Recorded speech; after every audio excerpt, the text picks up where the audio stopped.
Yo, it's your boy Ryan, Northwest Sports Fanatics, back at you with a new video. Today is Thursday, September 11th, 2025, with your boy Ryan and the Northwest Sports Fanatics. Make sure you guys subscribe to the channel. Smash that like button either now or on your way out.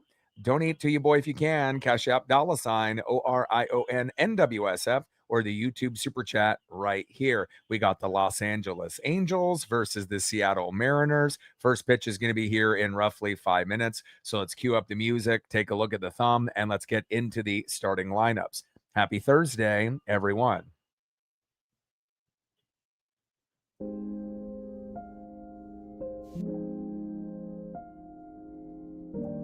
On the thumb, on the left, future first ballot Hall of Famer and now current DHing stud Mike Trout.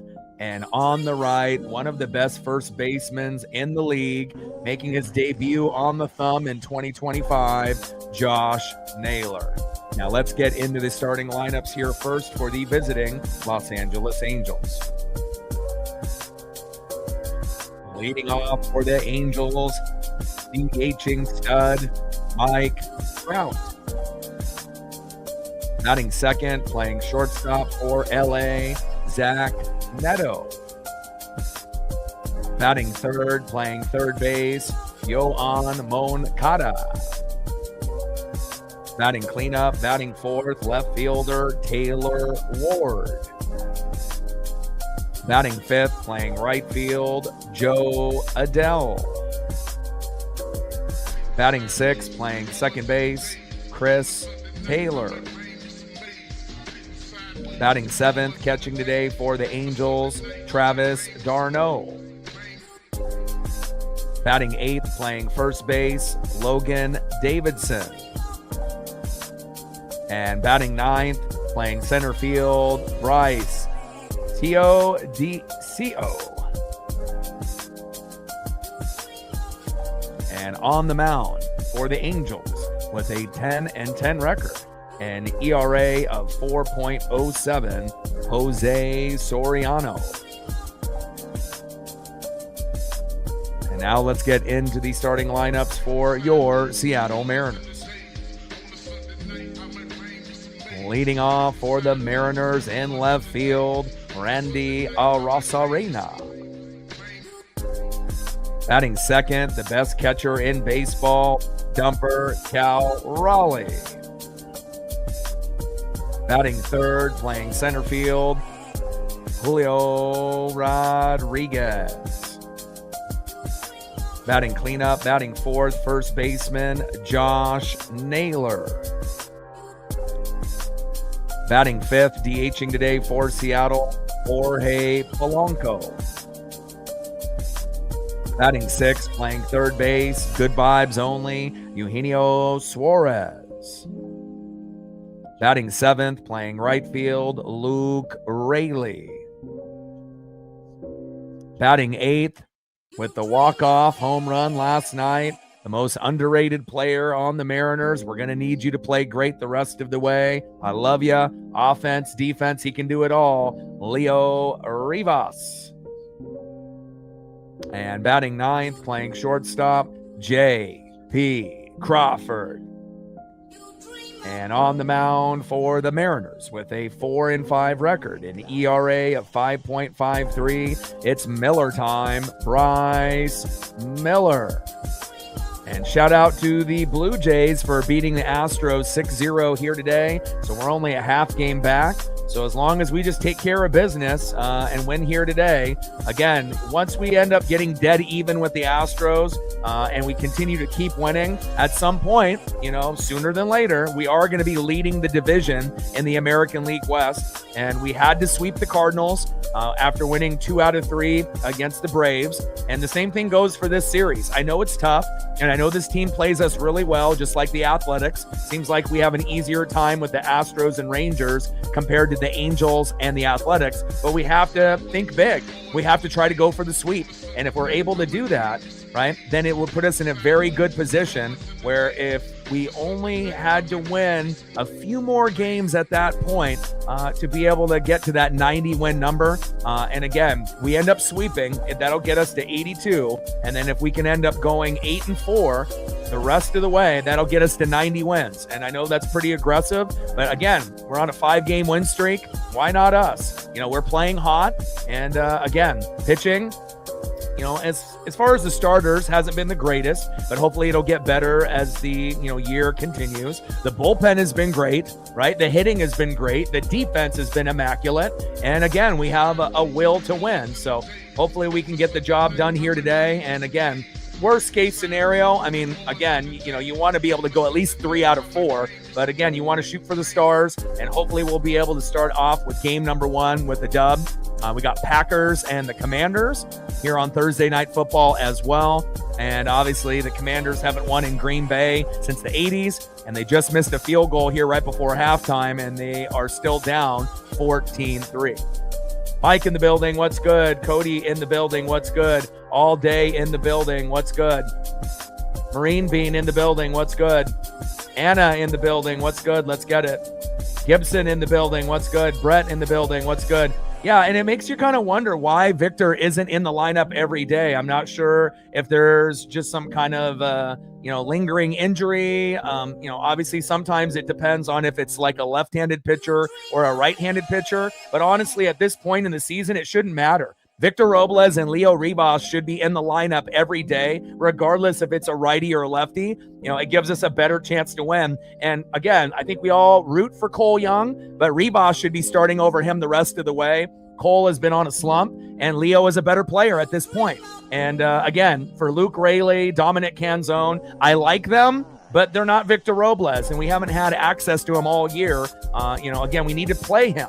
And again, I think if we would have started Victor Robles and Leo Rivas yesterday, it wouldn't have went to extras, and more than likely we would have been able to win, even if it was only by a run. So kind of a curious decision by Dan Wilson, and we'll have to monitor Victor Robles and see how things are going. But again, it makes you kind of wonder and scratch your head why he's not in the lineup in right field, because again, he's a better defender, he's a better hitter, and just an overall better player than Luke Raley and Dominic Canzone.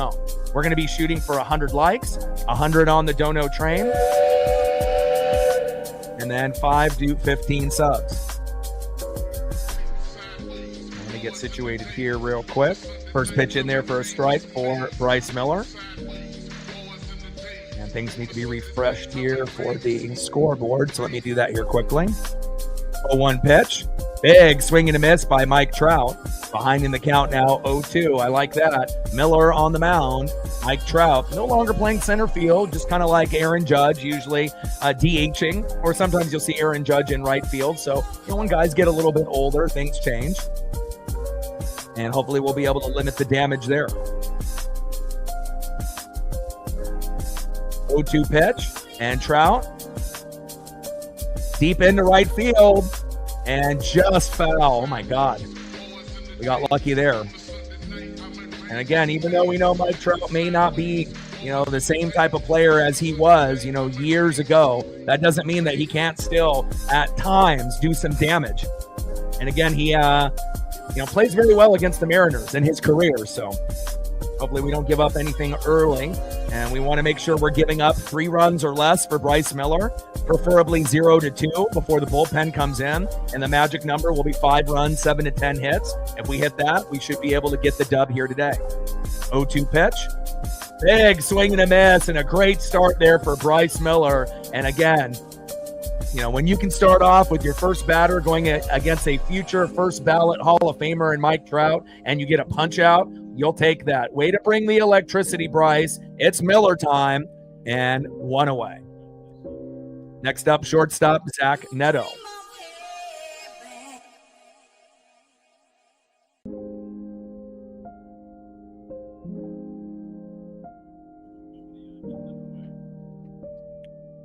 First pitch in there for a strike with the sinker high and away. 0-1 count.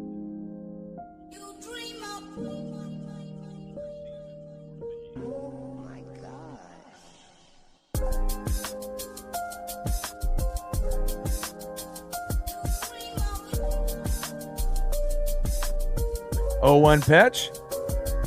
Takes another strike there. I like that. Miller seems like he's locked in here early. And they're looking fresh here with the City Connects here today. And I've been busy today. You know, I ended up making the thumbnails for all the streams from here all the way to this weekend. So I've been in the chair for the last 2-3 hours grinding. And again, I'm very excited of what's to come in the next 3, 4, 5 days. 0-2 pitch, low and away. 1 ball and 2 strikes from Bryce Miller to Zach Neto. AR in the building. What's good? What a crazy victory yesterday, huh? That was one of the longest games we've had in 3 years, and thankfully we ended up getting the victory. But again, Leo Rivas is a guy that even though he looks tiny in stature, like J.P. Crawford or Cole Young, he's got a lot of power. You know, he's been able to get doubles, ground rule doubles, home runs. And again, I don't know why it's taken Dan Wilson so long to realize that he needs to be the guy. And imagine if we would have had him on the team over Dylan Moore months ago. 2-2 pitch, big swing and a miss, and down goes Neto. Beautiful.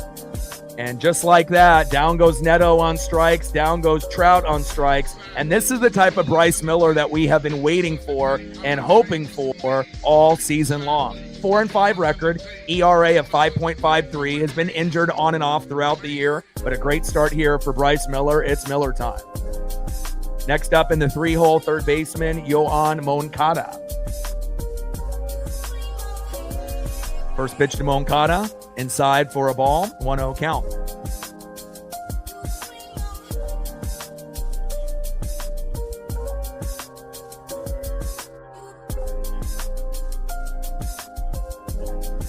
One 0 pitch, big swing and a miss. 1 ball and 1 strike to Yoan Moncada.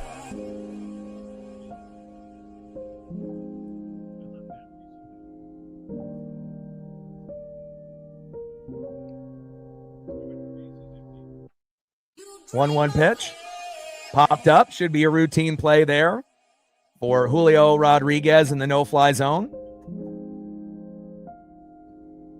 And that is out number 3. Let's go, baby. Great start. 2 punch outs and a pop out. I mean, and we're not down 1, 2, 3 runs in the first inning. It's a miracle. Let's go. And now let's see if we can capitalize and get on the board here early and often. And instead of playing from behind, let's see if we can end up taking a early lead.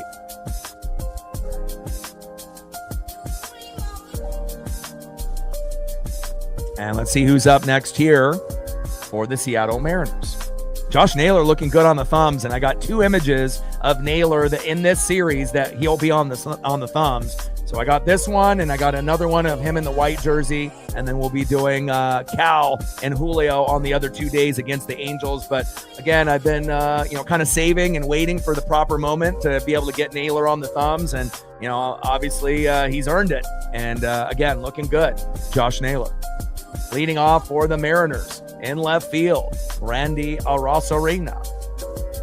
Batting second, catching today, the big dumper, Cal Raleigh. Let's go, Cal. We're looking for home run number 54. And batting third, center fielder stud that does it all offensively and defensively, Julio Rodriguez. And I know when we go into the off season and we go into the beginning of the year, we're very critical of Julio, including myself. His lack of patience, chasing at every single, pitch that he shouldn't be. And obviously a slow start every single year, for the first, 4 years of his career. But no one can deny the fact that after the All-Star break, every single year, he's one of the best players in the game. He just has to figure out how to get hot, in the early part of the season, and then he will be able to manufacture on a regular basis, not just 30-30s, but 40-40s and possibly even 50-50 seasons at some point before his career is up. And again, I love the defense and I love the big play ability that Julio has shown, obviously in the second half of the season. It's been fantastic. And on the mound for the Angels with a 10-10 record, ERA of 4.07, Jose Soriano. First pitch inside to Arozarena, 1-0 count. And again, with a 10-10 record and an ERA of above 4, you would assume we should be able to, get 1 to 3 runs within the first 5 innings. And again, this team plays us very well, and hopefully we can capitalize here early. Randy fouls that one off himself. 1 ball and 1 strike to Randy Arosarena. Let's go, Randy. Give us that swagger.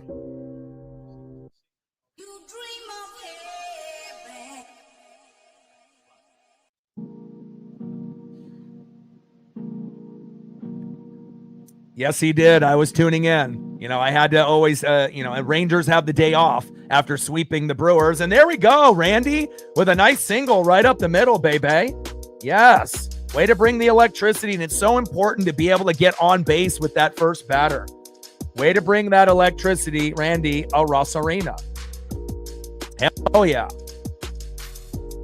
Next up is Big Dumper Cal Raleigh. Home runs by a switch hitter, most in history. Mickey Mantle with 54 in 1961. Cal's at 53. Mantle hit 52 a few years before that as well. So, again, we're looking for that big home run. Can we get it here at this at-bat? I hope so.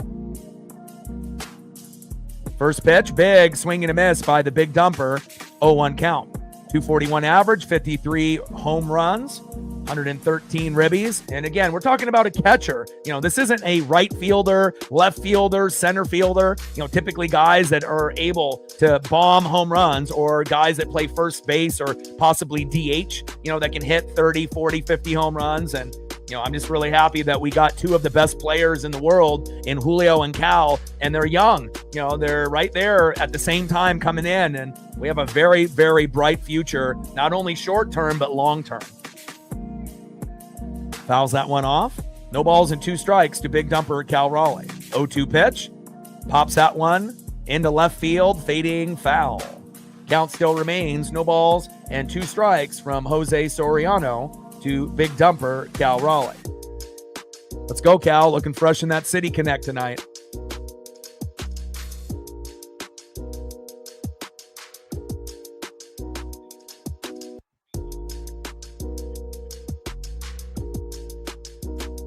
Sergio in the building. What's good? Yeah, you can have the name recognition 1 through 9, but at the end of the day, if you're not actually getting production, then it's just a lineup. So big swing and a miss by Cal Raleigh, and he strikes out, and that is 1 away. But again, I honestly feel if we have Victor Robles and Leo Rivas, then we have no weaknesses in the lineup. When you look at the lineup today, we have 1 weakness, and that's Luke Raley. So again, we'll see how this game progresses, but it doesn't matter if it's Luke Raley in right or Dominic Canzone in right.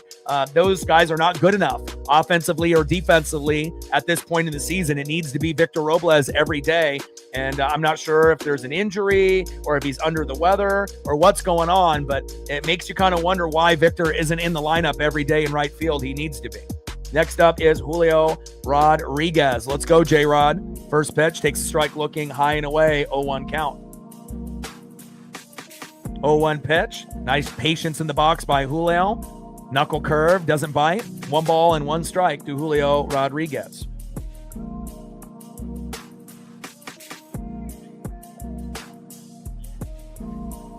I don't know. Our bullpen has been good, Marine Bean, lately. If anything, you want to talk about weaknesses, obviously not having Victor in the lineup. Starting pitching has been worse than the bullpen. The bullpen lately has been great. So I wouldn't count that as a weakness. Not having Victor in the lineup. Dan Wilson, I would agree with that. Obviously it's his first year and he's never done it before. Not the brightest light bulb out of the bunch, but he is who we have. And it's better than Scott Service. We already knew what he was about, and we already ran that, that particular manager, for years, and it wasn't going to change on his coaching methods. So, I wouldn't say that Dan Wilson is that much better. They're, kind of in that same boat, but, we'll see where it goes. Pitch is low and away. 2 balls and 2 strikes to Julio Rodriguez. 2-2 pitch, fouled off himself.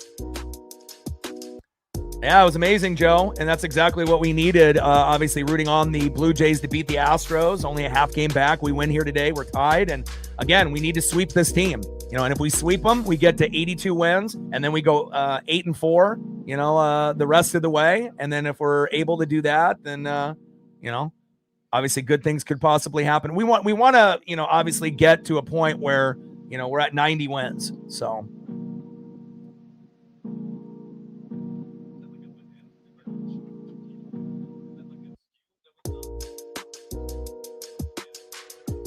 Bottom of the first inning, runner at first. Randy Arosarino with a single.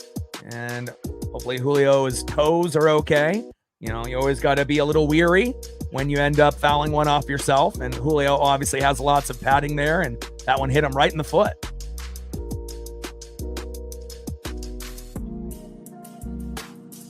Yeah, Darno fell over like he got hit by, that ball, but I mean, technically, shouldn't Julio be going to first if he got hit?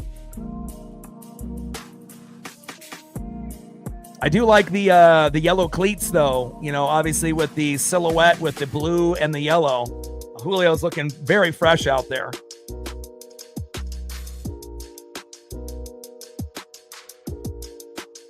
Yeah. Well, first we got to try to win the division. We got to go baby steps.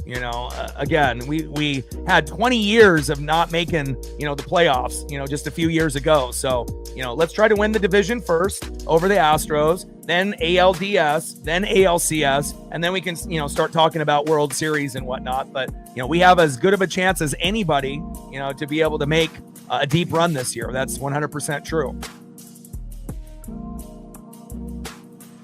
2-2 pitch, and Julio chops it towards third base foul. But, it's like the, Tigers and Blue Jays, they were pretty strong early on, but they're seeming a little bit more vulnerable. Yankees and Red Sox have caught up to them in the win column. We know we can match up and beat them. And obviously we have a fierce rivalry with the Rangers and the Astros. We match up well with those teams also. So I don't think we're really at a disadvantage. If anything, I don't think anyone wants to play us. We don't fear anybody. And Julio line drive right up the middle, up to center field, and Randy getting into third. Oh, does he stay at second? I thought he was for sure going to go to third, but pumps the brakes, and maybe that's a good thing because we don't want Randy to kind of push it and get thrown out. We want to keep the momentum going. And a nice base hit there, Julio, right up the middle, and now we got runners at first and second with one out. Let's see if we can capitalize here early. Nice job by Randy. Nice job by Julio. Next up, first baseman Josh Naylor, one of the more valuable pieces on this team. Let's go, Josh. With one swing, he can make this game 3-0. Let's go, baby. First pitch to the big grumper. Let's go. First pitch. Naylor chops it towards first base. Double play attempt. Oh, my God, he didn't throw it. And a toe tap on the bag. A mental error there by the Angels. And I know Julio was pretty fast, but that was odd that he didn't actually attempt to throw. And that is one away. But Julio was hustling. And one away turns into two away. All right, now we got runners at second and third. Julio at second, Randy at third with two outs. We were hoping that Naylor, the big grumper, would be able to, extend, those batters. But we'll see if we can get something here by the next batter, Jorge Polanco. 8-game hitting streak for Polo, 423 average, 11 hits at 26 at-bats, 2 home runs, 6 ribbies, 808 slugging percentage, and only 1 strikeout, which is very rare for Polo. First pitch, big swing and a miss inside, 0-1 count. 0-1 pitch, gets away from the catcher, go! And he doesn't locate it. Runners stay at second and third. Bottom of the first inning, runners at second and third and 2 outs. Soriano on the mound, Polo in the box. Let's go, Polo. See if we can get a single, double, triple, or home run here on Jose Soriano.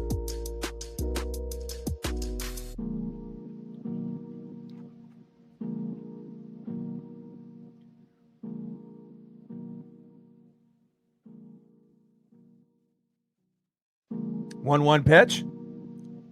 In there for a strike looking to Polo. Knuckle curve, 84 miles an hour by Soriano. 1 ball and 2 strikes with runners at second and third and 2 outs. We want to see if we can capitalize here early. Trident's up. Let's go, M's. 1-2 pitch. Check swing. Did he go?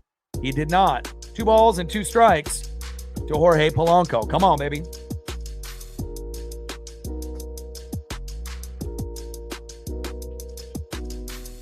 Gino is on deck. Zay in the building. What's good?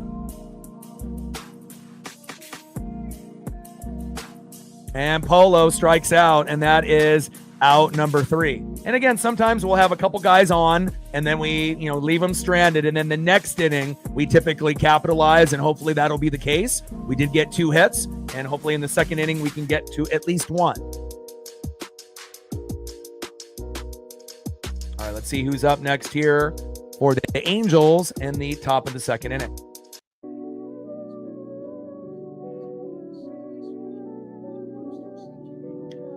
Next up for the Angels in the top of the second inning, left fielder Taylor Ward.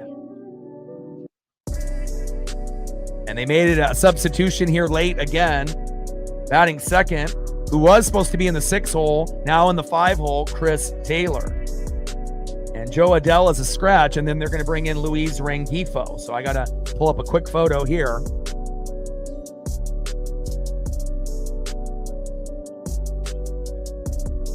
And I wonder what's going on with Joe Adell. But we've had some late scratches in the lineup against a few of our opponents lately. And let me see what we got, if there's any other changes.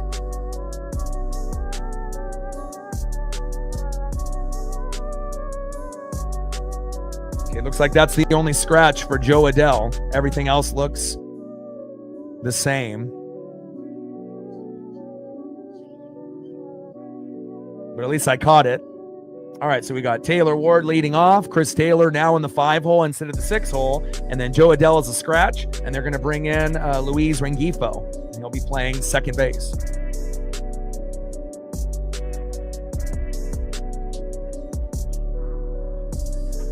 Morgan in the building. What's good? And we had a very good sub day yesterday, over 50. And we started to peak at some pretty high numbers. So we peaked over 600, which is great.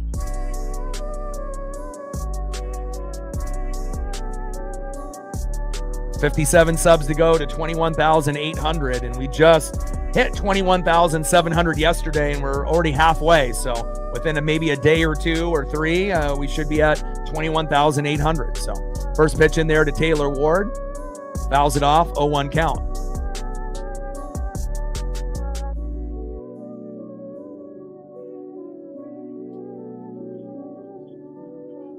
Oh, 1 pitch, takes a strike, looking low and away with a splitter, 84 miles an hour. No balls and 2 strikes from Bryce Miller to Taylor Ward. Let's go, Bryce. It's Miller time, baby. Miller on the mound, Taylor Ward in the box. 0-2 pitch, high and away. 1 ball and 2 strikes to Taylor Ward.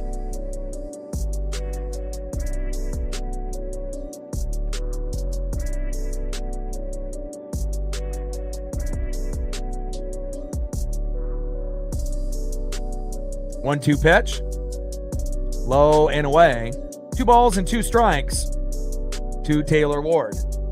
Yeah, we do leave a lot of guys stranded, but we are on a 5-game win streak. So again, we definitely have been able to, fight adversity. Starting pitching hasn't been great. We've left a lot of guys stranded.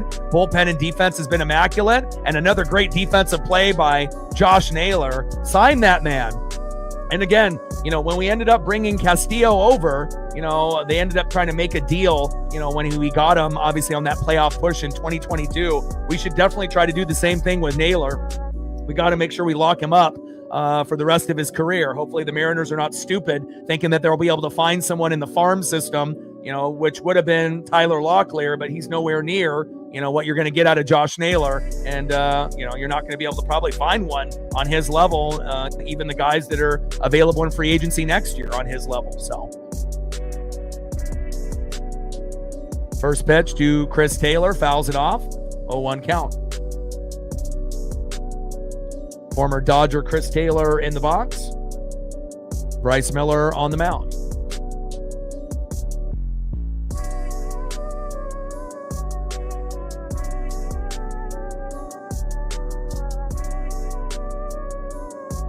Oh, 1 pitch, takes a strike, looking low and in the zone with the knuckle curve.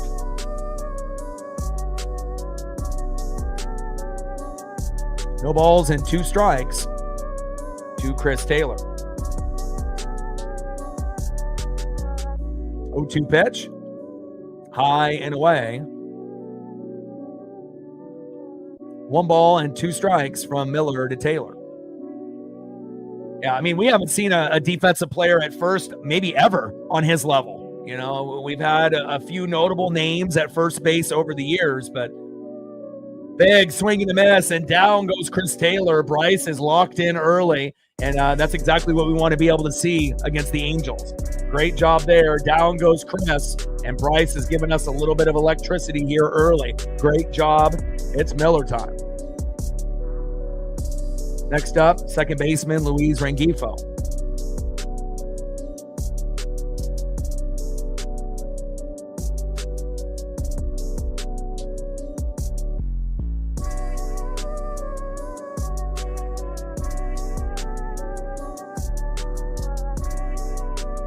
First pitch to Rengifo, big swing and a miss, 0-1 count. Let's go, Bryce. Top of the second inning, 0-0 here early between the Angels and the Mariners.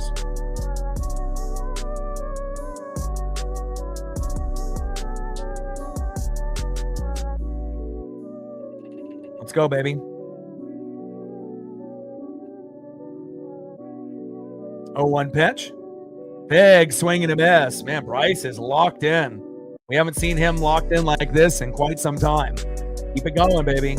4-5 record, ERA of 5.53 coming in. So this is a little surprising, but we'll take it. 0-2 count to Luis Rengifo. 0-2 pitch, low and away. 1 ball and 2 strikes from Miller to Rengifo.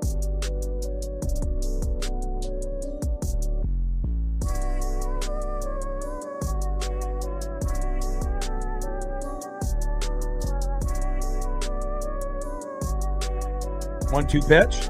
Big swing and a miss. Oh, my. Let's go, baby. It's Miller time. 3 up and 3 down. Bring that electricity, my man. Great job.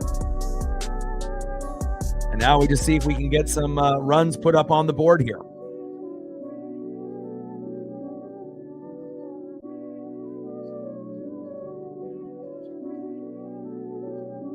Great start here early for the starting pitching, which has been one of the weaknesses lately. Bullpen has been great. You know, hitting overall has been good, but we need to bring those guys home.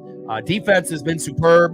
You know, again, we just need the starting pitching to kind of catch up. And so far here, Bryce looking very, very good. Better than we've seen him in quite a while.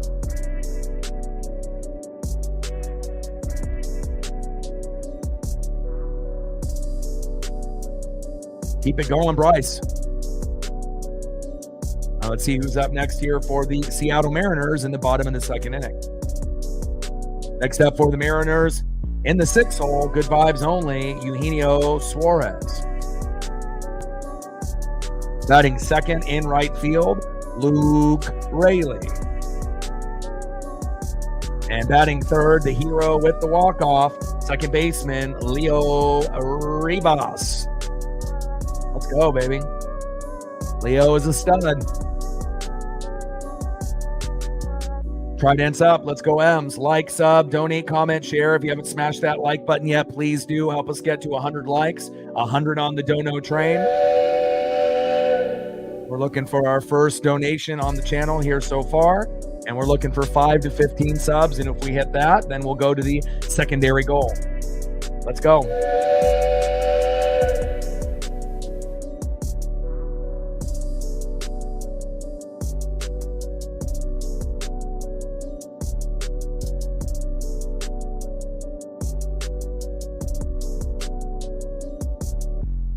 Yeah, and it's not only like Naylor's effort, with his ability to catch the baseball and whatnot, and him stealing bags is just like the cherry on top. But the way that he stretches his legs and contorts his body, it really does show that you can be a bigger guy and have amazing athleticism. And again, I don't think I've ever seen a first baseman that does everything that Josh Naylor does at this moment in 2025, or even go back in the past. I mean, how many guys that his size could steal bags back in the day? I can't think of really anybody. And again, hopefully that will be priority number 1 for the Mariners, no matter what happens this year. Pitch is fouled off by Gino. 1 ball and 1 strike to Eugenio Suarez. 1-1 pitch, popped up and fouled. off there into the crowd. 1 ball and 2 strikes from Soriano to Suarez. There we go. We're at 50. 50 more to hit the goal, and then we can get that 125 goal. We got about 75, 80 in the room that haven't done it yet. Do your boy a solid. Popped up into center field, and that is 1 away. Down goes Gino.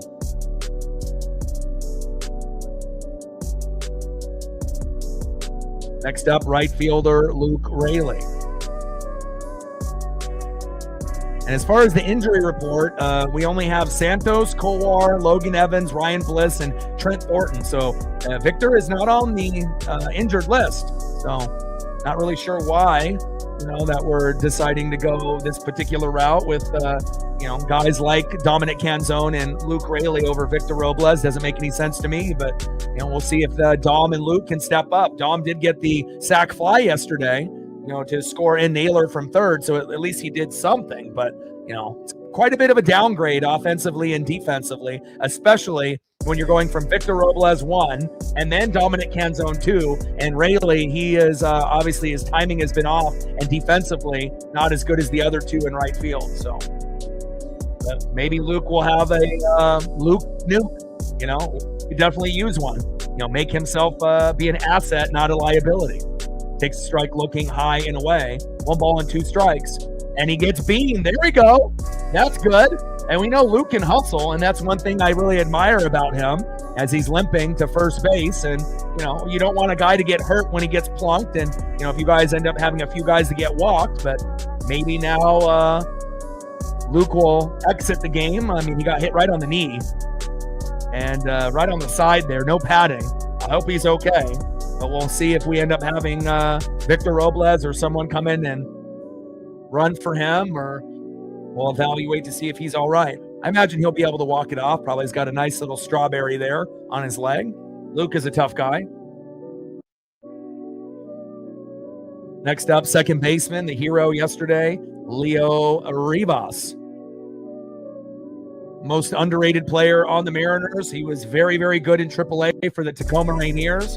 And again, if Dan Wilson had any type of perspective on talent, he would have brought him up and got rid of Dylan Moore or Solano months ago.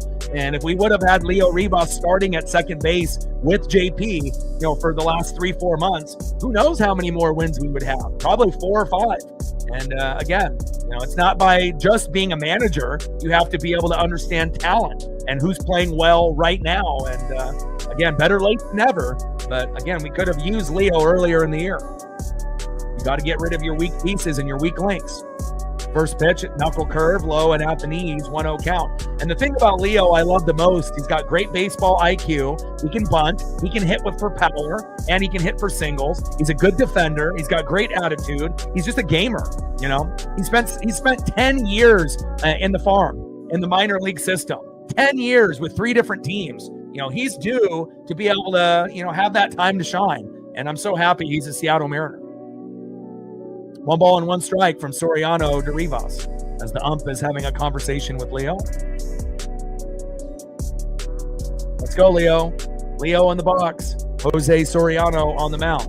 And again, Leo is deceptive with his size. He's got a lot more power than Cole Young, Ben Williamson, and J.P. Crawford for being a shorter player. 1-1 pitch. Dribbles it towards first base, foul. 1 ball and 2 strikes to Leo Rivas.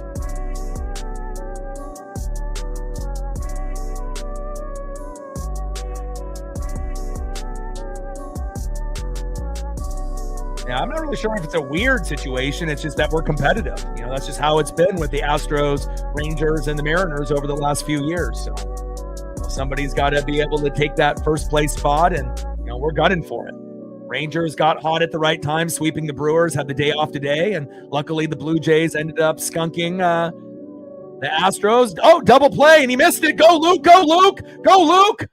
And safe. There we go. Error by the Angels, and we'll take that. Runners at first and third. Leo Rivas proving his worth. And look at that. Luke Raley, after getting beamed on the knee, says, fuck it. Doesn't bother me, and ends up getting the third, and we're going to score this inning. Let's go. Shows you how valuable Leo really is, man. And again, I've been following everybody in the farm, single A, high A, double A, triple A. And again, You know, we love certain guys, you know, like Cole Young and Ben Williamson, but that one actually hit Rayleigh in the shoulder, and that's how he was able to make it to third base. On the initial throw, I just thought it was wild, but as we watch the replay now, it hit him on the shoulder, arm, you know, a little bit above the elbow, and we'll take that. Runners at first and third now with one out. Next up is J.P. Crawford, who's sitting at 9 home runs, and I couldn't think of a better time for him to go yard than right now to make it 3-0. Come on, J.P. We'll take an RBI single, though. You know, anything positive to move the game forward.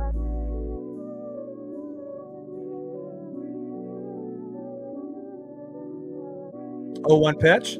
And JP crushes it. There we go. Big RBI. 1-0 Mariners. And just like I said, once we end up leaving a couple guys stranded, you know, sometimes that next inning we score, and it stayed true. We did. 2-0 Mariners. Let's go.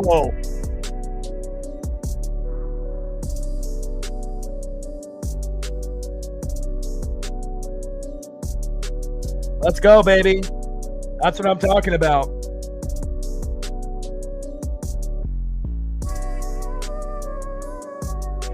Let's go. Great job by Luke. Great job by Leo. Great job by JP. And when you get your bottom end of the order to step up, huge. 2-0 Mariners. Let's go. And again, he's still sitting at that 9 home run mark, but that was just as good as a 3-run blast. We love it. And he didn't hit into that critical double play, which we have seen JP do pretty often as of late. Great job, JP. You're the fucking man. 2-0 Seattle. Next up, left fielder Randy Arozarena. Let's go, Randy. City connects, baby. We got that swagger.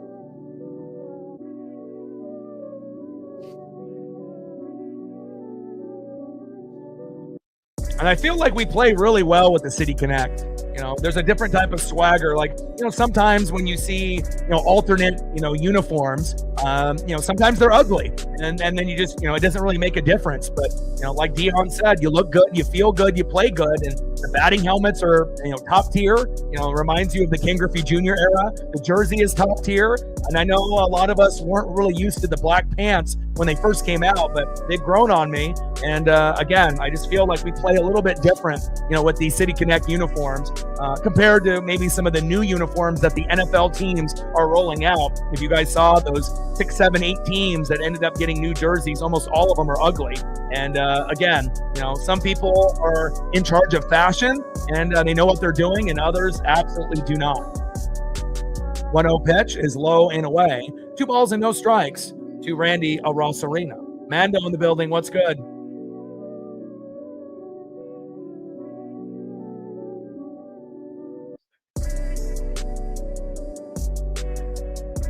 Two 1 pitch. Inside. 3 balls and 1 strike to Randy Arozarena. And even if we overtake the Astros, it's not like they're not going to make the playoffs. The Astros and the Mariners are going to make it. So not really sure about that comment that you're mentioning that. It's not like if the Mariners overtake the Astros, they disappear.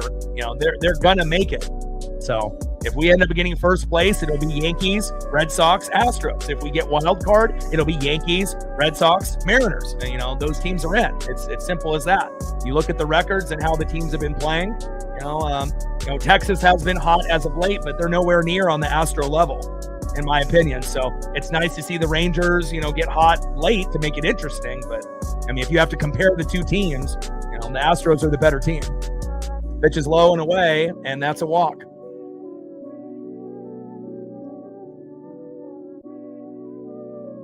There we go, baby. Next up is the big dumper, Cal Raleigh. We got runners at first and second with 1 out. We got a 2-0 lead. And what a better time here for Cal Raleigh to hit home run number 54 and to give us a 5-0 lead here early. Let's get it, big dumper. You can do it. Let's tie Mickey Mantle for the most home runs for a switch hitter with 54. Good vibes only. Yeah, you never can count the Astros out. I mean, they've been winning the division, you know, even when they don't even have a strong team. It's like they don't have Kyle Tucker anymore. They don't have Alex Bregman anymore. Yordan Alvarez and Jeremy Pena were injured for a good chunk of the year. It was pretty much Jose Altuve and a bunch of others, and then they got Correa at the deadline, and pitching has been good, and, they're just a pesky team that just doesn't go away no matter what. Even when guys get hurt, they still find a way to win most of the time. And even when the Rangers ended up winning the World Series where Corey Seager turned into Mr. October like Reggie Jackson, they didn't win the division that year. They were a wild card team. So Astros are, they're the king of the castle most of the time in the American League West. And to be the best, you have to beat the best. 2-0 pitch, high and away. 3 balls and no strikes to big dumper Cal Raleigh. Come on, Cal. But I like it, to be able to have that competition with the Astros and the Rangers and the Yankees and the Red Sox and the Blue Jays and the Tigers. It's, you want to make sure that you're battling with the best. Pitches outside, and that's a walk. We got bases loaded. Because you want to play good competition throughout the year, because you don't want to, play a bunch of shitty teams and then all of a sudden you overachieve and make the World Series and get swept. You want to at least win a game or two if you're going to lose it. And obviously the goal to get there is to win. But, looking at the Phillies and the Brewers and the Cubs and the Dodgers and the Padres, it definitely is going to be tough this year. Not saying that the American League can't win it. They can this year, but, National League is favored. First pitch to Julio Rodriguez with bases loaded and 1 out. Takes a strike looking with the knuckle curve. 0-1 count. And Soriano's been hitting this knuckle curve pretty frequently, which is a little odd. Maybe that's why he's 10-10. 0-1 pitch fouled off by Julio towards that first base line. No balls and 2 strikes to Julio Rodriguez. Let's go, J-Rod. Like, sub, donate, comment, share. If you haven't smashed that like button yet, please do. Help us get to 100 likes, 100 on that dono train. 0-2 pitch, Cal. Julio. Yes, all the way to the wall. Go, go, go, go. Go, Julio, go. JP comes home.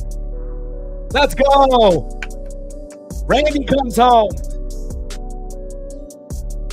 Let's go, baby. 4-0 Mariners. Hell yeah.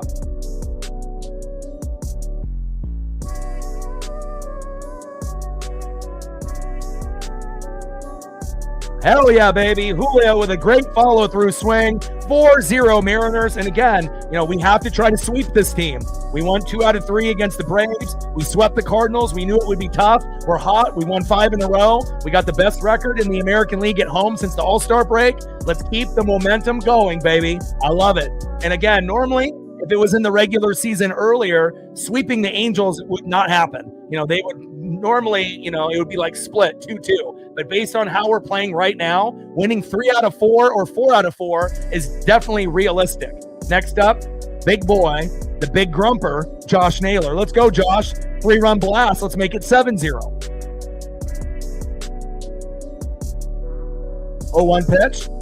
And he crushes it into left field, fading foul off the splitter. No balls and 2 strikes to Josh Naylor.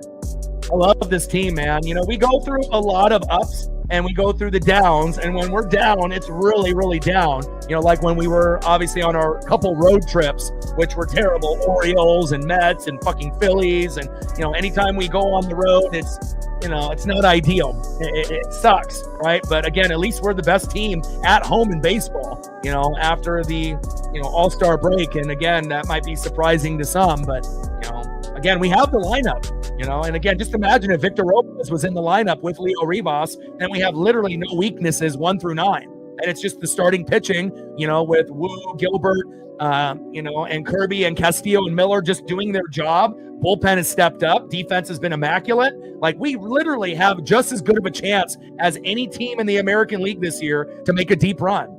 And honestly, I think we have the best roster in the American League overall.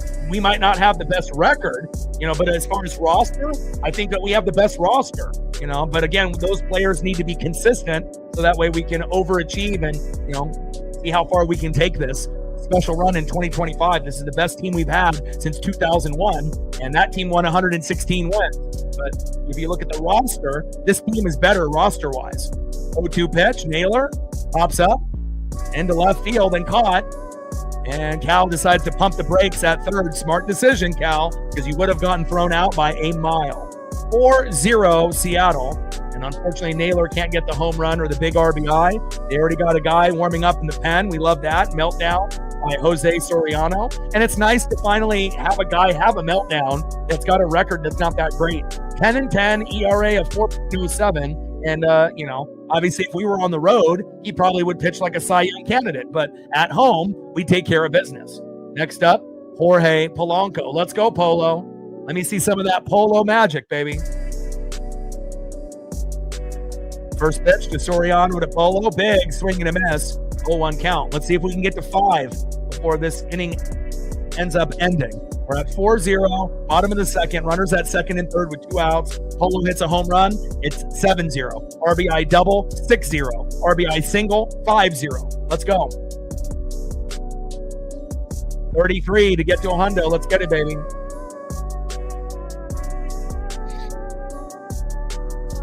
See if we can get this single by Polo. 0-1 pitch.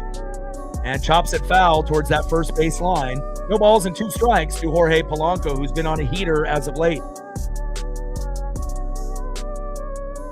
And again, this isn't going to be just like a flash in the pan. The Mariners are going to be a competitive team moving forward, and we haven't ever been able to say that before. We just had to get Julio and Kirby and Cal in 2022, made the playoffs the first time in 20 plus years, and now we're here.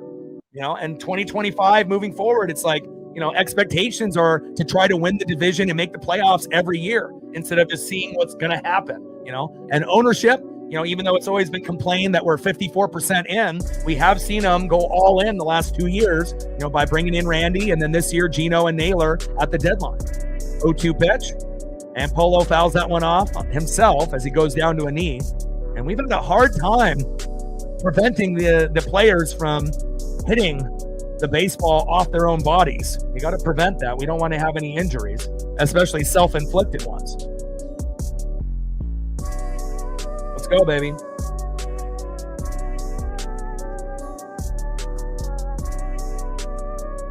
And being a fan of this team for 40 years, even though I may look young, and there's a few people in the room that have been fans even longer than me, it feels good.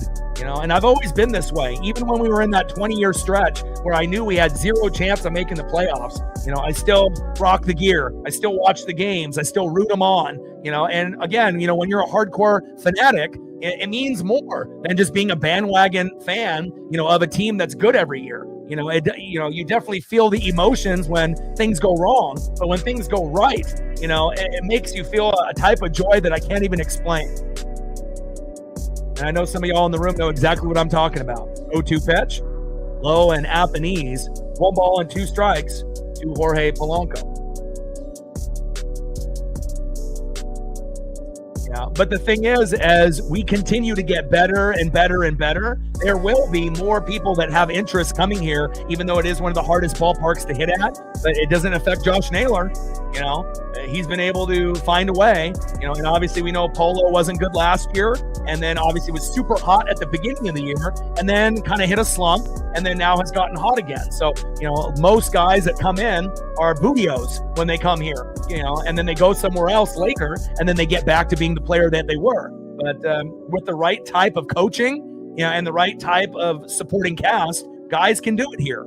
1-2 pitch, and fouled off towards that third base line. 1 ball and 2 strikes to Jorge Polanco.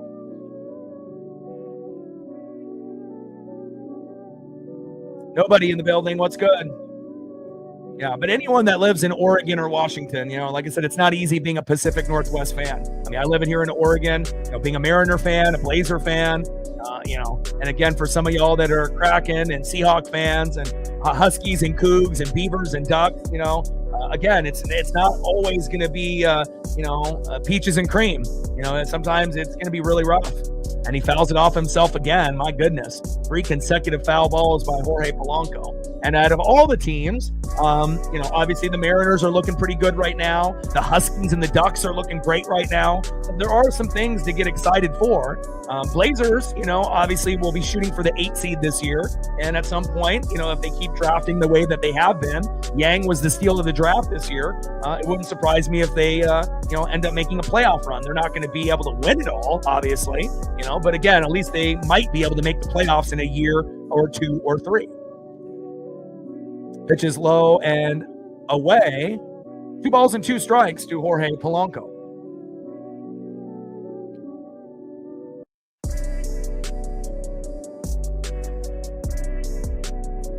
Big swing and a miss.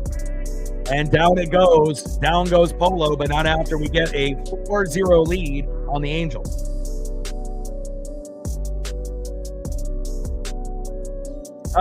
Well, you may not be very fluent with the NFL then. The reason that people shit on the Cowboys and whatnot, because Jerry Jones is the worst owner in sports. He doesn't have a GM. He does all the moves himself. So if you're going to have greed like that and you want to be bigger than the star quarterback, you want to be bigger than the head coach, and you want all the cameras on you, and you don't care about winning a Super Bowl, all you care about is profiting in beer and jersey sales, that's why Cowboy fans are pissed, is because you got a terrible owner. And, again, being a Cowboy fan wouldn't be fun. They used to be good, in 92 and 93 and 95. And obviously prior to that in the 70s and the 80s, they had a few good players with a few good, teams and whatnot. But, they haven't done shit since 1995. And again, if you don't have a good owner, you don't have a good GM, you don't have a good head coach, you don't have good coordinators, you're never going to fucking win. It doesn't matter who your quarterback, running back, wide receiver, or tight end is. If you have an owner that is, not good for the organization, then that's what you get. That's what it is. But, you have to be able to watch and understand. And again, if you don't know that much about them, that's the reason why. Let's go to the top of the 3rd inning. 4-0 Mariners. Plus, the Cowboys are one of those teams that gets talked about, by shitty shows on Fox Sports and ESPN, thinking that, they're going to win the Super Bowl. But none of them even believe it. They just do it to get clicks and to get ratings. No one on a panel, former player or not, thinks the Cowboys are ever going to fucking even make it to a Super Bowl, let alone an NFC championship game. It's just for clicks, and again, when you end up knowing that it's just for clicks and they don't even believe what they're saying, again, that's why there's such shitty programming on TV and podcasts now, and you actually get better content on YouTube than anywhere else. That's facts. ESPN is unwatchable. I mean, unless you're watching a game. Facts. Next up here in the top of the 3rd, catcher for the Angels, Travis d'Arnaud. Batting second, first baseman, Logan Davidson. And batting 3rd, center fielder, Bryce Teodosio. Trident's up. Let's go, M.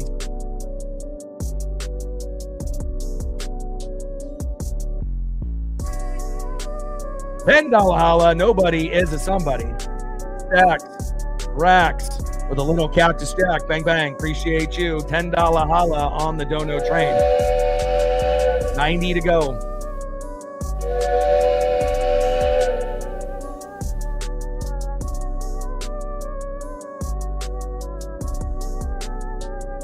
Yeah, but I think the Cowboys is a bad example for loyalty.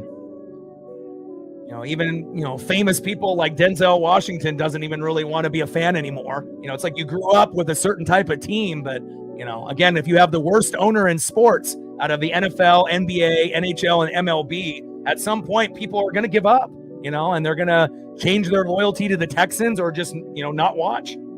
Or, if they do support, they're going to be supporting for, maybe for the teams in the past, not the current roster that they see in front of them. 0-2 pitch, high and away. 1 ball and 2 strikes from Miller to d'Arnaud.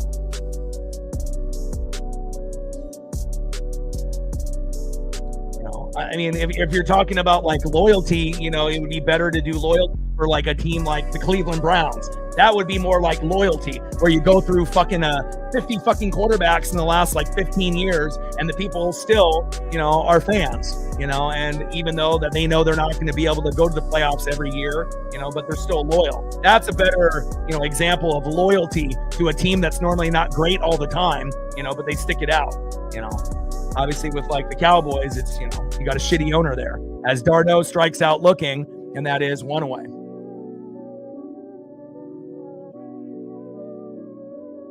Anyone that can stick with a team that isn't really good and still have passion, as long as the ownership and the coaches are somewhat good, then you have a little faith, Next up in the 8-hole, first baseman, Logan Davidson. And Davidson crushes it into right field, about 10 rows back, foul. Great souvenir for a fan there.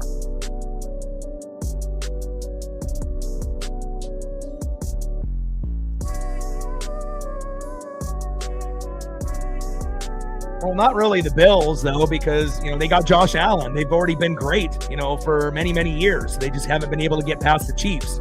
So you got to look at teams that normally don't make the playoffs, not teams that make it every year. And the Bills might end up, making a Super Bowl.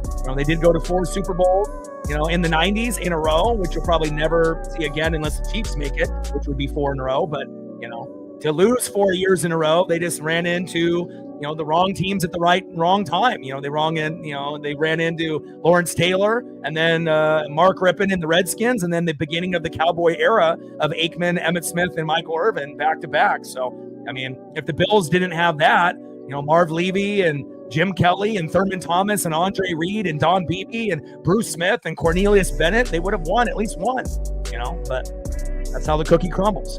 1-2 pitch. Low and away. 2 balls and 2 strikes from Miller to Davidson.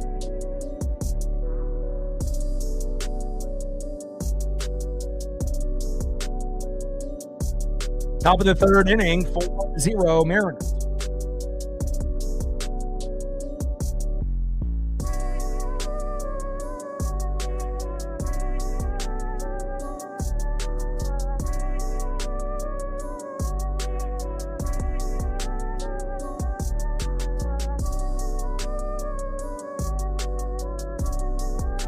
Two balls, 2 strikes from Miller to Davidson.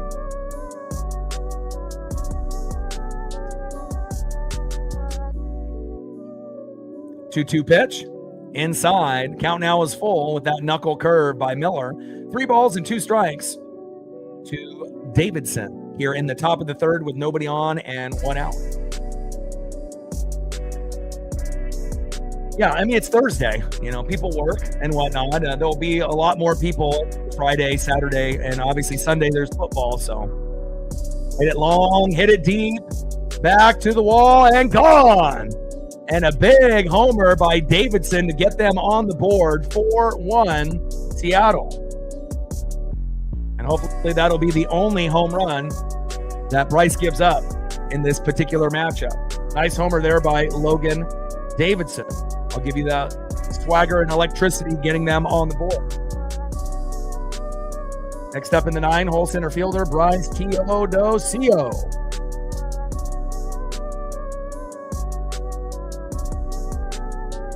Yeah, and again, every franchise is, a little bit different, but, some are going to be more likable than others, and obviously Cubs fans were super loyal, and then they finally, ended up getting that World Series when they ended up kind of bringing the right people together with Rizzo and Chris Bryant, and and then they finally were able to overcome and get that World Series championship, and hopefully the Mariners will be able to do something similar like the Cubs did, even though it took them over 100 years. And Teodosio with a nice single into right, and hopefully Bryce will settle in now. Back to back hits given up here by Bryce Miller. Home run by Logan Davidson. And Bryce Teodosio with a single to right. Next up is Mike Trout. Don't get any ideas of home runs here, Mike.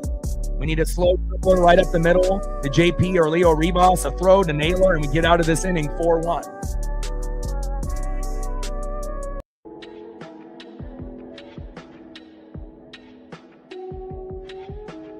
First pitch is high and away, 1-0 count. Come on, Bryce. We can't have a meltdown by you. We got off to a nice 4-0 lead. Now it's 4-1. Lock in. Just like Anna said, let's not give it back. 1-0 pitch. And Trout pops up in foul territory and in the fifth row. No opportunity there for a ball.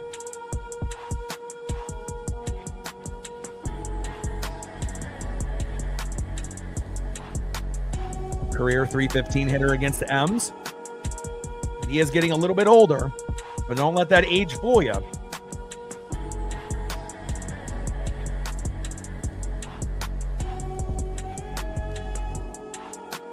One pitch, Cal, and Rivas can't control it. And luckily,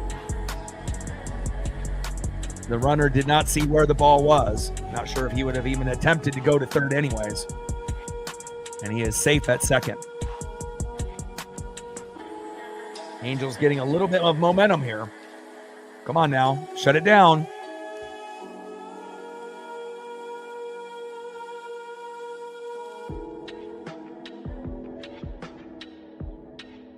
Two-one pitch, fouled off by Mike Trout. 2 balls and 2 strikes. With a runner at second and 1 out, top of the third inning, 4-1 Mariners.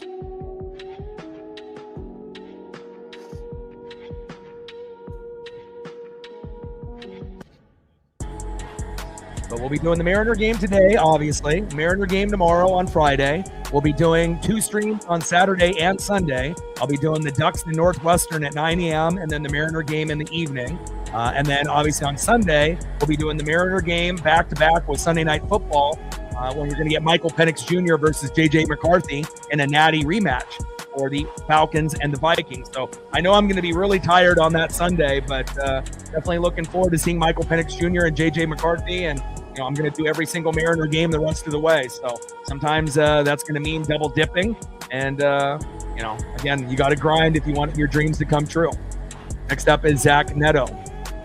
First pitch takes a strike looking, 0-1 count. Josh in the building, what's good? And luckily we were able to get Trout out there. Next up is Zach Neto.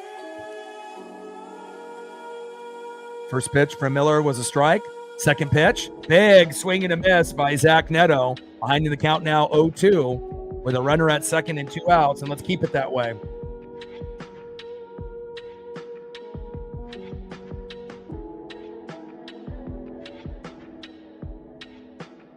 Obviously Cal is in his prime and Trout is at the end of his career, but if you ended up listening to the game, Trout is a 300-plus hitter in his career against the Mariners. So if he's a career 300 hitter, even when he's old, that means at any given moment, he'll get a single, double, or home run, here and there. He's not going to go 3 for 4 every game against us like he might have back when he was young, but you have to be able to pitch him correctly. Otherwise, he will end up getting a homer at some point or a big RBI in this series. 1-2 pitch.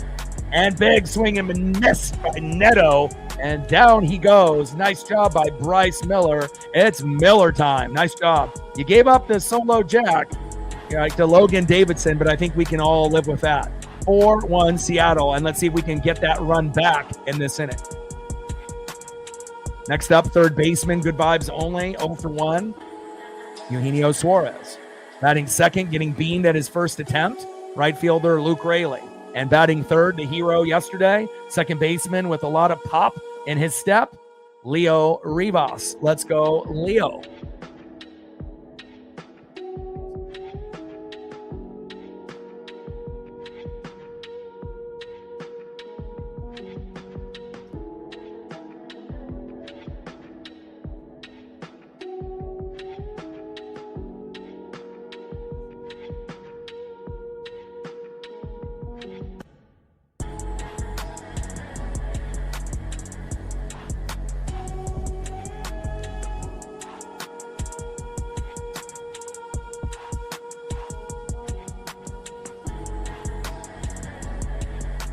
And 17-10 Green Bay with 13 minutes left in the fourth quarter. So Commanders making a little bit of a rally.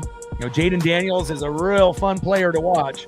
But again, Washington hasn't won in Green Bay since the 80s. So we'll see if Washington can find a way to force the game into overtime. And if they're able to do that, they might be able to have a chance. Unless they can get some big turnovers here in the fourth.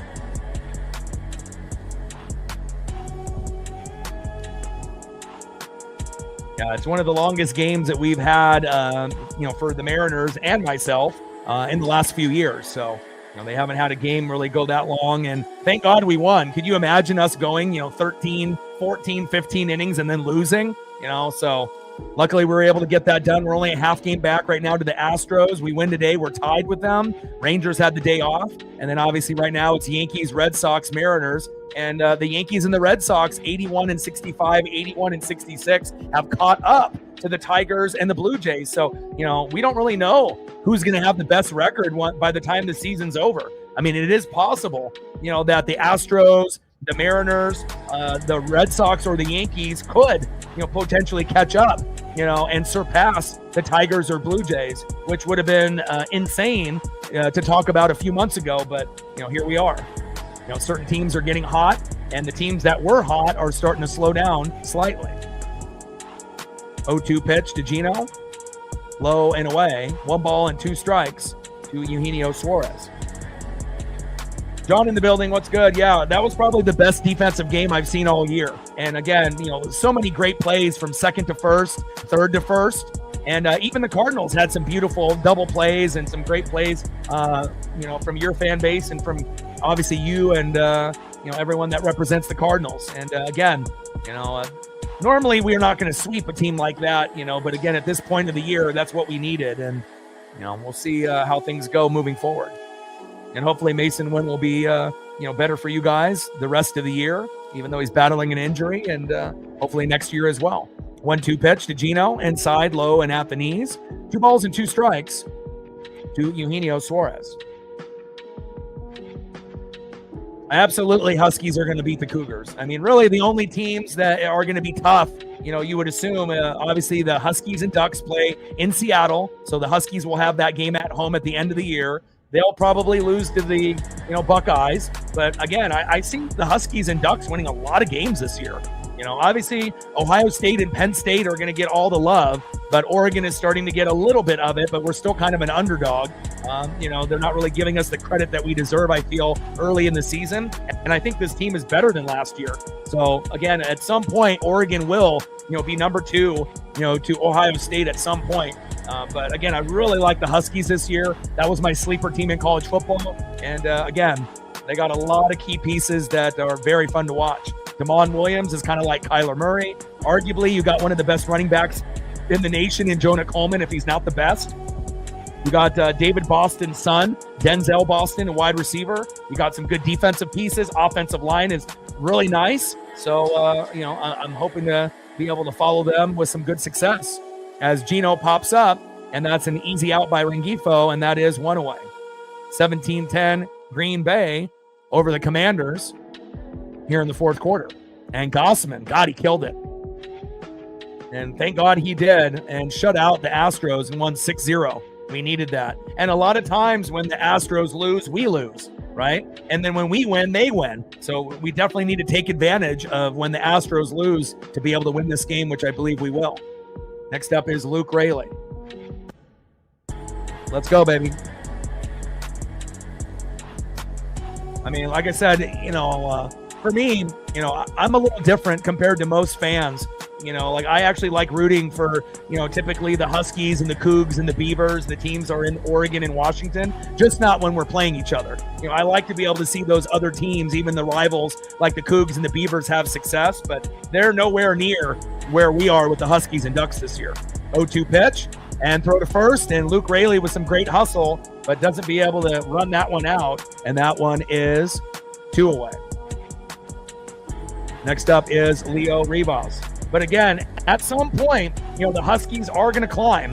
And again, if they keep recruiting the way that they have been, at some point, it's going to be Ohio State, Penn State, Oregon, and then Washington might be able to be like the, 4th or 5th best team out of like the billion that are in the Big Ten. even over teams like Michigan and, Wisconsin and kind of those Iowa bubble teams, I think the Huskies can be better than all those. So, and I'm hoping that at some point, the Huskies and Ducks will be right next to each other and we can battle it out with Ohio State and Penn State and, kind of take over their division, so to speak. But, I watch every Husky game just like I watch every Duck game. So not only for just scouting purposes, but they got a lot of good, NFL players. Fun team to watch. And they're usually on late at night for the last team that plays. So it doesn't interrupt my Duck, stream that I'm doing. So I can get my Duck stuff done. And then I can end up enjoying, the Huskies dominate. And they had a rough year last year. But this year, they're definitely going to surprise a lot of people. 2-1 pitch. Low and away. Count now is 3 balls and 1 strike to Leo Rivas. Yeah, a lot of good NFL players. And me being a Buck fan, I would know. Jalen McMillan on the Bucks, Vita Vea on the Bucks. I got Tez Johnson and Bucky Irving from Oregon. So I get a nice complement of Ducks and Huskies on my team, and I love it. And Rivas pops up into right field, and that is out number 3. But Huskies and Ducks develop pretty good players, as of late. Big facts. End of the 3rd inning, 4-1 Mariners. Let's see who's up next here for the Angels.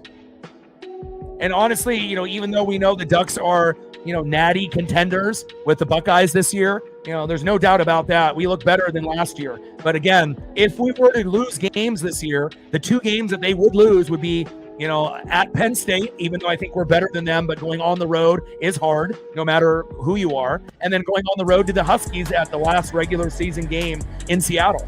Oregon could lose both of those games, and maybe that would be good, so that way we can continue playing, throughout the playoffs. Because if you go 12-0 and then you have a month off, you're not going to win. Just like in the college football playoff last year, if you end up going 11-1 or 12-0, you don't get rewarded. You get penalized by having too much time off. And then you get a team like the Buckeyes that continue to play week in and week out and stayed fresh and hot and had that continuity and chemistry. And then they went all the way. And then they've carried that over to this year, even though they lost their offensive coordinator, Chip Kelly, defensive coordinator, and they're still finding ways, even though they brought in Matt Patricia. But again, Buckeyes, Ryan Day has to be really thankful, because if Chip Kelly wasn't there and the defensive coordinator from Ohio State left to Penn State in the offseason. So, it's going to be very interesting to see how that all plays out. But, sometimes it's okay to lose a game or 2 if that means you continually play. Because if you go undefeated, and you got a month off, every single team that, ended up having that happen, ended up losing in the playoff. And we get a big, big touchdown here by the Packers, and that might be the nail in the coffin for the Commanders. 23-10 with 8:57 left. They still got time, but I highly doubt they'll come back.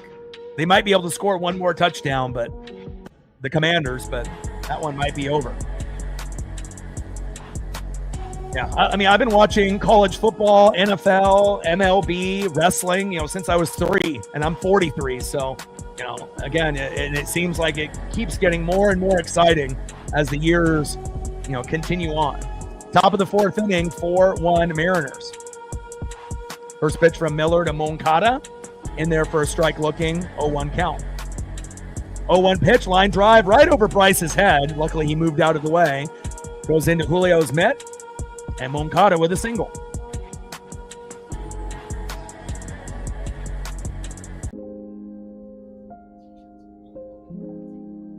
Next up, left fielder Taylor Ward.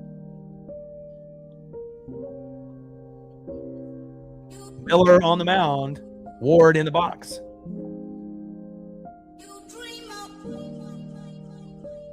All day with a 5-er. Appreciate you. Stacks, Racks with a little Cactus Jack. Bang, bang. Thank you so much. We're at 15, 85 to go on the Dodo train. Appreciate you. And you're doing a great job, as usual, helping us increase our numbers. That also allows others to follow in your footsteps.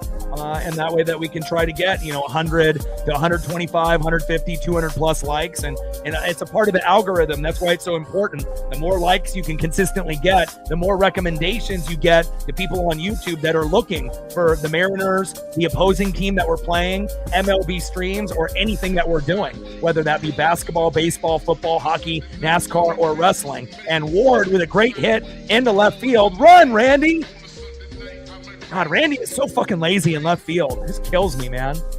It's like I feel like I'm watching like a little league player on defense, just jogging, no cares in the world, Like, give me a little bit of hustle, Randy. Nice base knock there by Taylor Ward, a very underrated player in MLB. And next up is second baseman Chris Taylor.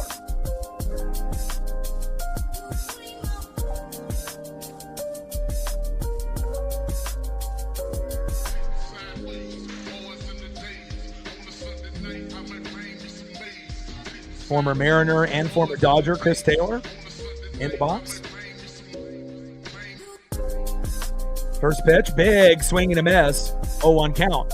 And we got runners at second and third with no outs. We got to stop playing around. Bryce has got to get a punch out and a double play, or a double play and a punch out. Let's go.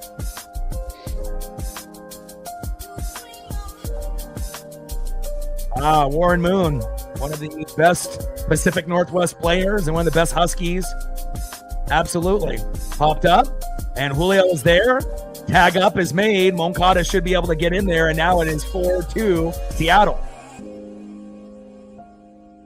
I remember watching the championship 91 team as well. Huskies have had some pretty special teams over the years, and then that team with Michael Penix Jr. was so fun to watch.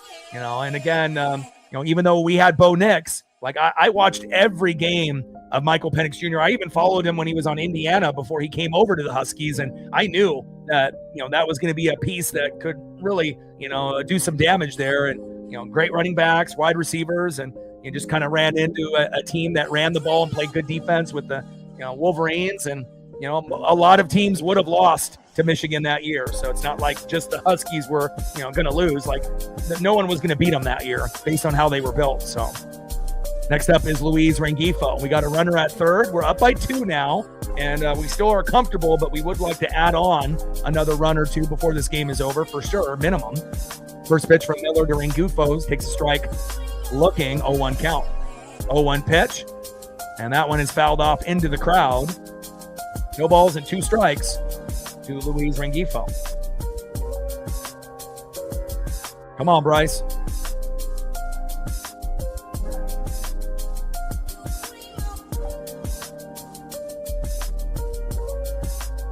(24-10) Packers. And again, Packers, Eagles, look like the best teams, in the NFC. And I'm hoping that the Bucs will beat the Texans on the road and we can join them. But kind of feels like those might be the 3 best teams at this point. But again, we'll have to kind of wait to see how things kind of play out.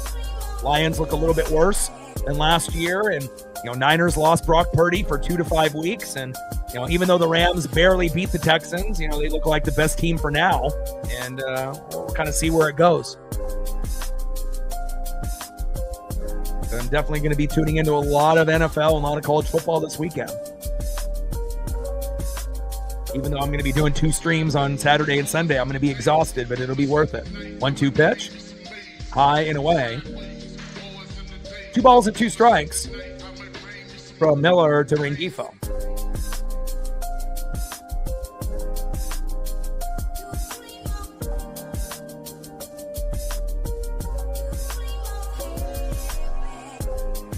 Two-two pitch. I mean, even though they didn't really look that good, right? The Cardinals are, will be at the bottom. And if the Niners don't have Brock Purdy and Mac Jones, by default, even if the Seahawks don't play well, against Pittsburgh and then future opponents, they still might be able to compete for second place, until the Niners figure out what's going on, as well as the Cardinals. So it's like, if you have injuries by the Niners and Cardinals, the Hawks, even if they play bad football, they could still finish in second in the NFC West, but that doesn't necessarily mean they're going to make the playoffs. That might mean that they don't even get to 10 wins, but we'll see.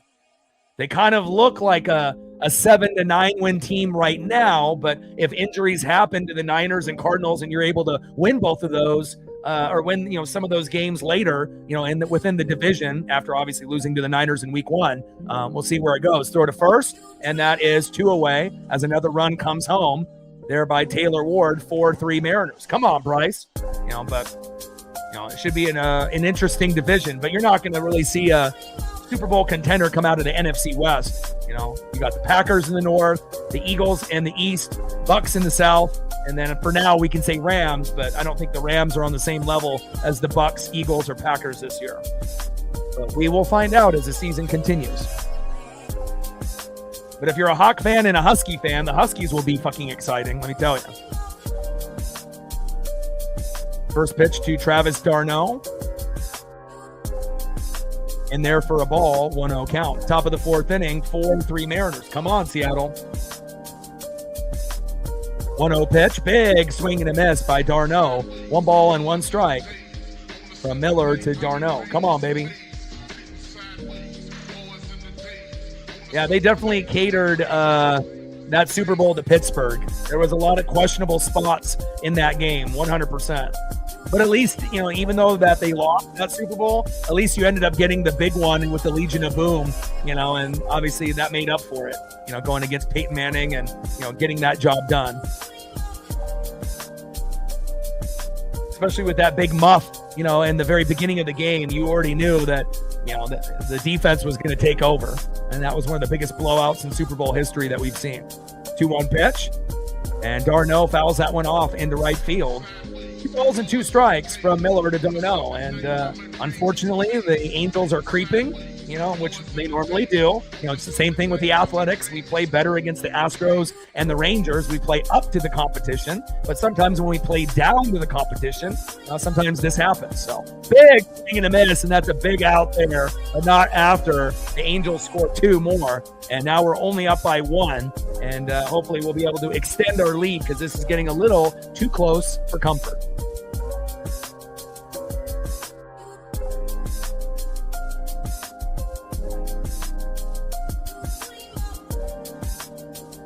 (24-10) Packers, 7:35 left, and Green Bay has the ball, and this one is over.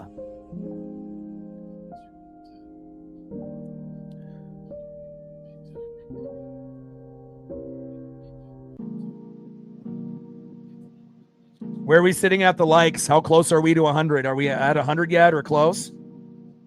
We got 177 in the room, so hopefully we're close to 100 if we're not there already.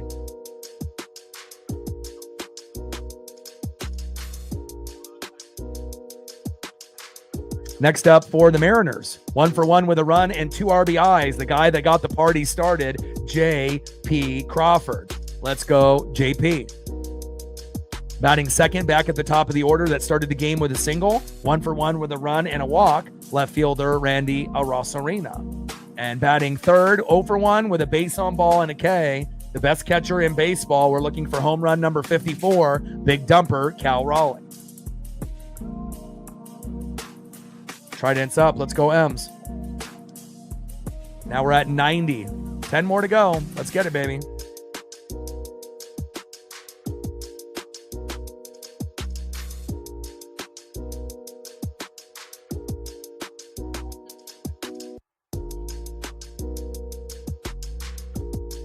Looks like we're at 94 now. We're close.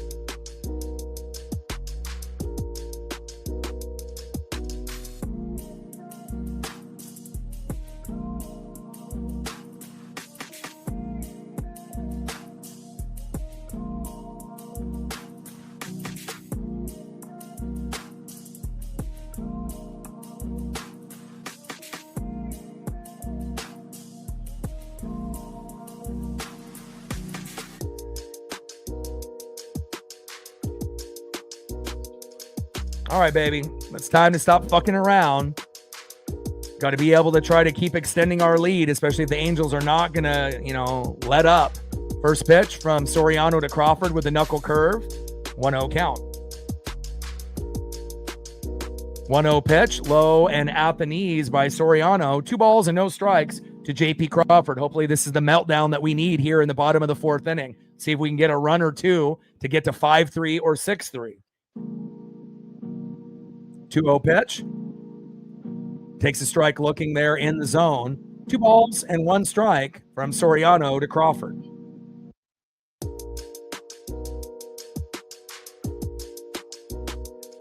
Two 2-1 pitch. And JP, the Crawdaddy, pops it up and it fades foul. Sinker 97 miles an hour by Jose Soriano. Flying Monk in the building. What's good? All right, bottom of the second inning. JP Crawford doubled to left. Rayleigh scored. Rivas scored. 2-0 Mariners. JP with that big RBI situation. Then Julio doubled to left. Crawford scored. Arosarena scored. And Raleigh went to third. 4-0 Mariners. Davidson homered for the Angels in the top of the third. That made it 4-1. And then Taylor had a sac fly to center. Moncada scored. 4-2, and then just a few seconds ago, Rengifo grounded out to the shortstop, and Ward scored 4-3. So we were up 4-0, and they've started to climb back into the matchup, but hopefully we'll be able to extend the lead here. There is your recap, Flying Monk.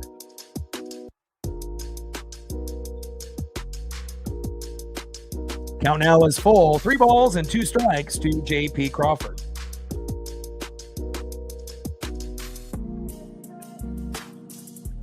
And down he goes on strikes. Down goes JP, and that is 1 away. Strikes out swinging. Come on, JP.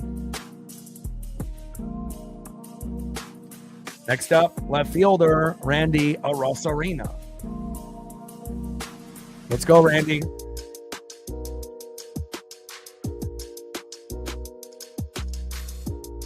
First pitch in there to Randy Arosarena with the splitter. Right down the middle, 0-1 count. Bottom of the 4th inning, 4-3 Mariner lead. Packers dominating the Commanders at home at Lambeau. Randy, run! And that might be the hardest I've ever seen Randy run to first base in my life. Great job. There we go. Started to learn a little bit from Luke Rayleigh about hustle. Great job, Randy. And we usually don't say great job, Randy, when we're talking about him running. So there you go. All right, perfect time now for the big dumper, Cal Raleigh, to hit home run number 54 and tie Mickey Mantle for the most home runs for a switch hitter. Cal is due, and we could really use the home run right now to make it 6-3. Come on, Cal. I would love to see Cal and Julio homer tonight.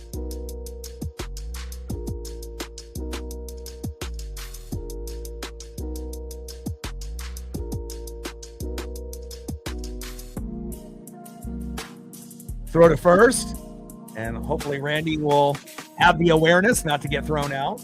Sometimes a little lackadaisical, on the base paths. We've seen Randy get thrown out a few times, Polo, a few others, so can't afford that. Pitch is low and at the knees. 1-0 count to big dumper Cal Raleigh. Come on, Cal.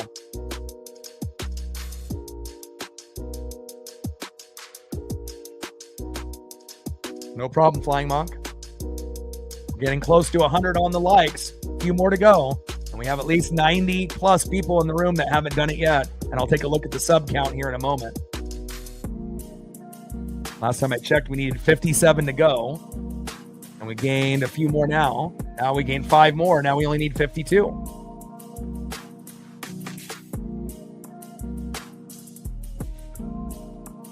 Gained 10 subs. See if we can get to 20. There we go. Nice job all day. Let's see if we get to 125 now. Rivas did start tonight, but Victor Robles did not, which is a little odd, and he's not injured. They're going with Luke Rayleigh, and they went with Dominic Canzone yesterday. So for us to be top tier, we need Robles, in right field and Rivas at second. I don't want to see Cole Young playing the rest of the year. Honestly, Leo should be playing every day, and Victor Robles should be playing every day. No disrespect to Cole Young, Dominic Canzone, and Luke Rayleigh, and I don't care if it's a righty or a lefty on the mound. If we want to win, we have to have our strongest lineup, and that's with Rivas and Robles in the lineup with the other 7. And there is a walk to big dumper.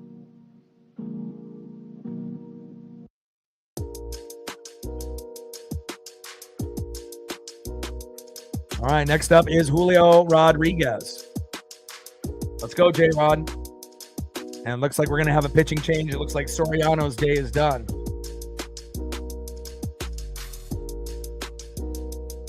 Or are they just going to talk to him on the mound here? Are you going to pull him, or are you going to keep him in there?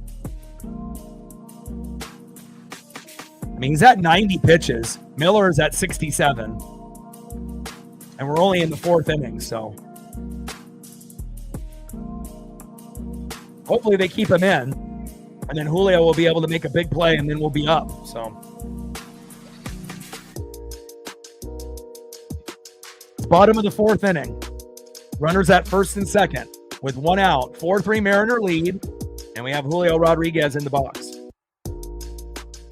3-run bomb, or even just like an RBI like he had in these previous at-bat. He's at 30 homers and 89 ribbies, RBI single, RBI double, RBI triple, 3-run blast. Just something positive to move that scoreboard from 4 to 5, 6, or 7.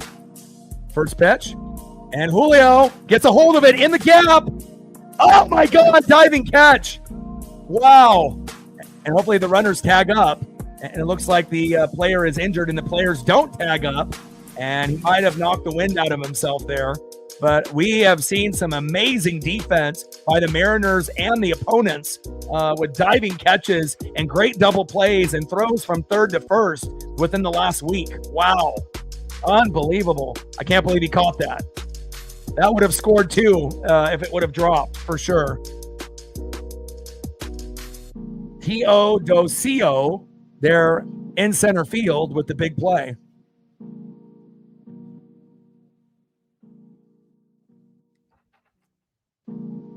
And now we have 2 away.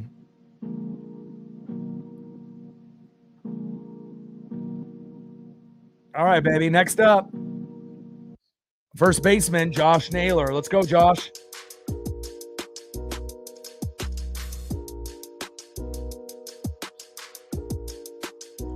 Just as valuable as Julio and Cal on this team. Top tier player. 1 home run away from 20, and he will get 20 before the season is up.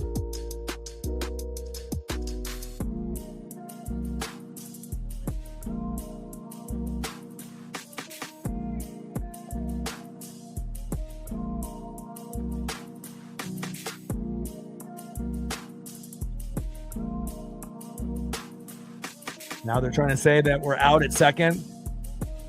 Come on, Angels. Angels are now trying to challenge, and, obviously we had the runners kind of go past, Cal already was going to second and then had to go back to first. And then Randy was going to third and had to turn around.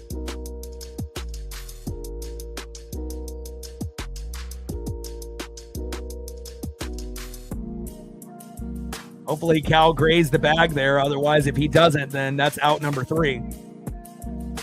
Ay, ay, ay.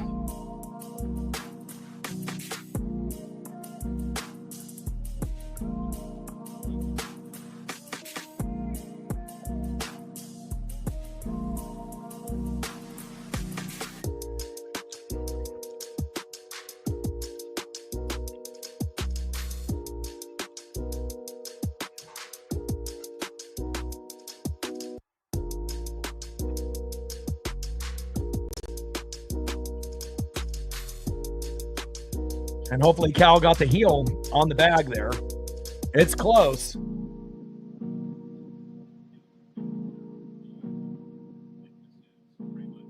God, they are just not letting the shit go, huh? They are just fucking, he's trying to get any advantage that he can.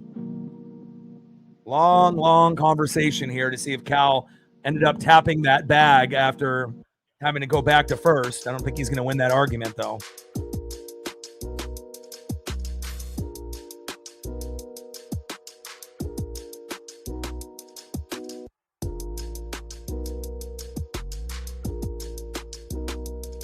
I mean, definitely killing the momentum. It's like when you have a player in football that goes down with a fake injury because they're trying to slow down the momentum. And that's exactly what the Angels manager did there. Trying to really slow us down momentum-wise.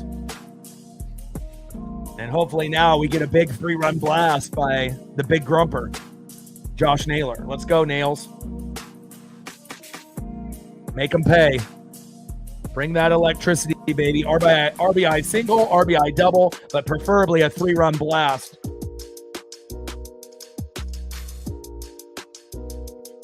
All right, finally we get past all that bullshit.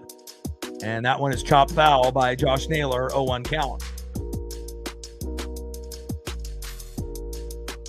Man, Angel manager just wasn't giving that fucking call up. Make him pay, Naylor. Fuck all that. Bottom of the fourth, 4-3 Mariners. Soriano on the mound, and he will be exiting after this inning, but hopefully not after Naylor makes him pay. 0-1 pitch, low and at the knees. 1 ball and 1 strike to Josh Naylor.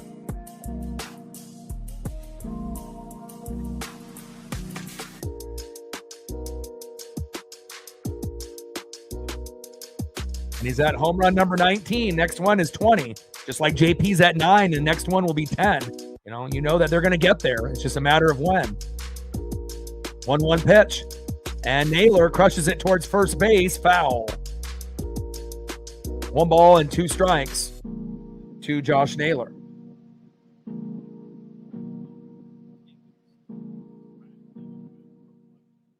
Come on, Nails.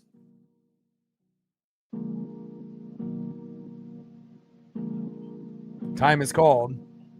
Jose Soriano on the mound, approaching 100 pitches. Josh Naylor in the box.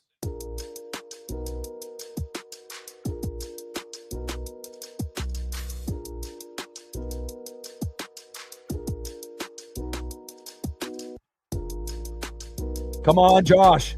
1-2 pitch, high and away. 2 balls and 2 strikes to Josh Naylor. Come on, Nails.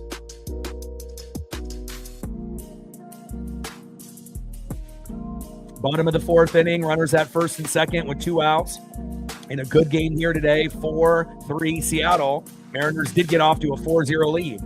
2-2 pitch, slow dribbler, and that will be an easy throw to first for out number 3, and we leave 2 stranded, and the Angel manager gets his wish.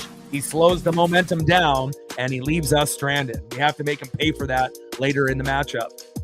Too bad we weren't able to do it right there. That would have been great if Naylor would have got a home run. Place would have just fucking exploded. All right, end of the 4th inning, and we're still up and run. Let's see who's up next here in the top of the 5th.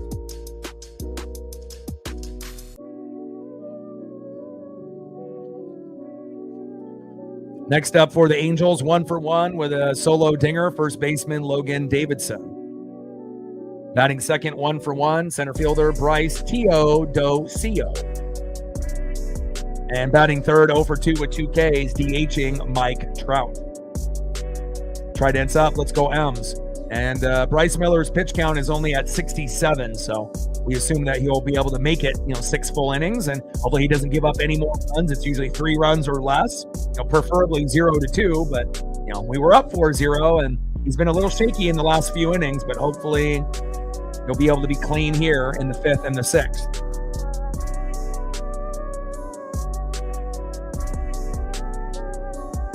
Let him know. We already hit 1 goal. Actually, we've hit 2 goals already. We've hit the sub initial goal. We usually try to go 5 to 15.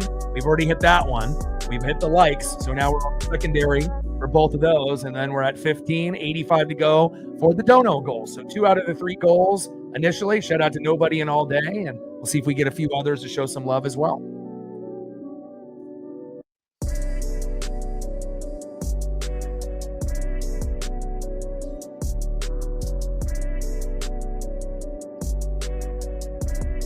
But the upcoming schedule will be the Mariners tomorrow on Friday, Oregon Ducks versus Northwestern at 9 a.m. on Saturday, Gus Johnson and Joel Klatt on the mic, which will be electric. And then the Mariners play in the evening, and I'll do that one as well. And then on Sunday, I'm also going to do 2 streams on Sunday also. We're going to do the Mariner game, and then right after that, with maybe little to no break, we'll do Sunday Night Football with the Vikings, with J.J. McCarthy going against the Falcons and Michael Penix Jr. So I know I'm going to be exhausted after the weekend is over, but I think it's going to be a lot of fun. Hopefully I have a voice. Top of the 5th, 4-3 Mariners. But as long as I don't have to do 7 hours straight and back-to-back days, then I'll be good. And then the Duck game is on at 9 a.m. and the Mariner game is in the evening. So I'll be good on Saturday. The Sunday, I'll be tired after that NFL Sunday Night Football one is over, but we'll be good to go. Top of the fifth, 4-3 Mariner lead after starting off with a big 4-0 lead. Bryce has been a little shaky in the last few innings, and hopefully he can finish strong. Davidson in the box, 1-1 pitch. Big swing and a miss. 1 ball and 2 strikes from Miller to Davidson. 4-5 record with a 5.53 ERA for Bryce Miller, and obviously was injured for a good chunk of the year. And Logan Davidson ended up getting them on the board with a solo dinger.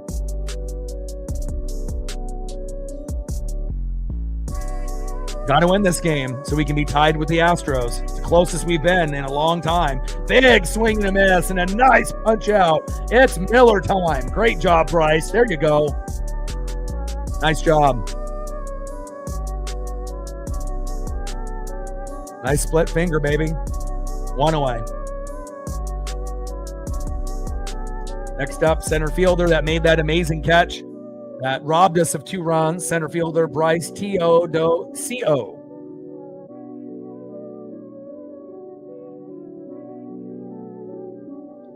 And he goes for the bunt attempt. Get him, Cal. Throw to first. Got him. Sharp throw to Naylor. 2 away. Beautiful awareness by the big dumper, Cal Raleigh.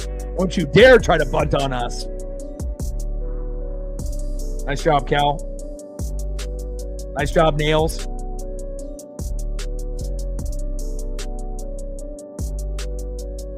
Next up for the Angels DHing, Mike Trout.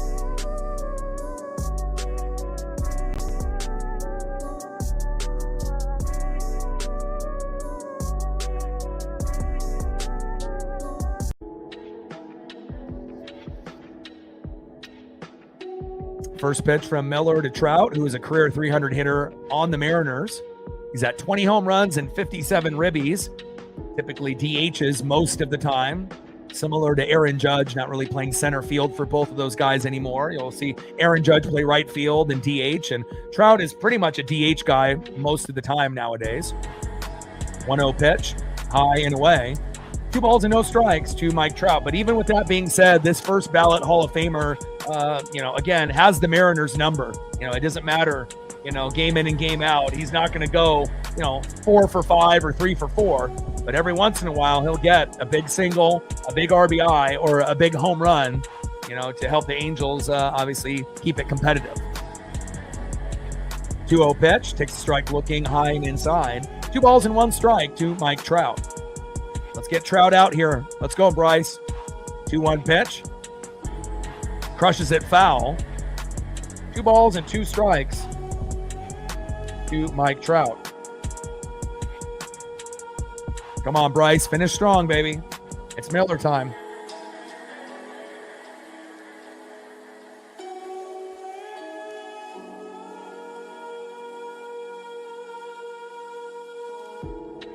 Top of the fifth, nobody on with 2 outs. 4-3 Mariner lead, 2-2 pitch.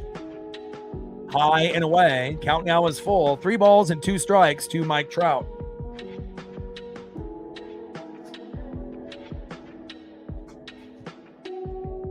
Come on, baby.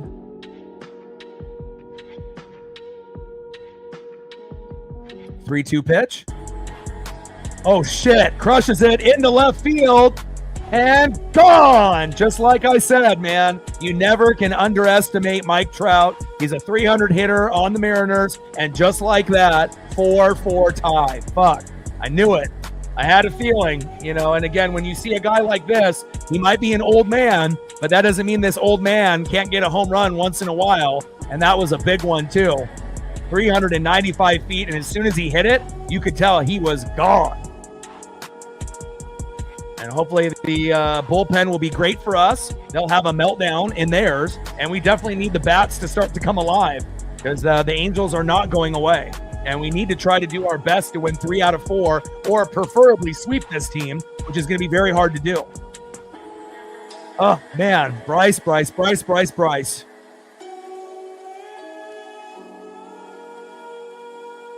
First homer since August 6th. And, of course, it happened against the Mariners. First pitch to Neto at the knees, 1-0 count.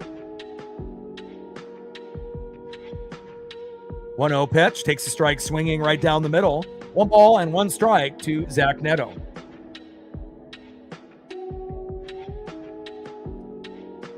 Yeah, well, I think that they didn't intentionally walk him because that was his first homer since August 6th. Now, if he has been homering recently, then I think that maybe they would have possibly considered it. But, even though he's a first ballot Hall of Famer, I don't think any pitcher is intimidated by Mike Trout anymore. Maybe when he was in his prime, but again, with injuries and him getting up there in age, people are sleeping on him still. But it shows you, even though, he can be injured and old, he can still get 20 to 25, 30 home runs in a season. And again, a career 300 hitter against the Mariners and makes us pay.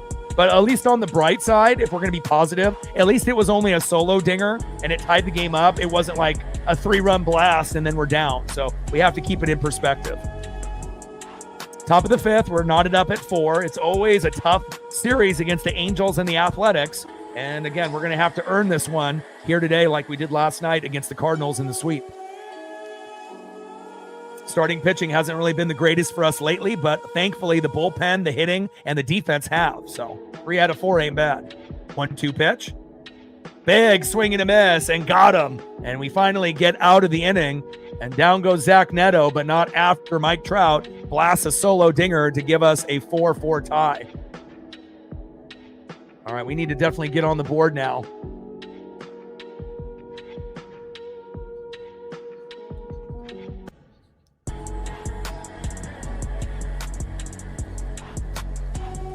The thing is, just like in the NFL, right? In any sport, NBA, NFL, NHL, or MLB, just because another team has got a shitty record, in your division, doesn't mean it's going to be a cakewalk. Again, because you see that team often, they know you and you know them inside and out. So, you could end up playing the worst team in the division and they could still make it competitive. And again, the Mariners, just like a lot of other teams, sometimes play down to the competition. We do have the best record in MLB at home after the All-Star break. And I still think we're going to win this game. But again, just because a team's got a bad record, that doesn't mean anything. Especially in baseball late in the year, if the team is in your division. And honestly, if we're really being real about it, we have a harder time beating the Angels and the Athletics lately within the last few years than we do with the Astros and the Rangers. When we play the Astros and Rangers, we play up to the competition and usually, we beat them and it brings out the best in us. But when we play the Angels and the Athletics, there's a little bit of a, maybe not as focused, and you play down to the competition. And if you play down to the competition with not the same kind of effort, sometimes if that team ends up getting an early, home run, RBI, sometimes you don't recover, and luckily we had a 4-0 lead, because imagine if we didn't, we would be down 4-0 right now, or 4-1 or 4-2. So we have to be thankful that we ended up getting the 4 runs in the second, but they've scored a run, 2 runs, and a run in the 3rd, 4th, and 5th. So something's got to give here, and we need to get it turned around. Next up is Jorge Polanco. On deck, Eugenio Suarez, good vibes only, and batting 3rd, Luke Raley. And hopefully we get Victor Robles to pinch hit for Luke Raley, and that might be able to give us a little bit of a lift that we need, obviously, at this moment. First pitch to Polo is a ball, 1-0 count. Chase Silseth enters the matchup. Yeah, but it's not just the Mariners that happens to. I mean, it happens to all the teams in every division across all 4 major sports.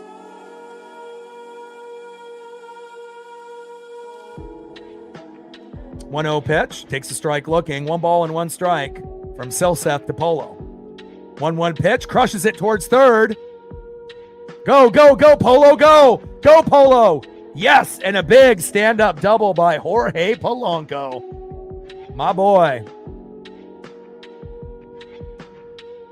9-game hitting streak for Polo.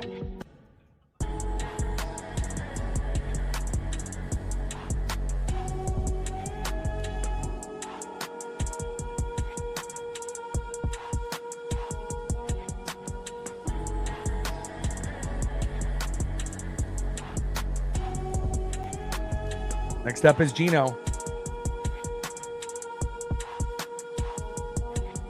And broken bat.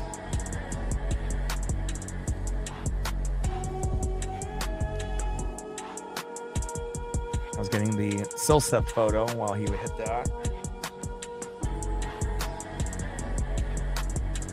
Silseth on the mound. Gino in the box.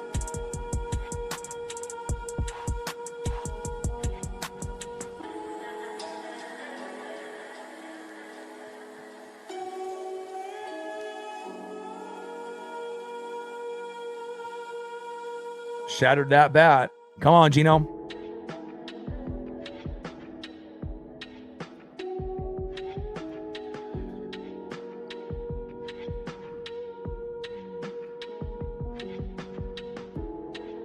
Bottom of the fifth. Runner at second. Polo with a stand-up double just moments ago. 4-4 tie. We did have a 4-0 lead, but they've scored a run, 2 runs, and a run in the last 3 innings to make it a 4-4 tie. And Gino, dribbler to third, throw to first, and keeping Polo stranded there at second. 1 away.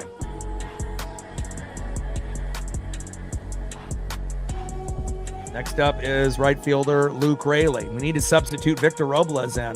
Like, what are we waiting for?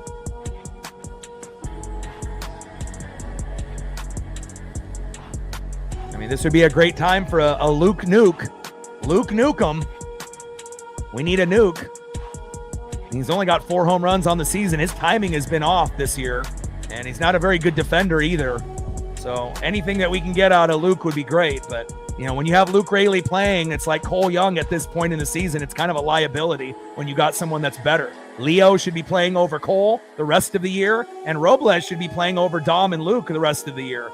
You know, I don't care if it's a lefty or a righty. You know, there's more trust in Robles. I mean, hell, you could put Luke Raley and Dominic Canzone into one player and still wouldn't be better than Robles. And that's true, and that's facts. Come on, Luke. 1-1 pitch. And Raley hit it to Rengifo, throw to first, and nice hustle by Raley, but that is 2 away, but he ends up getting Polo to extend to third, so at least we have that going for us. Next up, second baseman Leo Rivas, who can definitely get us a single, double, triple, or home run. Let's go, Leo. The hero last night, and even though he might be small in stature, he's got a big heart and a big swing. Great, big, amazing baseball IQ, and hopefully we'll be able to get him home here. First pitch to Rivas, in there for a strike. 0-1 count.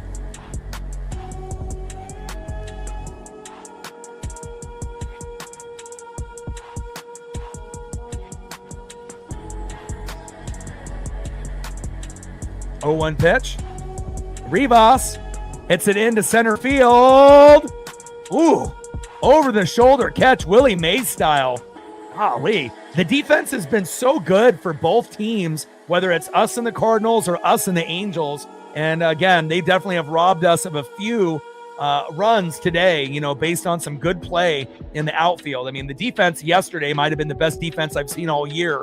But again, nothing on the board here. End of the 5th inning, 4-4, Mariners and Angels. And the Angels definitely have the momentum at this point. But hopefully we'll be able to, you know, regain the lead at some point or another. We have to. Got to win this game. No ands, ifs, or buts.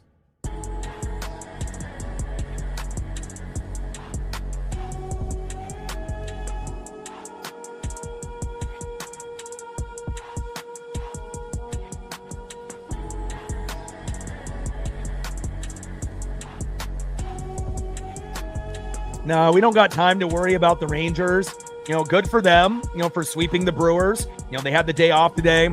Blue Jays, you know, Gossman ended up, you know, giving the Astros the shutout, which, you know, got us to half a game behind, you know, which is nice. You know, but we have to try to win here today. And it just seems like every time the Astros lose, you know, we lose. You know, and when they win, you know, most of the time, you know, we don't win.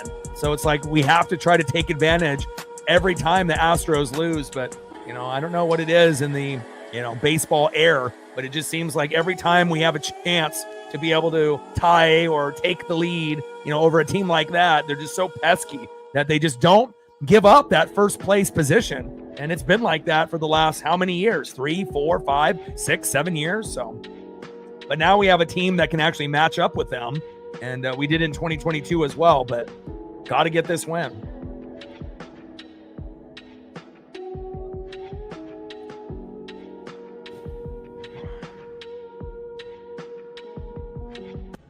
Next up for the Angels, third baseman, Yoan Moncada. Batting second, left fielder, super underrated player, Taylor Ward, who's a stud. And batting third, the former Mariner and Dodger, Chris Taylor.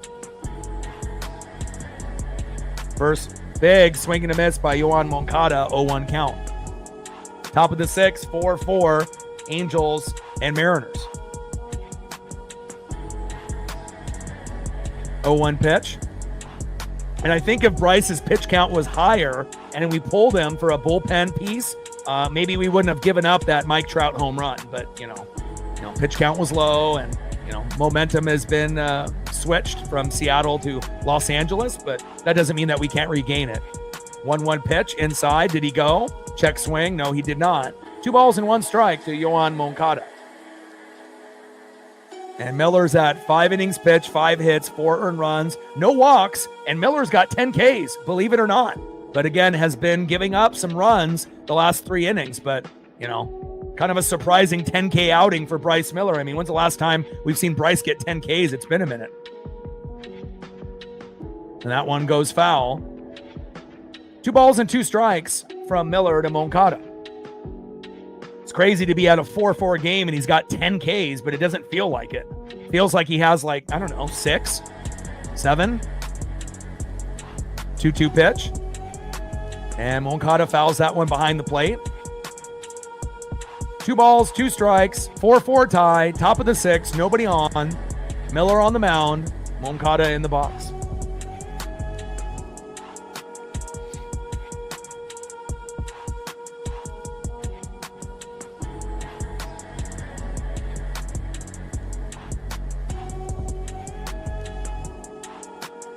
Two-two pitch, low and at the knees. Count now is full. 3 balls and 2 strikes from Miller to Moncada. Well, Ryan, if it ended up being the Mariners winning the division and the Rangers got second and the Astros didn't make the playoffs, that wouldn't hurt my feelings one bit. I wouldn't mind that at all.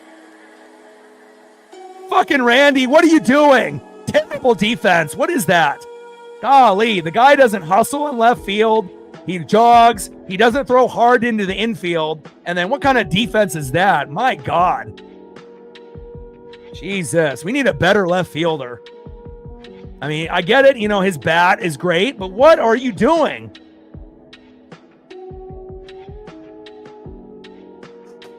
Fucking hits him on the knee. Jesus Christ, Randy. I'm telling you, and again, I just call it how I see it. It's not like I'm a Randy hater. I enjoy, what he brings offensively, but I honestly think that having Victor Robles at the leadoff spot would be better, than having Randy there. And again, Randy has this lack of, intensity, kind of a ho-hum approach. He doesn't hustle. He doesn't throw hard, from the outfield into the infield. A lot of guys that hit a single, it turns into a double. Doubles turn into triples when it's hit towards him. Just not a very good defender and doesn't have hustle, And again, I know he's kind of a big name, but I would rather have Victor Robles than Randy any day of the week. You have to be a complete player, and Randy is not, It's frustrating when you have that much talent where you could be an all-star, hitting the ball, but your defense is fucking booty cheeks. You're terrible. You're a liability out in left field. Imagine if almost every ball came into Randy's area, we fucking would lose every game. Legit. And again, he's a great hitter. Don't get me wrong. Singles, doubles, home runs, can get 20 to 30 home runs a year. But golly, how many runs do you give up? All those home runs that you give us, you give them up defensively. You fucking stink. Golly. Next up is Taylor Ward, and if we're not careful here, he's going to hit a 2-run blast, and we're going to get down 6-4. Got to be very careful here. Ward is having a very sleepy, sneaky season. 30 homers, 96 ribbies for Taylor Ward. and definitely has stepped up in Mike Trout's absence and has really, gotten better over the last few years. One of the better sleeper players in MLB. Fucking Randy. 1-0 pitch. In there for a strike. 1 ball and 1 strike to Taylor Ward.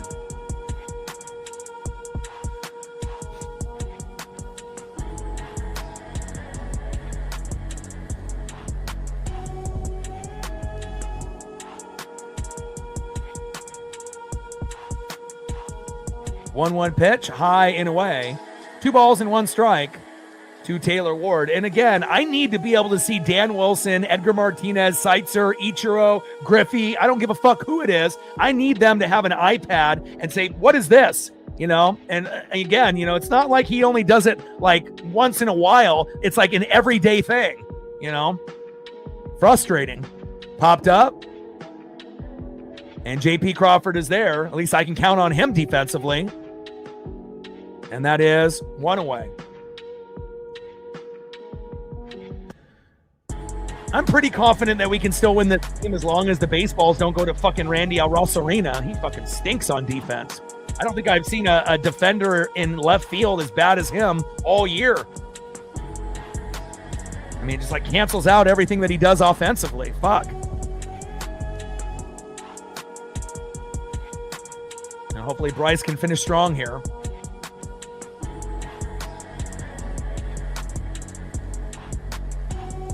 Next up is Chris Taylor, the former Turner and former Dodger. First pitch, low and away, 1-0 count. And again, once we, go with the bullpen, as long as we have the right individuals, they've been lights out lately. And we're better at home than we are on the road. So as long as we don't have like some big fuck up by like Gabe Spire, we should be able to have the bats, give us at least 1 or 2 more runs, maybe even more before this one is over. But definitely the Angels stole back the momentum after we scored 4 runs and had a 4-0 lead. But, momentum has been taken back by Los Angeles. Takes a strike looking inside. 1 ball and 1 strike with a runner at second with 1 out. 4-4 Angels and Mariners. And again, that, runner at second wouldn't be there if Randy could actually fucking play some defense. I mean, when's the last time you've seen a guy in left field jog and have it hit him in the fucking knee? Like, you're supposed to be a goddamn all-star. It's not like you're a scrub batting 180 and you fucking stink and we have no one else, to put there. Like, you're an all-star. Play like it. 1-2 pitch. High and away. 2 balls and 2 strikes to Chris Taylor. And again, I don't know how many times I've complained about Randy this year, but it feels like almost every game. And I don't want to, but, it's like every single game he does something fucking stupid. Process fucking hits, runs, RBIs, and home runs, and, kills the momentum for us. And got him! 11th punch out by Bryce Miller. There you go. And even though it doesn't feel like he's lights out today, at least that is going for him. Nice job, Bryce. 11K night for Bryce Miller. Down goes Chris Taylor. And that is 2 away. Next up, second baseman Luis Rengifo. And maybe we can get strikeout number 12 and we can get out of this inning.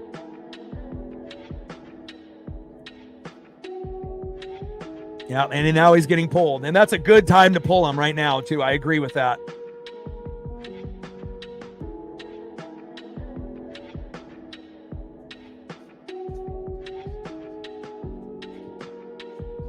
That might have been the most quiet 11K game that the Mariners have seen all year. Because again, if you didn't know that, and you watched this whole game and didn't keep track of the Ks, honestly, you would have thought that he got half of that. Like, maybe 5 to 7 Ks, not fucking 11. But especially when he's given up, 4 runs within the last 3 innings, that definitely takes away from some of the excitement for the Ks, unless it was like 4-0 or 4-1. And then you feel them a little more. But it's like when you're giving up hits while getting the strikeouts, it's not like as impactful. But, as long as the balls are not hit to Randy, we're going to win. Now, if the balls keep going to Randy, then we're going to lose. That's just plain and simple, And again, it's like, it's one thing to not hustle, but then also at least throw hard and throw fast into the infield. And I don't think I've ever seen a player that doesn't hustle, right, and takes his time And then when he throws the ball into the infield, it's like a lob. Like, I need to see a fucking laser like Victor and Julio. Like, I don't understand, like, how an all-star player, like, does he think like he's a diva? Like, he's the best player on the team and it doesn't matter what he does? Like, I'm very confused. Like, someone needs to pull him aside and say that this shit is fucking unacceptable. You've been doing it almost every game the whole year. And what it tells me is that the coaches aren't doing anything about it. They haven't been coaching him up and letting him know. And if they have been, it sure as hell ain't working, you know? And I don't want him to cost us this playoff run. 5.2 innings pitched, 6 hits, 4 runs, 4 earned runs, 11 Ks, but the best part, no walks by Bryce Miller. And we know Bryce hasn't been the greatest this year. You know, he's been injured with Logan Gilbert and George Kirby. 3 of our top 5 starters have been injured. And so for us to be able to be where we're at, it's pretty miraculous, you know. But again, you know, when you get a guy that gets you 11 Ks, but then you got an idiot in left field and Randy that doesn't fucking play D, you know, it definitely cancels shit out a little bit. But we do got Eduard Bizzardo in now, and hopefully he'll be able to do a good job here. First pitch to Rengifo is a strike by Eduard Bizzardo, who's the most improved player on the Mariners from last year to this year. Let's go, Bizzardo.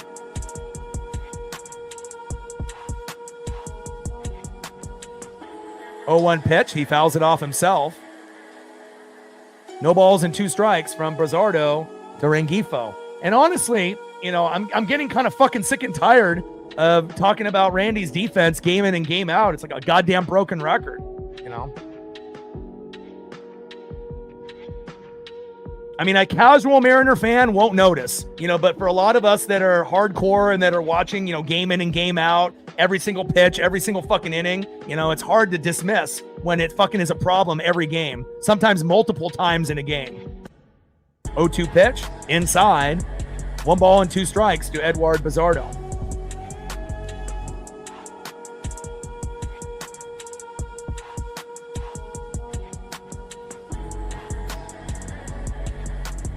I mean, honestly, at this point, I would, you know, if we could get a player that even, you know, batted like 250, you know, and ended up having half of the home runs as Randy, but was elite at defense, I would take that, you know. But again, we'll probably have somebody in the farm. Like at some point, we could move Victor Robles to left, and we could bring Lazaro Montes when he's ready to right, and maybe we could go that route, you know. But again, you know, defense matters, and that one gets hit towards Randy, and luckily it's foul. That would have scored a run if, you know, that was fair. No doubt about that.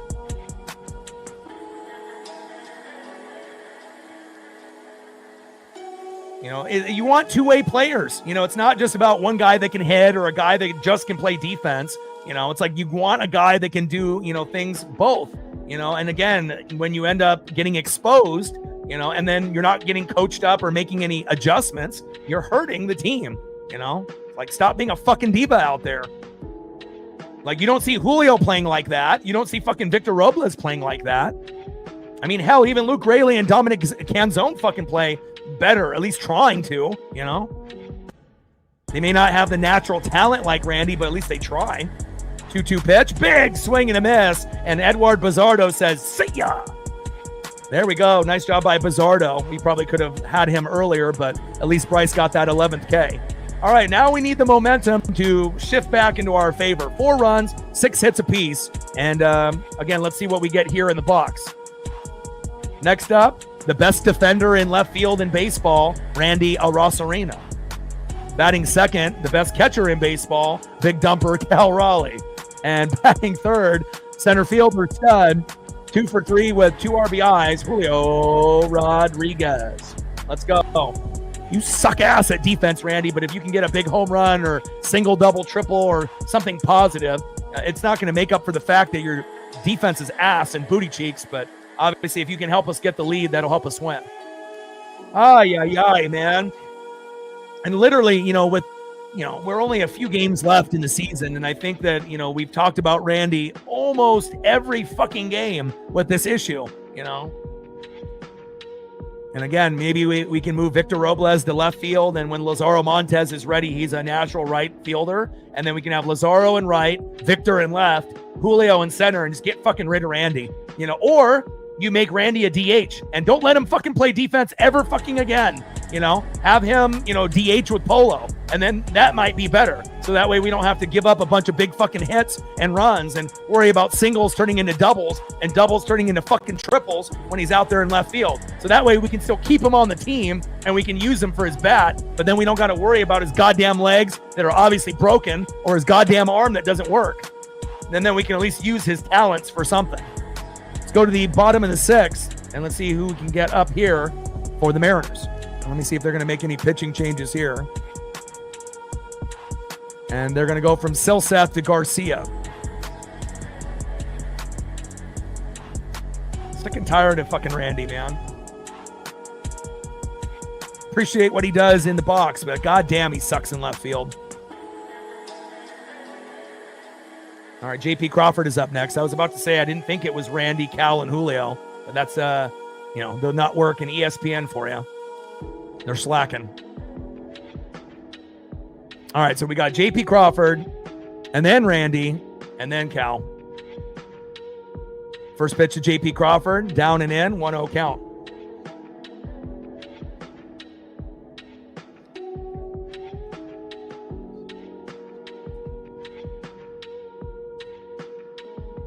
One-0 pitch from Garcia to JP Crawford. Inside there for a strike. That's questionable. Right on the line. 1 ball and 1 strike from Garcia to Crawford.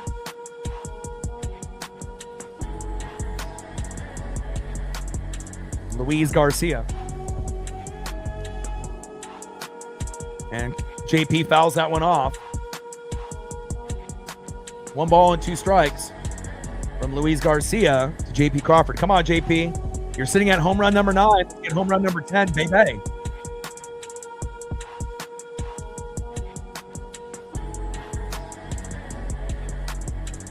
One-two pitch, low and into the dirt. 2 balls and 2 strikes from Luis Garcia to JP Crawford.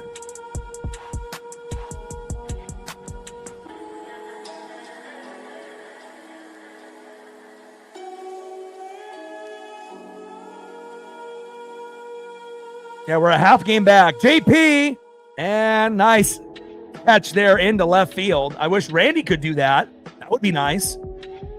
And now that is 1 away. Yeah, so we got to win to tie and, keep pace with the Astros. Because you have to think, the Rangers and the Astros aren't like laying down for anybody. We have to overachieve. All right, here we go. The best defender in baseball in left field, Randy Arozarena. First pitch inside, 1-0 count. Come on, Randy. You're going to be booty cheeks on a scale of 1 to 10, 10 being great and 0 being terrible. You are a 0 on defense and, probably around an 8 or a 9 in the box. So hopefully you'll do something here. 1-0 pitch. Takes a strike there. 1 ball and 1 strike to Randy Arozarena.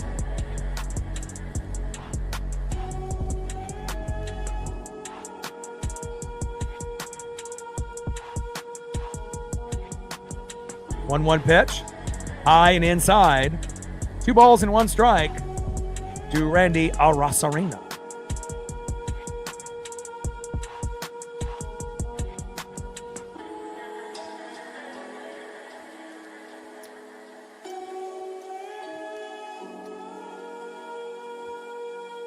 Yeah, Randy's not good enough to be the DH. We probably would be better off with Polo, at that matter.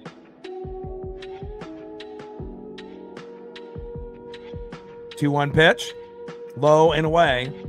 3 balls and 1 strike to Randy Arozarena.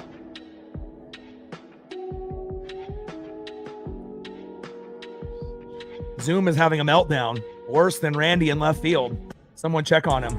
3-1 pitch, and Randy fouls that one back to the T-Mobile bricks. Count now is full. 3 balls and 2 strikes to Randy Arozarena. I don't know who's having a bigger meltdown right now, Zoom or fucking Randy in left field. Bottom of the 6th, 4-4 Angels and Mariners. Nobody on and 1 out. And we desperately need Randy to get something here. 3-2 pitch. And big swing and a miss. Down goes Randy. 1 away. Come on, Randy.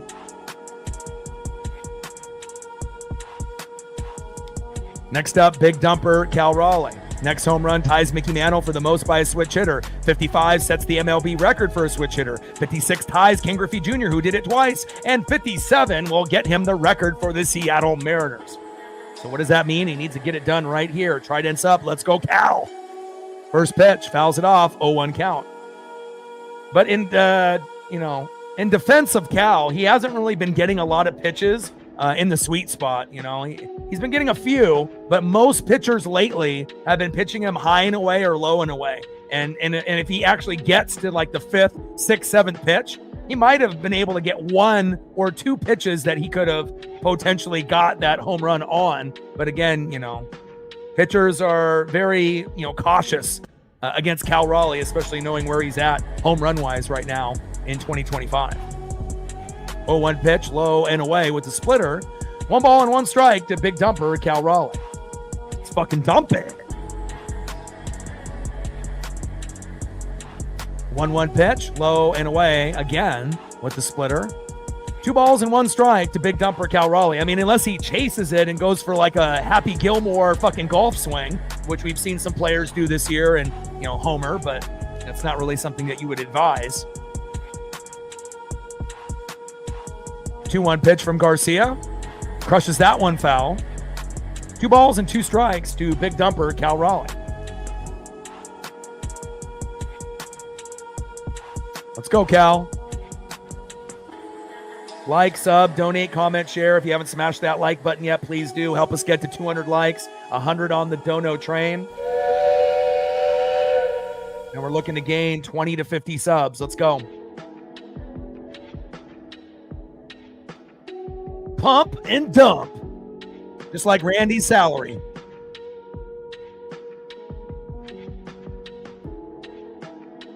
Two pitch.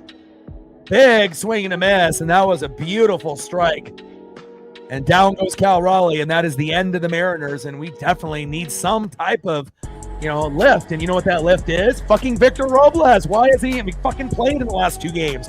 He got injured in San Francisco by actually hustling, something that Randy knows nothing about. And again, it's like now we finally have him after the suspension, and we're not even really playing him. What the fuck is Dan Wilson doing? I don't know what's worse, Randy's defense or Dan's managing. Fucking Christ. Get him in the game already. It's like we need Rivas and Robles to fucking win every day. Having fucking Luke Raley and Dominic Canzone in right field ain't cutting it, especially on the other side when Randy can't fucking defend. All right, let's go to the top of the 7th inning and see who's up next here for the Angels. We're going to have a goddamn meltdown like Zoom. Next up, 0 for 2 with 2 Ks, catcher Travis d'Arnaud, former Atlanta Brave. Batting second, 1 for 2 with a run, RBI, and a K. Had a solo dinger early. First baseman, Logan Davidson. Sweet uniform combo there with Clemson. And batting third, 1 for 2 in the 9-hole center fielder, making a couple big plays out there, Bryce Teodosio. And what are we doing with our bullpen? Are we going to keep Bizzardo out there? Might as well.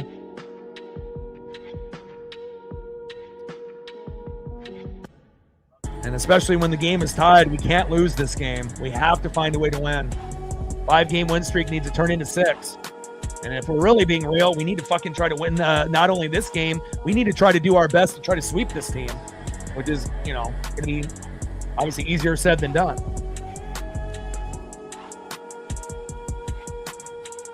Stacks, racks with a little Cactus Jack. Bang, bang.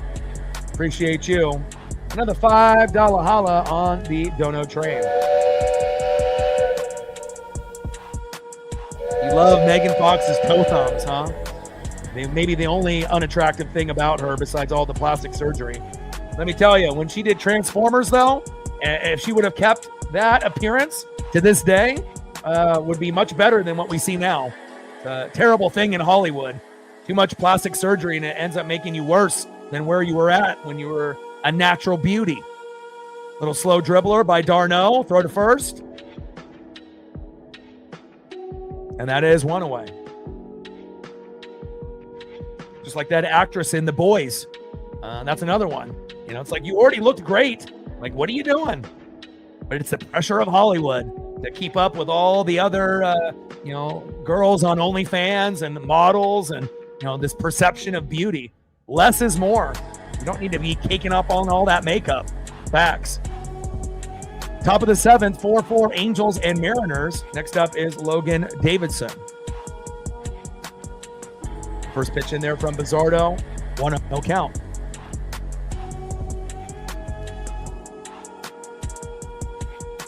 Bizzardo on the mound. Davidson in the box. 1-0 pitch. Takes a strike looking low and at the knees. 1 ball and 1 strike from Bizzardo to Davidson.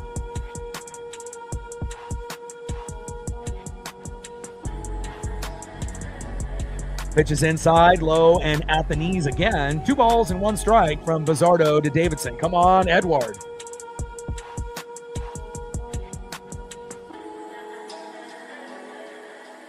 Two-one pitch.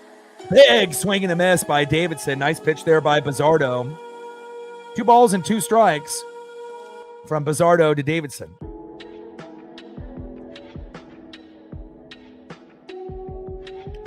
Top of the 7th, nobody on with 1 out. We're tied up 4-4. Mariners were up 4-0 to start the game, but the Angels have rallied back. And now another tough game against the Angels, just like the Athletics. They play us better than the Astros and Rangers do. Big swing and a miss, and down he goes. Nice punch out by Bizzardo. We can beat the Astros and Rangers easier than we can beat the Angels and Athletics. Make it make sense, but we play down to the competition, and that's just what happens. A nice punch out there by Bizzardo. Down goes Logan Davidson, and now is 2 away. Next up, center fielder Bryce Teodosio. First pitch, fouled behind the plate, 0-1 count.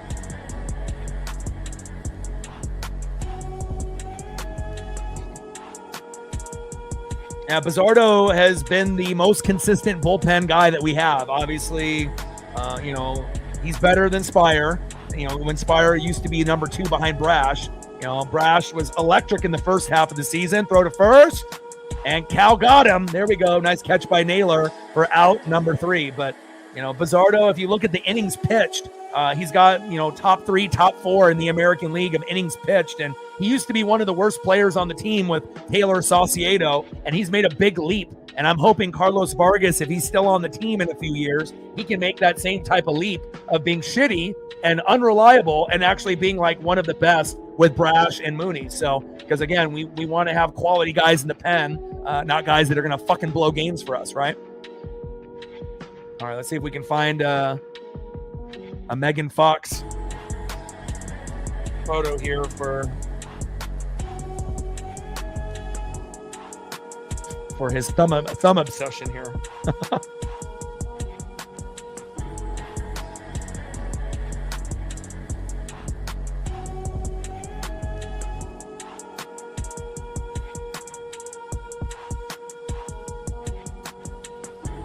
But maybe that's why she ends up wearing nails.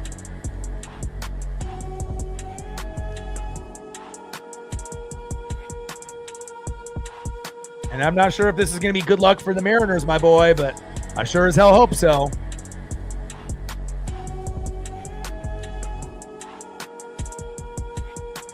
Less is more. Let's see who's up next here for the Mariners in the bottom of the 7th inning. And Burke is coming in for Garcia.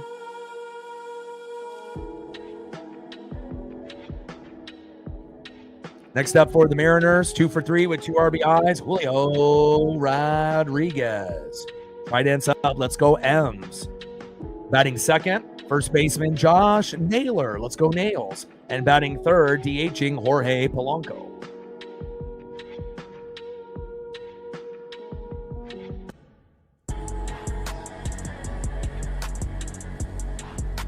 Brock Burke entering the matchup.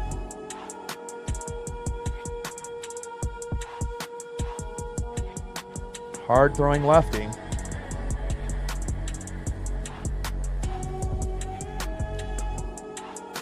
I don't know about Brock Burke, but I remember Brooke Burke from back in the day.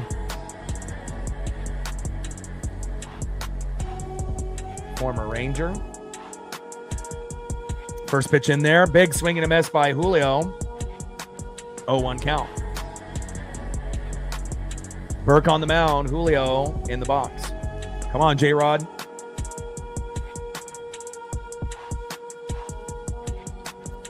Oh, 1 pitch. Fouls that one off towards left field.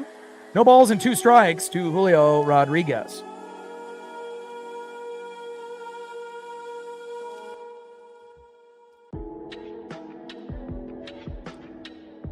Agreed.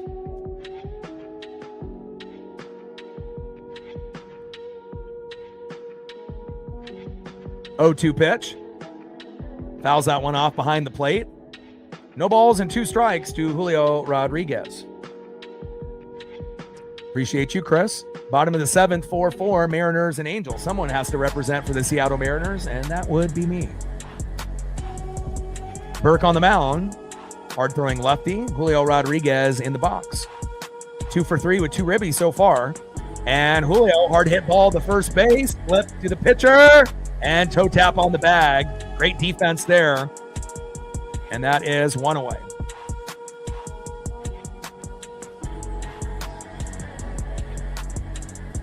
I mean, he's been hitting the ball with exit velo pretty hard. It's just, defense has been immaculate by the Cardinals and Angels. I mean, and again, if you think Julio's been bad, bad would be going 0 for 5, game in and game out, and he's not doing that. He's actually been one of the best players, in MLB in the second half of the season. You just can't expect, home runs and single, double, triples every at-bat. So, I mean, really, it's been, he's been connecting. It's just that teams have been making some pretty miraculous plays lately. Next up, the big grumper. It's Nails, Josh Naylor. Let's go, Josh. Sitting at 19 home runs. Big swing and a miss. We need 20, and that would definitely give us that lead that we need. 1 ball and 1 strike to Josh Naylor. Let's go, baby.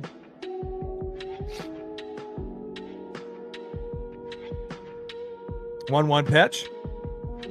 Yeah, but the defense, honestly, out of all the games that I've called this year, the defense was probably the best that I've seen all year for both teams. Again, think about how many plays that we had from Gino to Naylor and from second base to Naylor, and him stretching his legs out. I mean, it was, double plays and big throws that were like, if it wasn't spot on, we easily would have lost that game yesterday, and there was a lot of great defensive plays. I mean, more than just a couple like we typically see. I mean, it was like closer to that like 7, 8, 9 range. Throw to first off that slow dribbler, and Naylor is out, 2 away.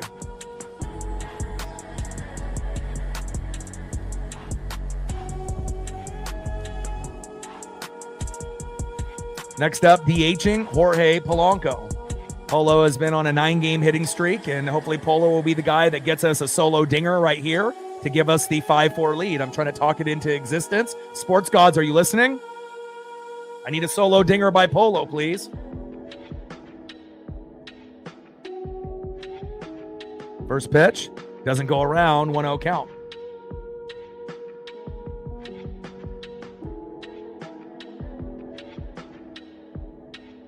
Two for 11 with runners in scoring position. Christ. Slow dribbler towards third base, foul. All right, sports gods. I'm going to give you the photo, and I need the results. Bottom of the 7th, we're tied at 4. You're a guy that can give us the lead, even though you have to bat right-handed and you're better left. Let's go, Polo. Make it happen, sports gods. I got to manifest this shit. I mean, we usually have like 2, 3, 4, 5 ESP moments every stream, so. And Polo, line drive, and great defense again. And the manifestation didn't work at that at-bat, but maybe it will later in the game. 4 runs, 6 hits, 1 error for the Angels. 4 runs, 6 hits, no errors for the Mariners. And again, momentum has shifted to the Angels, but again, it's tied. And, again, we need someone to step up. Otherwise, if no one does, we're going to end up being down in the 9th inning by like a run. So hopefully someone will be able to step up before that happens. Next up, 1 for 3 with a run, RBI, and 2 Ks. DHing Mike Trout. Batting second, 0 for 3 with 3 Ks. Shortstop, Zach Neto. And batting third, 2 for 3 with a run, third baseman, Yoan Moncada. Who are they going to be bringing in after Bizzardo? That is the question.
All right, top of the 8th. 4-4 Angels and Mariners. And Matt Brash enters the matchup. First pitch from Brash to Trout. Low and away, but gets the call. 0-1 count.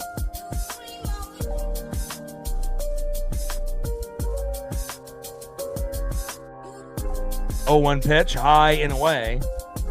1 ball and 1 strike from Matt Brash to Mike Trout, who already homered in this game. Career 300 average against the Mariners, and one of the best hitters against the Mariners in his career out of anybody in MLB. So even though he may DH only now and not play center field, and he's old, he's still going to be a guy that will do damage to the Mariners and other teams from time to time. 1-1 pitch, big swing and a miss, low and away. 1 ball and 2 strikes from Brash to Trout. Come on, Matt. 1-2 pitch. Line drive right up the middle. Fuck. And Rivas dove for it. And that is a big single by Mike Trout. Next up is Zach Neto. We need a strikeout and a double play, or a double play and a strikeout. Sports gods, are you listening?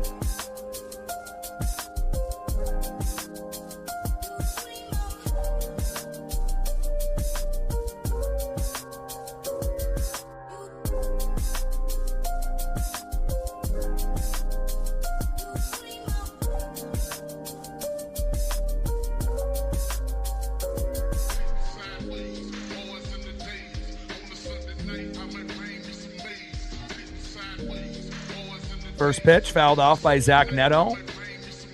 0-1 count. Yeah, but anytime you can see the Mariners play, in person, it's fun, regardless on who they're playing, Rockies, or if it ends up being the Astros, good team, or a team that's, not good. You might be able to see some magic, Cal Raleigh might homer, you might get a foul ball, you never know. You might get a hot dog from heaven. There's all kinds of delicious food there, great environment. It's always a great time.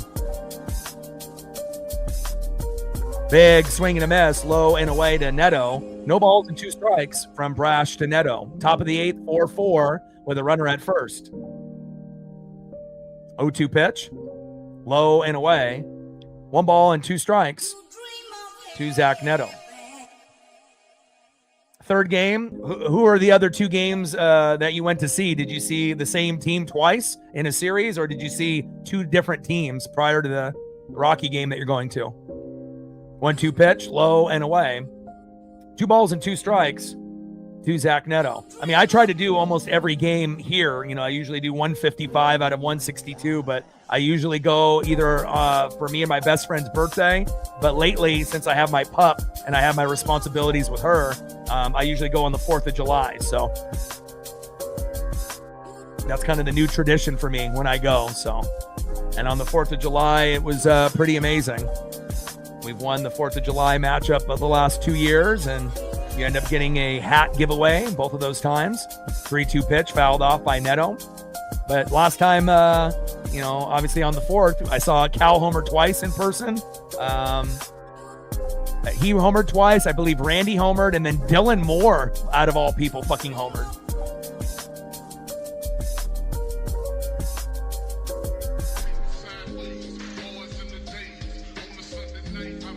All right, trainer coming out to look at Neto. Top of the 8th. Runner at first with no outs. Need a strikeout and a double play and a strikeout. M's versus the Twins and M's versus the A's. Nice.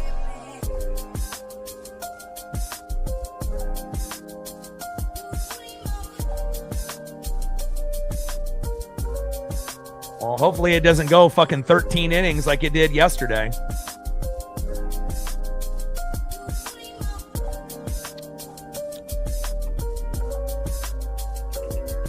I mean, I don't know how many 13-inning back-to-back games I can handle, but I mean, as long as we win,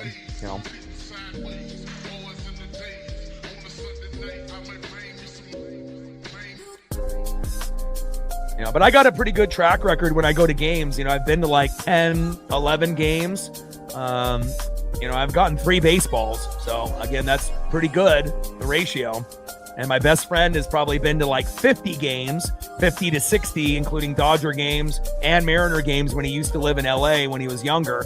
And he's never gotten a ball. So, I got lucky. I got a nice hit right up the middle by Neto, bastard. But I did get a Kike Hernandez ball when the Dodgers came to town, I think around 2018 or 2019. That was my first ball. And then I got a Julio Rodriguez rookie foul ball when we went to go see the Royals and Bobby Witt Jr. when he was a rookie. And that was my second ball. And when I got that one in 2022, I had tickets to go see the Yankees. And I told everyone on the channel that I would get an Aaron Judge ball. And I did, and those are the 3 balls that I had gotten. So, but I also got 2 AAA balls for the Portland Beavers when I was 10. So that kind of gave me the, I know what it takes to be able to get a ball at a game, and I'm not going to knock over any kids. I'm not going to be like the Phillies Karen, and asking for a ball, but the crazy thing is that, I've gotten assaulted both 2 out of the 3 times, when I've gotten my baseballs. When I got the Aaron Judge ball, this pretty blonde that was sitting in a row in front of me turned around and yelled at me and slapped my leg because she thought the ball was hers. And, obviously she didn't get it and she was mad, And then I had another guy body check me into the steps for my first ball, after he dropped it twice and it went on the ground and I scooped it. And he body checked me and I had shorts on and my knees bled for 9 innings. But, he was with his friends like the whole row and they clowned him the whole game. But I got the ball, so that's all that matters. Top of the 8th, 4-4, Angels and Mariners. Brash on the mound, Moncada in the box. 0-1 pitch, takes a strike high and inside. No balls and 2 strikes from Brash to Moncada. I've been watching sports and wrestling since I was 3, and I am 43, even though I may not look it. So, but again, I walk 5 miles a day, 7 days a week, and I've done that for 2 years with my pup. So that's a big part of it. I don't drink soda. I don't eat fast food. So that's a part of it too. If you take care of your body and your mind, you can do things that you never thought imaginable. Top of the 8th, runners at first and second with no outs, 4-4 tie. Pitches low and away, 2 balls and 2 strikes to Yoan Moncada. 2-2 pitch, fouled off into left field. Count still remains 2 balls and 2 strikes to Yoan Moncada. I started watching sports and wrestling around 85, 86. So it's been a long, long time. Big swing and a miss and a big punch out there by Brash. There you go, my boy. There we go. 1 away. Nice job, Matt. Way to bring that electricity. And again, he was lights out in the beginning of the year like Mooney, but since the All-Star break, kind of hit or miss. And thankfully, that was a hit. Nice job. Next up, one of the dangerous hitters in the lineup, Taylor Ward. More dangerous than Mike Trout. Got to be really careful with him. Arguably the best player on the team right now. First pitch low and away, 1-0 count. 225 average, but he's got 30 homers and 96 ribbies. So, he'll get over 100 ribbies before the season is up. And you would assume he'll probably get 3 to 5 more home runs, but hopefully not tonight.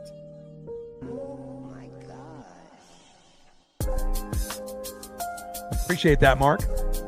1-0 pitch, low and away. 2 balls and no strikes from Brash to Ward.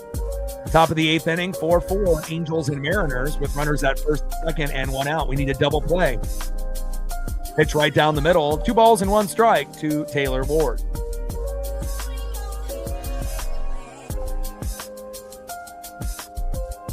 Yeah, the only bad thing that is the Monsters. I know Red Bulls and Monsters are not good for you. But since I gave up soda, I do a lot of water and whatnot. But that's really the only bad thing I think at this point. And I prefer Monster energy drink over Red Bull. And obviously, we know how the economy is. Everything has gone up. 2-2 pitch. Low and away. Count now is full. 3 balls and 2 strikes to Taylor Ward.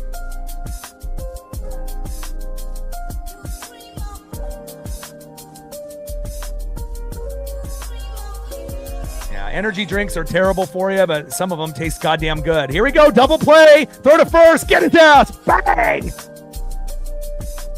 And we get out of the jam. There we go. We need that double play. We get that fucking double play. Great job by Brash. And great job by the defense. And that should give us some momentum to get on the fucking board. It's been forever. Great job, Ems.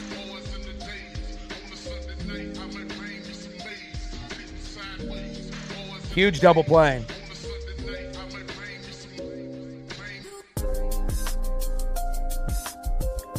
Yeah, and I feel like energy drinks have gotten better tasting over the last 10 years. Like back in the day, it was just like Red Bull and there's a few others, and now there's so many different brands that are out there and whatnot, but not good for you though overall.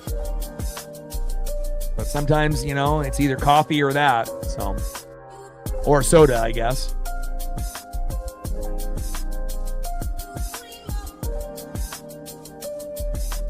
Next up for the Mariners here in the bottom of the 8th, 0 for 3, good vibes only, Eugenio Suarez. We could really use something from your bat. Gino, come on now.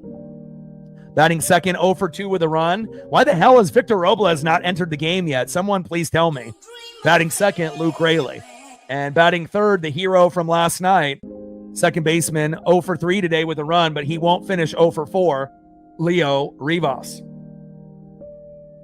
Let's go, baby. Got to find a way to win this game. Maybe Leo will be that guy.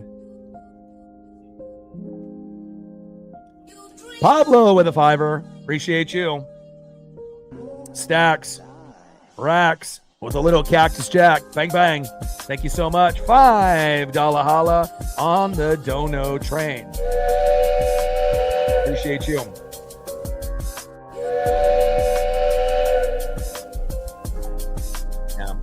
I have an advantage over like a lot of the other YouTubers too, because I did phone sales for big companies for like 20 years of my life. So, you know, and a lot of, you know, kids when I was younger, before podcasting and YouTube was a thing, you know, they would always say, hey man, you got a radio TV voice and whatnot. And, you know, after working on phone sales for cutthroat jobs, like if you don't hit your, you know, your quota in a week, you're fired, not in a month, in a week. That's a lot of pressure, but you know, it definitely taught me, you know, how to talk to people of any race, of any age, and you know, it definitely has carried over with some of the skill sets that I have here on YouTube. I've been doing this now for 13 years. This is my 9th year on YouTube. Next year will be 14 and year number 10, so pretty exciting. And I've been full-time already for 3-4 years, so 1 ball and 1 strike from Fermin to Eugenio Suarez. 1-1 pitch. Gino crushes it, but goes foul towards that third base line. Come on, Gino. Yeah, it takes a lot of effort too. You know, the thumbnails. I have to, you know, produce the show on the fly. I got to do the play-by-play and the color, and I got to watch the game, and I got to go stat pages, and I got to be able to vibe with you guys. So it's definitely a challenge, but you know, this is my dream, and you know, I sold a Jordan rookie to, you know, get my equipment years ago. And now the Jordan rookie, you know, is worth like 20, 30,000. So obviously if I didn't have any dreams and goals, I would still have had that card in my possession. But sometimes you got to make sacrifices for your dreams to come true. 1-2 pitch, and Gino pops up. Should be a routine play for the Angels unless they run into each other. And that is 1 away. Rengifo with out number 1.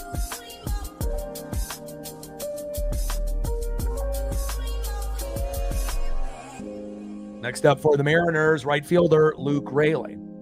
But if you go to my Instagram, you'll be able to see the Jordan rookie on there. You know, PSA 9, 1986 Fleer.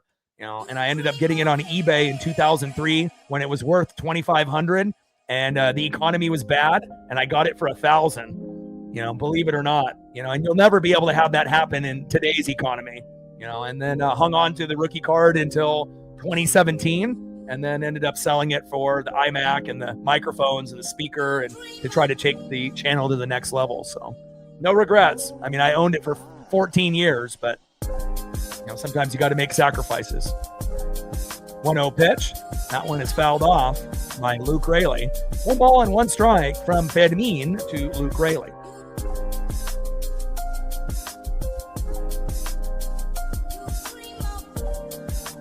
mean, $20,000, $30,000 card or 20, 30,000 subs, you know, and a dream. So, you know. 1-1 pitch, takes another strike. Come on, Luke. We need a nuke Luke. Luke Nukem. 3D. 1-2 pitch. Check swing. Did he go? No, he did not. 2 balls and 2 strikes to Luke Rayleigh. Come on, Mariners. Somebody fucking step up. Let him know, Victoria. 2-2 pitch. And slow dribbler. And it seems like we've hit in that same fucking spot to Rengifo for like how many goddamn outs? It seems like we've hit to him like 7 times today. Fuck. And why the hell is Luke Rayleigh fucking playing instead of Victor Robles? Make it make sense. Like, Dan Wilson, get your head out of your ass. Like, do you want to actually win this division or not? Next up, the hero from last night and could be the hero today, Leo Rivas. Let's go, Leo. See if he gets a solo dinger here. Oh, they're bringing in Canzone? Why? What the hell are we doing here? Jesus Christ. One of the hottest hitters on the team and you're bringing in Dom? Fuck, man. Only Dom I fuck with is Dominic Toretto, and this ain't Fast and the Furious. Come on. All right, Dom, you better make this fucking at-bat worth it. First pitch, low and at the knees. 1-0 count. What the hell are we doing?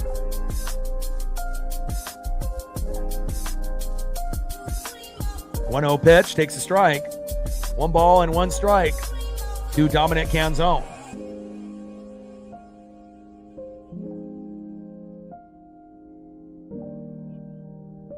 One pitch, high and away. 2 balls and 1 strike to Dominic Canzone. What the fuck are we doing?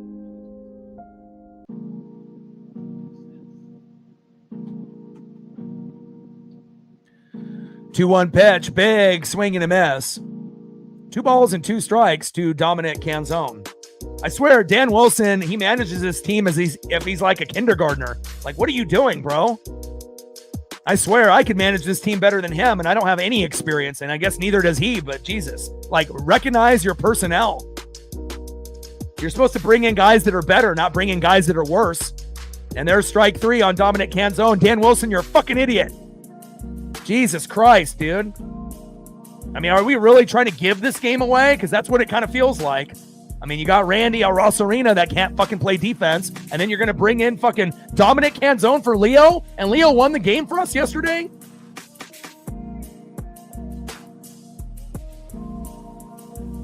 Jesus.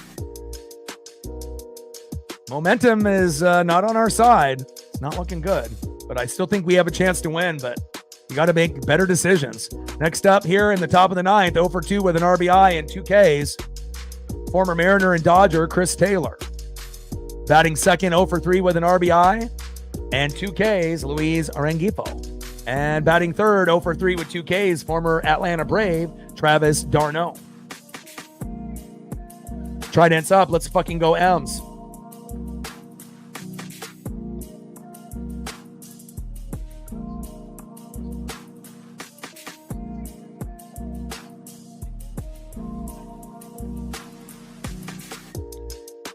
Yeah, but why hasn't Victor Robles been playing every day?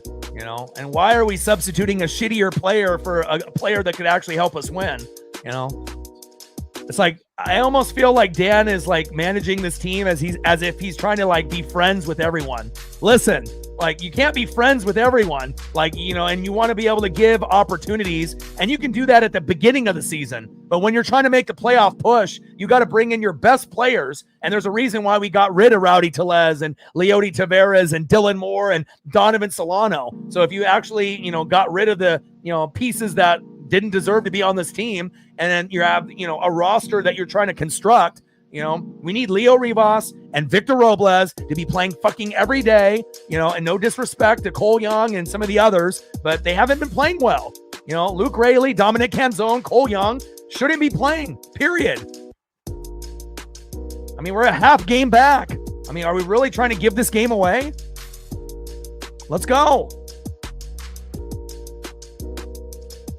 And Carlos Vargas is coming in. And if this was early in the year, I would fucking lose my mind. But he actually has been pretty good as of late. So hopefully we get the good Vargas here and he doesn't blow the game for us. Come on, Carlos.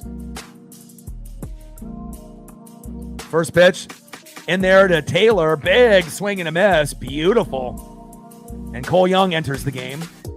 How are we doing? Vargas on the mound. Chris Taylor in the box. Taylor pops up. And luckily that's into right field, not left field, to Randy. And Luke Raley is there. And that is one away.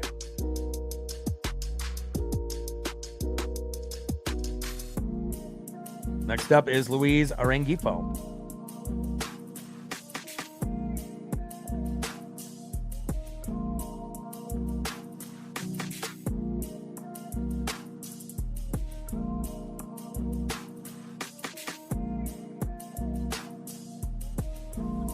And a little chopper. Nice flip right there. Nice job, baby. Carlos Vargas says, not today, baby. 2 away. There you go. If you're going to have a little slow dribbler right there, we'll take that. Vargas showed more effort there than Randy has all season, running-wise. All right, 2 away. 1 more out, baby. Let's go. Well, again, if you're 2 for 43 or something of that nature, you shouldn't be playing at this point. And I like Cole Young, but again, Leo Rivas is a better player offensively and defensively, And not having Victor Robles play after he's been injured all year and after the suspension doesn't make any goddamn sense whatsoever. Last up is Travis d'Arnaud. Yeah, it's like almost we're in the upside down in Stranger Things, Vargas was terrible, now he's good. All the really good guys with Bizzardo, Brash, Spire, and Mooney were, kind of shitting the bed, and then all of a sudden Vargas got good, but now everyone is starting to catch up. So 0-1 pitch. Low and at the knees. 1 ball and 1 strike to Travis d'Arnaud. And I don't even give a shit who is a lefty or a righty, because they do it based on that, stat typically alone. But, if we have Rivas and Robles play every day, we have a, much higher percentage to win. When you fill in, Dominic Canzone, Luke Raley, Cole Young, you can't really expect a whole lot from those guys at this point. Well, a blind squirrel gets a nut once in a while. 2 balls and 2 strikes from Vargas to d'Arnaud.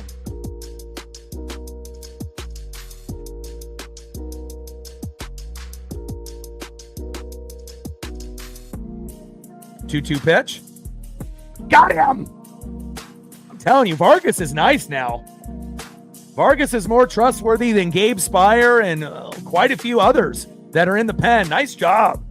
Way to be shitty and then turn into a decent, reliable guy in the pen. Nice job, Vargas. All right, here we go. We got a good chance to win the game. Leading off for the Mariners, the best defender in MLB in left field, Randy Arozarena. Batting second, the big dumper looking for home run number 54, Cal Raleigh. And batting third, center fielder stud, 0 for 2 with 2 walks and 2 Ks, Julio Rodriguez. But again, a couple of those outs were kind of like amazing plays by the defense. But again, we'll see where it goes. It's going to be JP, Randy, and Cal. And then Julio will be on deck. All right. So we're going to go JP first, and then Randy, and then Cal, and then obviously we'll get to Julio, because you would assume that one of those 3 guys, if not more, will get on. So we have a good chance of winning the game based off the lineup, and we'll see what we do here.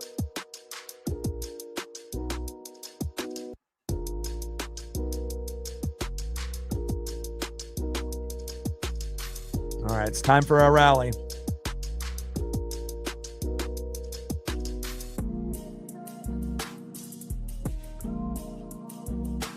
Let's go, baby.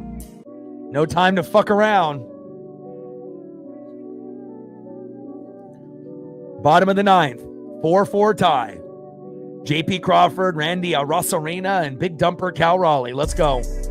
And hopefully Randy will make up for his issues in left field defensively with the bat in the box. Let's go.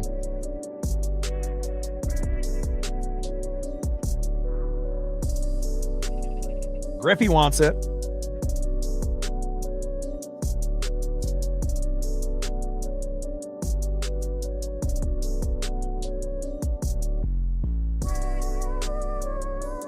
Come on, JP.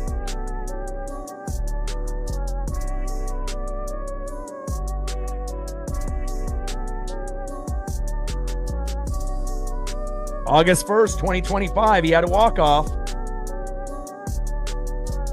Come on, JP. Ice water in your veins. Let's go. Kenley Jansen on the mound. Last time he walked off, this photo right here. In the City Connects, August 1st.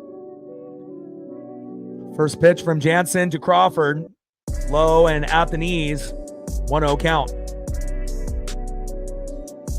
Come on, Ems. Let's get the walk-off. 1-0 pitch. Crushes it into left field, foul. 1 ball and 1 strike to JP Crawford. Come on, JP. Give me some of that electricity, that swagger. The aura. Ice water in your veins. Let's go. 1-1 pitch from Jansen to Crawford. Ground ball.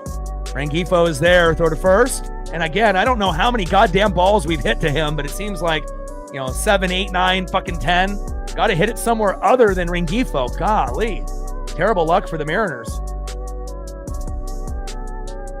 All right. Another opportunity for a walk-off. Randy has also done it with the City Connects.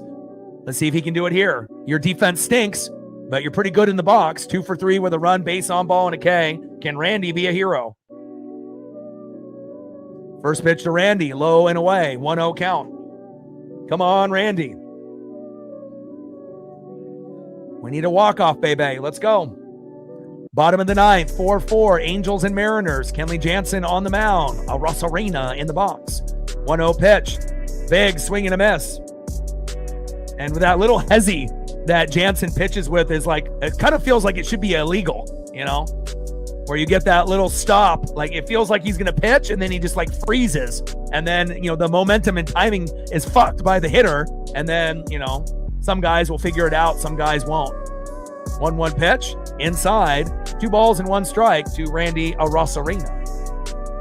And Jansen doesn't do it every pitch. It's like he chooses when he wants to do that little hezzy and he freezes, which is kind of odd, but he's good at it. Make him pay. 2-1 pitch. And Randy pops up, and that one, it goes foul. 2 balls and 2 strikes to Randy Arosarena. Trident's up. Let's go, Ems.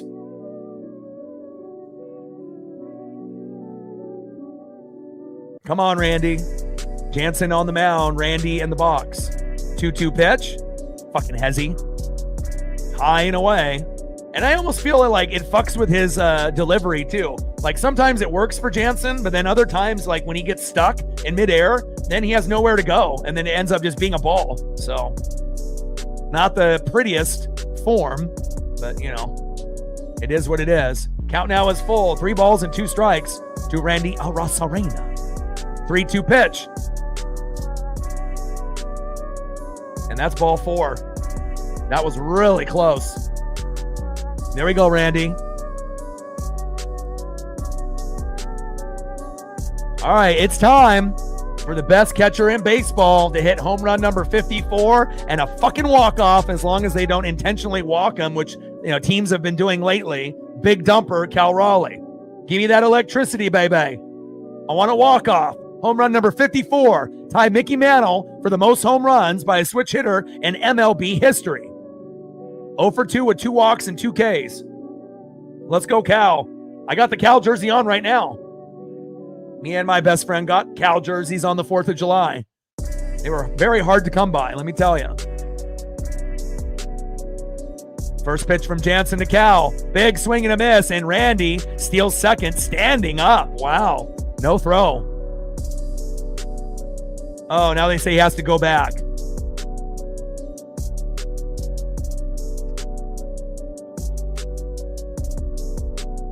Darno is crying about it, and Randy has to go back to first, huh?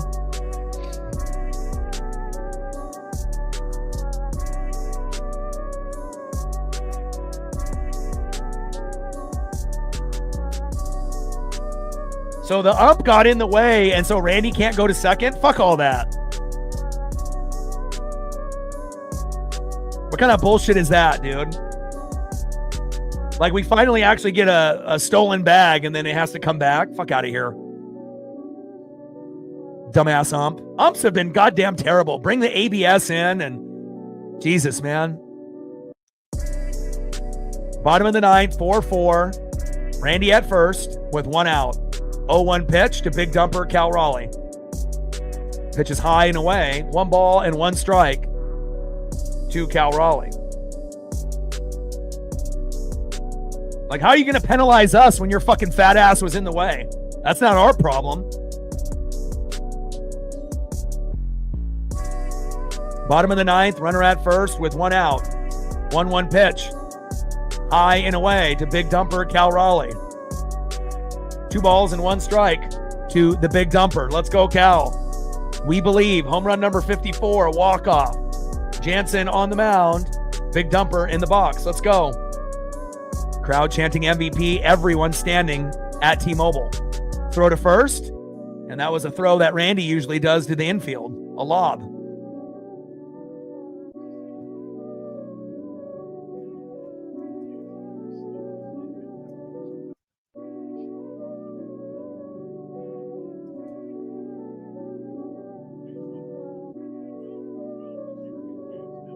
$12 for 12 for base runners for Jansen. It would have been 13 for 13. Pitches high and away if his fat ass didn't get in the way. 3 balls and 1 strike to big dumper Cal Raleigh.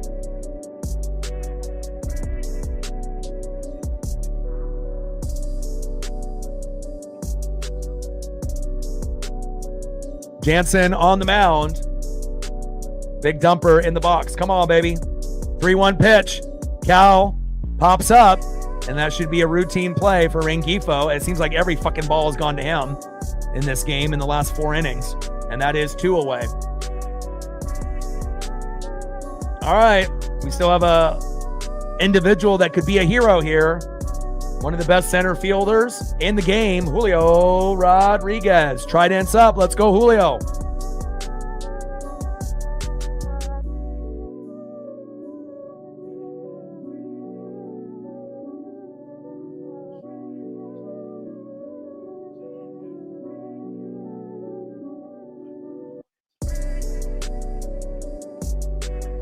First pitch fouled off behind the plate. 0-1 count. Jansen on the mound. Julio in the box. Come on, Mariner Moose. We need you. Chance of Julio. Julio. Come on, baby.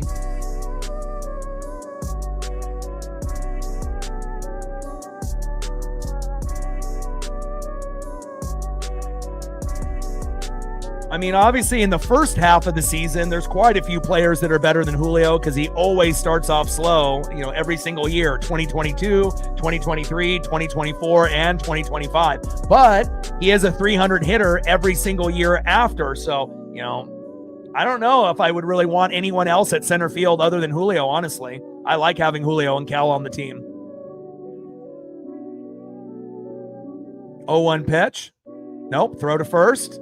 And luckily, Randy gets back in time. Safe. We need a walk-off by Julio Rodriguez, baby. Let's go. Let's win this game 6-4. Bottom of the ninth. Runner at first, Randy. 2 outs. 0-1 pitch. Julio! Crushes it, but fades foul. Damn it.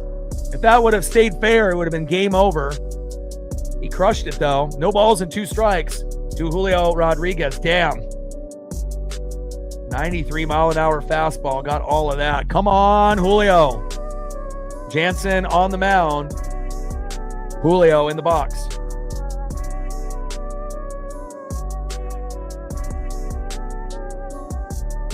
Come on, J-Rod. I mean, even if you don't homer, get on base. continue the inning.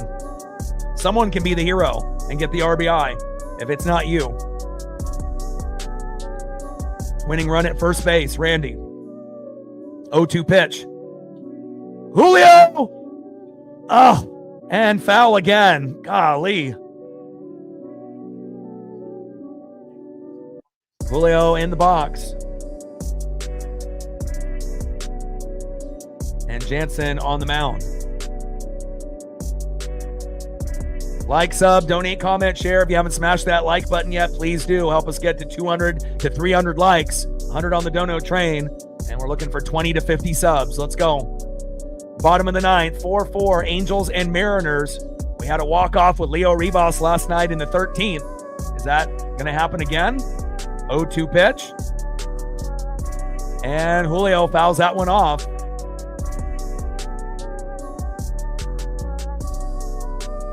Bottom of the ninth, runner at first, 4-4 tie with 2 outs. Kenley Jansen on the mound. Julio Rodriguez in the box.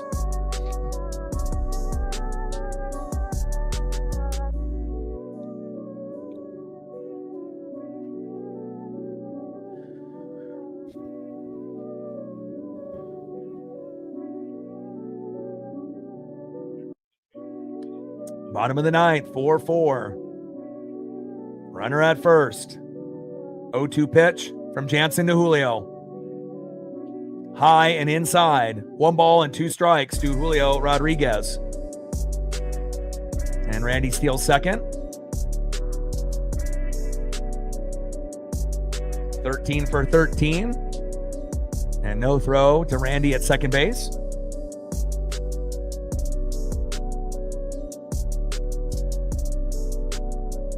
Come on, Julio. 1-2 pitch. Julio, slow dribbler towards third. Throw to first. And got him. And that is out number 3. We are going to extras again. Golly. We're going to the top of the 10th.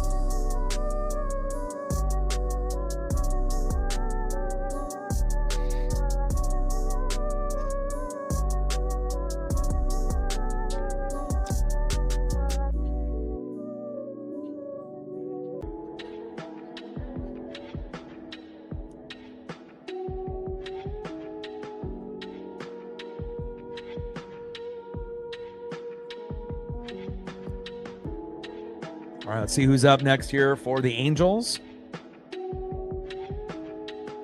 Next up for the Angels, 1 for 3 with a run, RBI, and 2 Ks. Had a homer earlier today, Logan Davidson.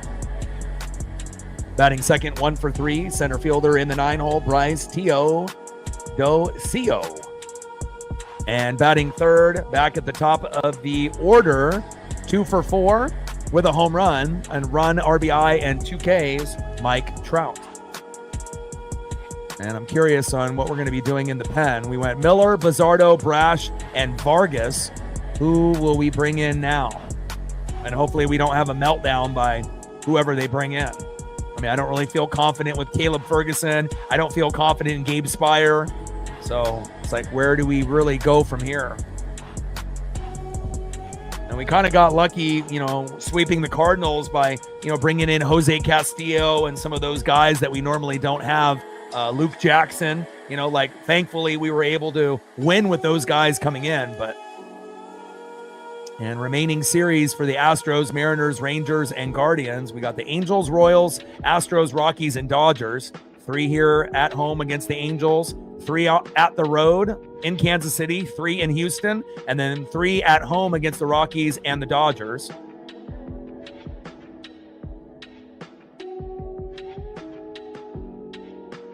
Rangers have a favorable schedule, but who knows if they can get it done. Now, Bizzardo already pitched, so he pitched second, so he can't come in. Miller, Bizzardo, Brash, Vargas, and they're bringing in Munoz.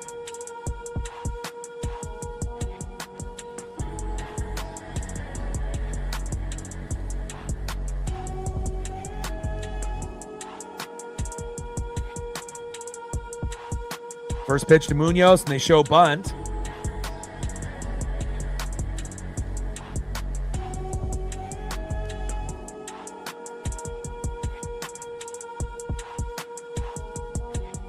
Kingery's running for Darno.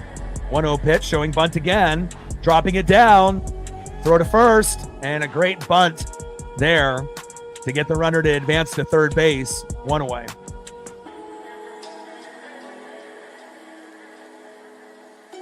Nice job there by Logan Davidson with that perfectly timed bunt. And now we're going to have another pinch hitter.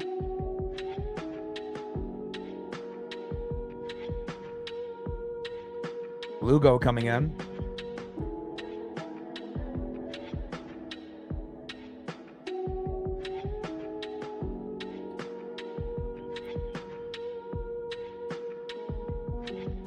Big swing and a miss for Matthew Lugo, 0-1 count.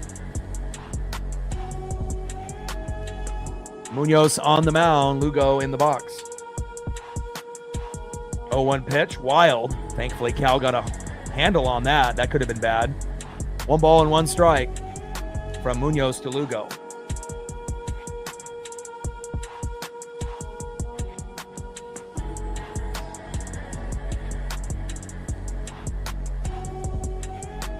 Lugo, a rookie. 1-1 pitch, chop foul. 1 ball and 2 strikes to Matthew Lugo.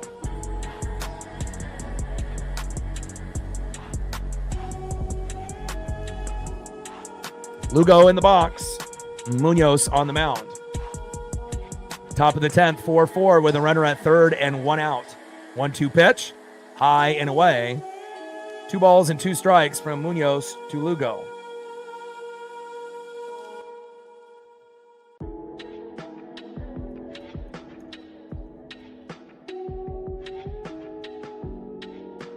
Two pitch. Big swing and a miss and fucking got him. There we go, baby. 2 away. Way to bring that electricity, Andres Munoz, my boy. Great job. 2 away. Keep that runner stranded at third, and then we can find a way to walk off and win in the 10th.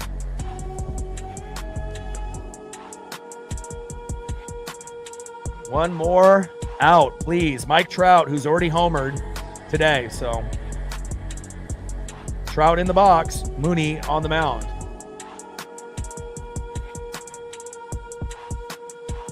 Career 300 hitter against the Mariners, Mike Trout. First pitch, high and away. 1-0 count.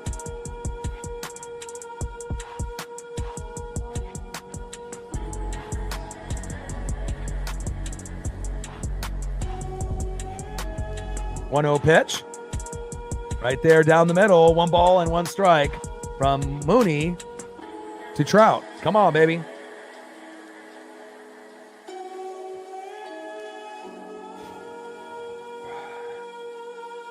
Top of the 10th. We're knotted up at 4. 1-1 pitch. In there for a strike on the top end of the zone. Beautiful pitch by Mooney.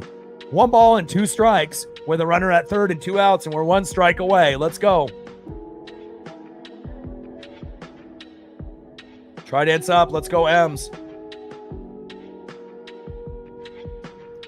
Top of the 10th. Runner at third with 2 outs. 1-2 pitch. Got him!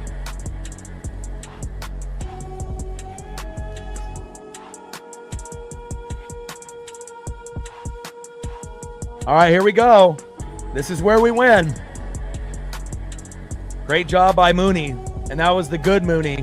There we go, baby. Nice job, Munoz. And let's see who we have in the lineup to win this game. Ooh, I like this.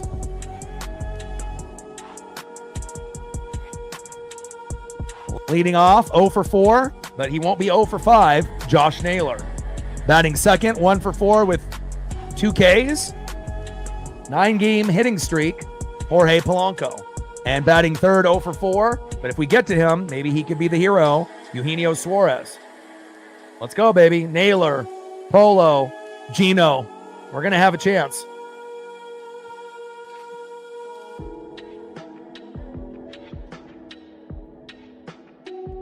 Trident's up. Let's go, M's.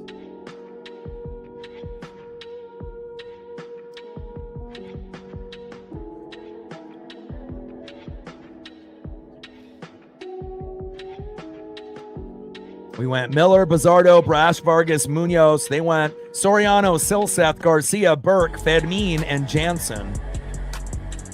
We started off with a 4-0 lead. Crawford doubled to left. Rayleigh scored. Rivas scored 2-0 Mariners. Rodriguez doubled to left. Crawford and Arosarena scored 4-0 Mariners by the second inning, but it's been all Angels since then. Davidson homered 4-1. Taylor hit a sac fly to center. Moncada scored 4-2. Rengifo grounded to the shortstop. Ward scored 4-3. And then Trout homered to left center in the fifth. But there hasn't been anything since the fifth inning, so it's time for us to get this dub. Let's go. Let's go, Nails.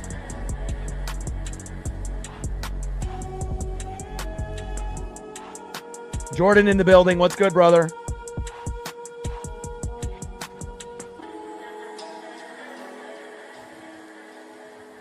Let's go, Josh. I mean, he's at 19 homers. So if he walks off right here, this will be home run number 20 and the place will erupt. Come on, Josh. I mean, I put you on the thumb today for a reason. For the very first time in 2025. Let's go. Trout homered. Why not Josh Naylor so we can make the thumb come true? Let's go. Robert Stevenson coming into the matchup on the mound. Naylor in the box.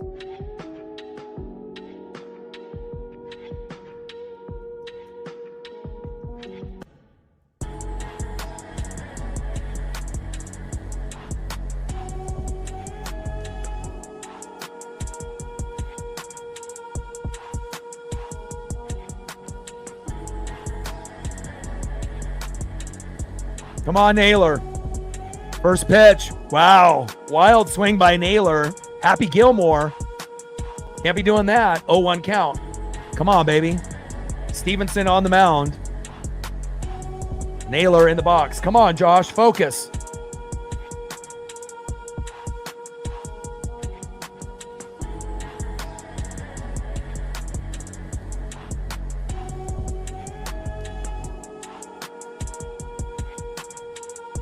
Oh, 0-1 pitch. And Naylor gets it. Go, go, go. Run, Naylor, run. Oh, he didn't even run. What was that, Naylor? And what are they going to call? They're going to call what? Interference? All right, so he is safe at first. Okay. I was about to say, don't screw us over again. So they brought in a new catcher for d'Arnaud, and then obviously his mitt gets caught up by Naylor's swing, and that's catcher interference. We're going to win. Let's go. I'll take that. That's rare. I mean, when's the last time we've seen a play like that? Very odd. And now we have runners on the corners at first and third with no outs. And Polo shows bunt. Wow. I mean, are we getting really crazy now? Oh my. Let's go, baby. Time to win the game. Bottom of the 10th. 4-4 tie. Runners at first and third. Or first and second. Polo pops up. And he drops. Wow. And he purposely let that ball drop. And down goes Polo. One away. Interesting strategy there by the Angels. Bottom of the 10th, runners at first and second.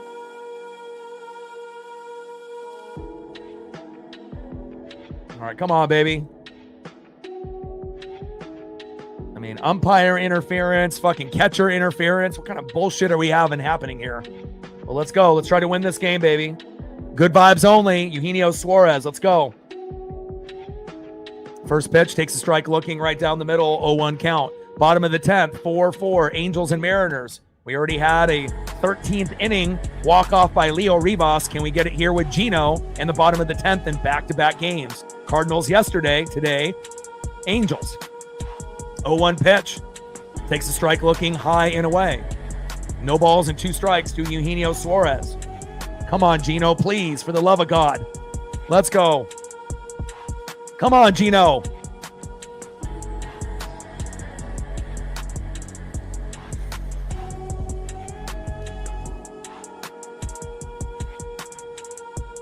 Boo. Stevenson goes off the plate. Bottom of the 10th, runners at first and second with one out. We're tied up at 4. Stevenson on the mound, Gino in the box. Come on, Gino. 0-2 pitch. Low and at the knees. And both runners are safe at second and third. Let's go. There we go, baby. Nice hit and run opportunity there, and both are safe with no attempt at second or third by Julio or by Naylor. 1-2 pitch, and Gino strikes out. Golly, Gino. Terrible swing.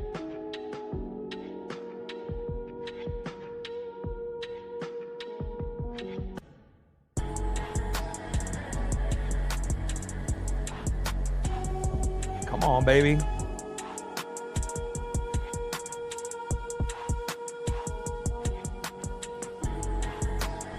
All right, Luke Raley. 0 for 3. Why isn't this Victor Robles? First pitch by Luke Raley. Big swing and a miss. 0-1 count. Come on, Luke.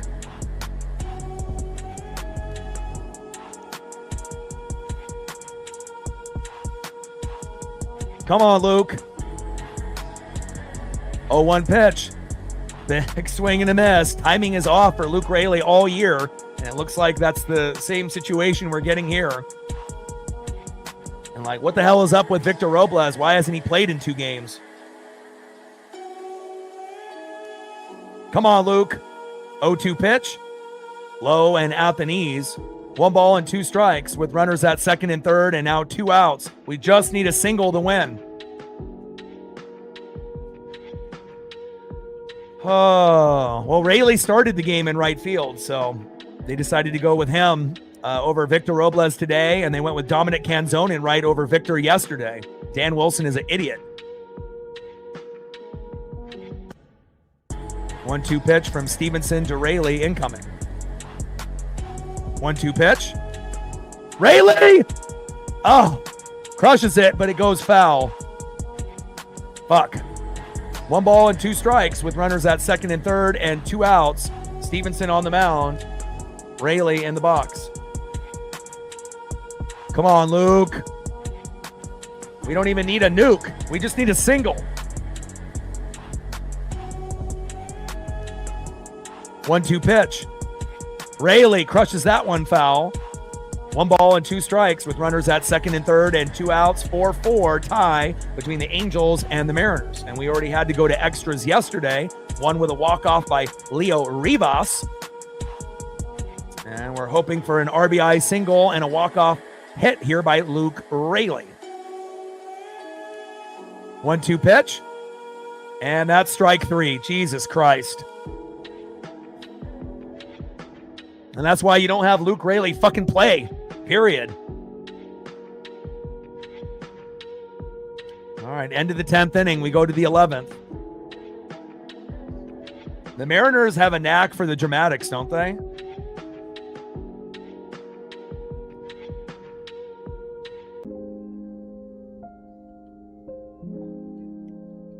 Next up for the Angels in the top of the 11th, 1 for 4 with 3 Ks, shortstop Zach Neto. Batting second, 2 for 4 with a run and a K, third baseman Yohan Moncada. And batting third, 1 for 4 with a run, left fielder Taylor Ward. And we're getting to a point where we're running out of pitchers.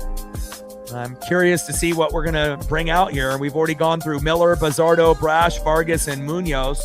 So who's left? Caleb Ferguson, Gabe Spire, Jose Castillo from last night, Luke Jackson. None of those options sound really that good. So we'll see.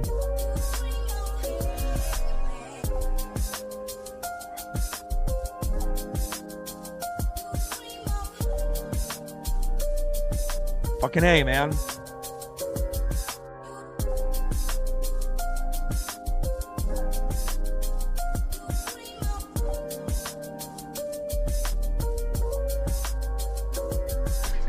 And again, as much as, Mariner fans appreciate, what Luke Raley and Luke Jackson's coming in. You know, Luke Raley shouldn't play the rest of the year. Dominic Canzone shouldn't play the rest of the year. Cole Young shouldn't play the rest of the year. It should be Leo Rivas at second, Victor Robles in right, and that's it. You know, period. You know, it's like, you know, if you have those guys as like emergency guys, if guys get hurt, fine. But there shouldn't be a reason why those guys are playing, because then the lineup isn't as strong. You know, when we end up having Rivas and Robles in the lineup, it's one of the best lineups in baseball. But when you take those guys out, this is the type of shit that happens.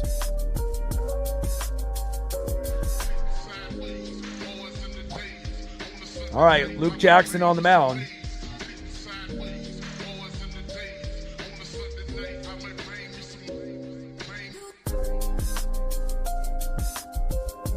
Come on, Luke. And they show bunt with Neto. And Cal has to step in, throw to first, and got him. And good thing Luke got the fuck out of the way, because he wouldn't have even been able to make that throw. One away. Runner advances to third. Mike Trout. Down goes Neto, one away. Next up is third baseman Yoan Moncada. And I like that the fact that the Cardinals and Angels have been bunting. You know, the Mariners should take note. You know, like, why the hell haven't we bunted in like months? Like, it works. Maybe they don't have any confidence in anyone that can bunt. I mean, I know Victor Robles can, but they haven't fucking played him in 2 games. And now we got Cal with a mound visit with Luke Jackson.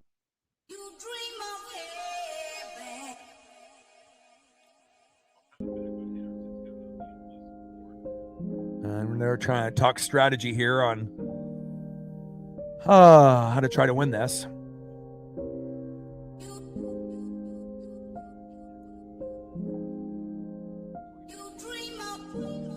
And I don't know what ESPN is doing. There's not a runner at second and third. Come on, ESPN. Wake the fuck up, man. They are the worst. They take bathroom breaks, fucking leave shit on fucking pause. Like, get your fucking shit together. I mean, no wonder ESPN is terrible.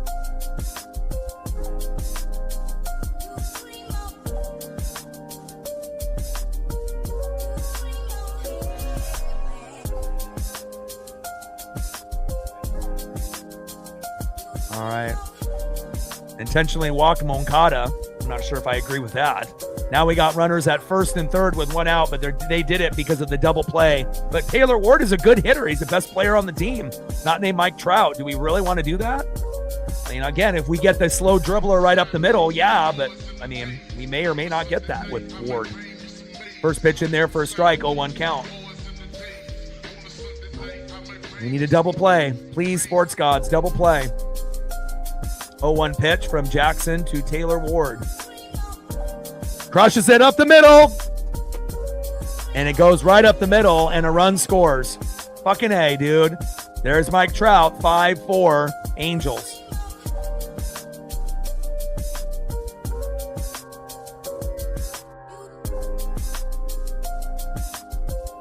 Ward is a great player, man. 5-4 Angels. It's not over yet, but we have to keep them, you know, with just a 1-run lead, and then hopefully we have a 2-run blast, you know, a walk-off win. But we got to make sure we get out of this goddamn inning. Runners at first and second with one out, and now we need a double play for real to get out of this inning. Crush towards third base, foul by Taylor. 0-1 count. Former Seattle Mariner and Los Angeles Dodger Chris Taylor in the box. Luke Jackson on the mound.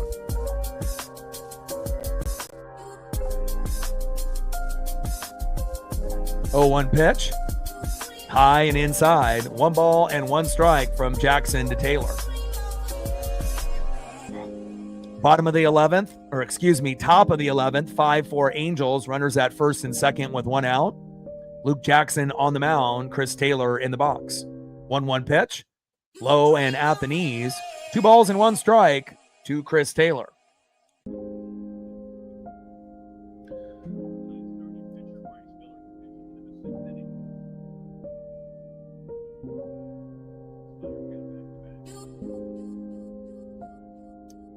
Two 1 pitch, fouled off towards that third base line. 2 balls and 2 strikes with runners at first and second and 1 out. Top of the 11th, 5-4 Angel lead.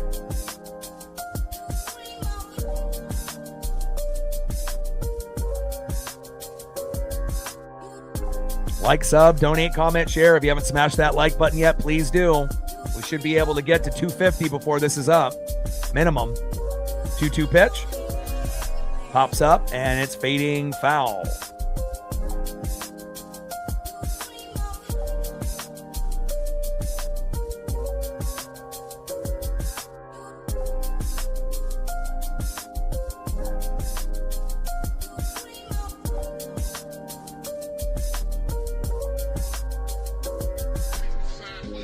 Two pitch. Low and at the knees. Count now is full as that four-seam fastball misses inside. 3 balls and 2 strikes with runners at first and second and 1 out. Angels up by a run, 5-4 here in the top of the 11th.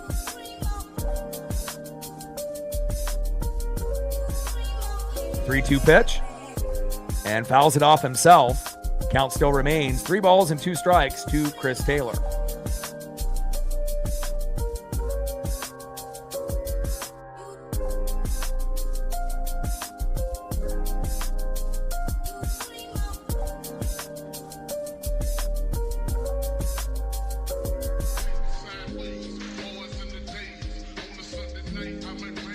Three-two pitch.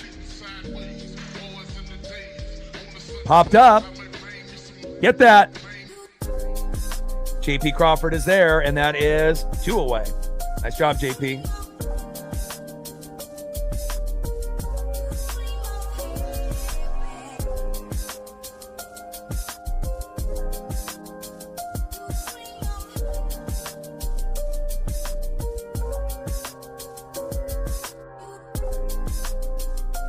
Next up is second baseman Luis Rengifo, who it felt like almost every ground ball for the last 4 or 5 innings went directly to him. So kind of bad luck by the Mariner hitters, hitting to him almost every single time, but something's got to give. We had the same situation happen yesterday and we won. So first pitch to Rengifo, slow dribbler, grab it. Golly, what is Luke Jackson doing?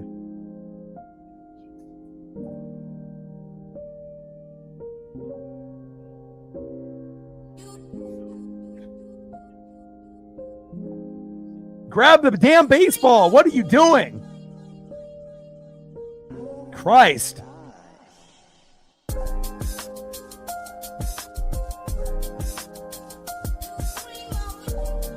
Rivero now coming in to pinch hit with bases loaded now and 2 outs.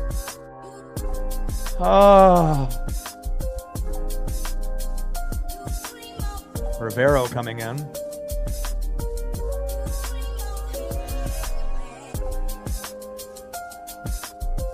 Sebastian Rivero coming in.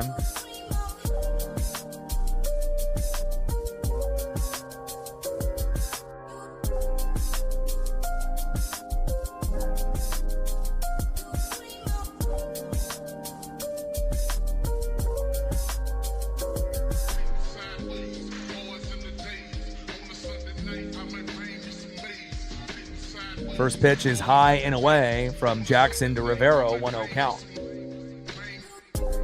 Rivero in the box. Luke Jackson on the mound. 1-0 pitch. In there for a strike. Nice pitch by Luke. 1 ball and 1 strike with bases loaded and 2 outs. Top of the 11th inning. Mariners down by a run. 5-4 here in the top of the 11th. And we can't let them score anymore if we have any chance of winning. 1-1 pitch. Crushes it foul. 1 ball and 2 strikes. To Sebastian Rivero. Come on, baby. 1 more strike.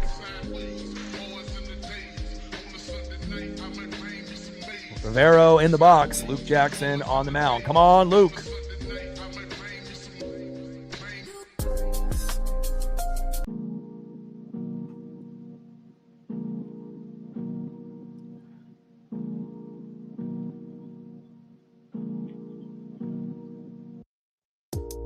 One-two pitch.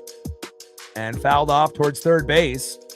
Now, the reason he didn't see the pitch, is that he got turned around after he threw the baseball with his momentum.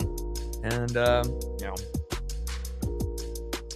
don't think I've ever seen a pitcher do that in quite some time, but, it's just our luck that it happened to us. But we still got a chance if we can get out of this inning only down a run, especially if we have a ghost runner at second. All we need is one swing and we can win. Hit into center field. Julio is there and caught. There we go. All right, we're going to have a chance. We're still alive. We're down by a run. But again, ghost runner at second. All we need is one swing, and we can end up winning this game 6-5.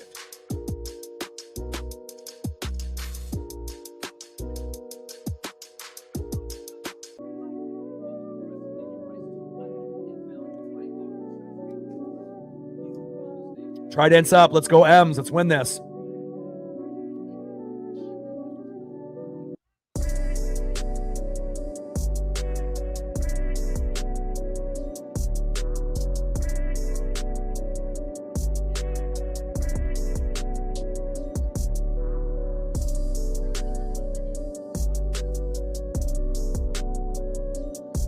Leading off for the Mariners in the 8-hole, Cole Young. Batting second, 1 for 4 with a run, 2 RBIs and a K, J.P. Crawford. And batting third, 2 for 3 with a run, 2 walks and a K, Randy Arozarena. Let's go, baby. Someone's got to be able to step up. Let's go. Trident's up. Let's go, M's. I mean, at least we're not down by 2 or more, because if that was the case, it's probably game over. But with a ghost runner at second, you know, one swing can win it. Let's get this dub.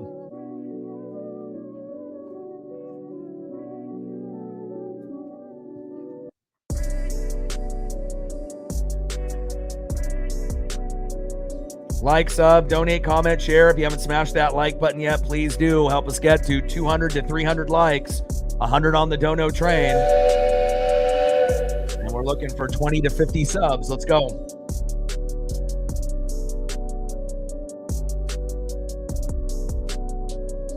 Last time I checked, we needed 52 subs. Now we only need 30. There we go.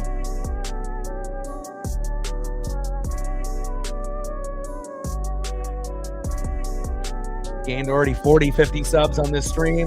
30 to go. They hit 21,800.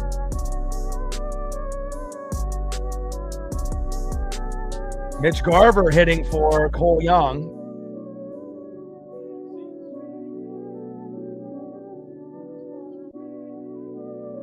Come on, Mitch. First pitch to Mitch Garver, in there for a strike, 0-1 count.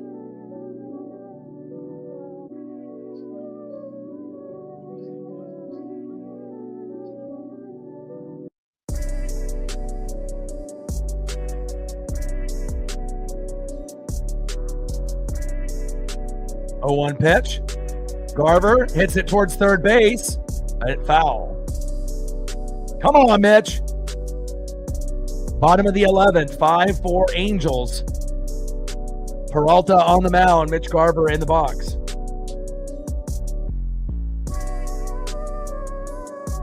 Come on, Mariner Moose. We need this.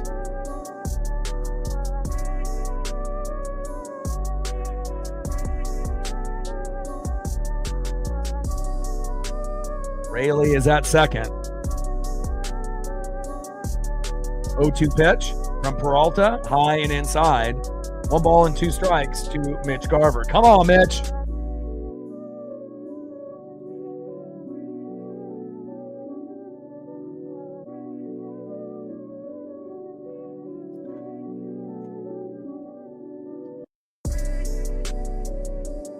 One-two pitch. Crushes it. But hard hit right to him. Throw to first. And that is 1 away. Down goes Garver.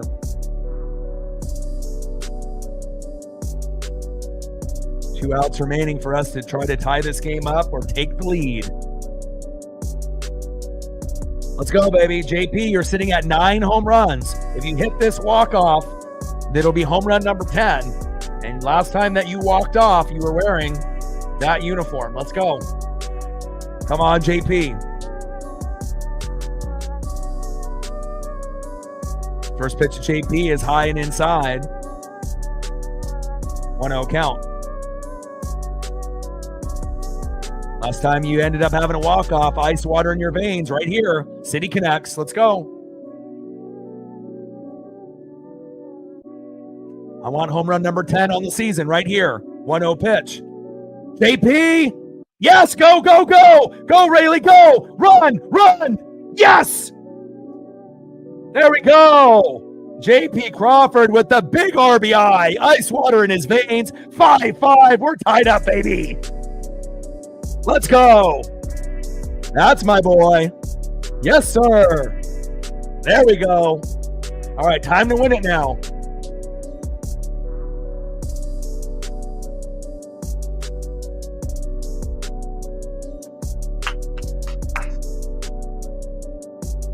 There we go. Hell yeah. All right, next up, Randy Arosarena. Let's go, Randy. First pitch. High and away. Take strike one. 0-1 count. Bottom of the 11th. 5-5 tie. Runner at first with one out. Come on, Randy. You got to make up for your blunders in left field and do it right now with your bat. Come on, baby. Runner at first. JP Crawford.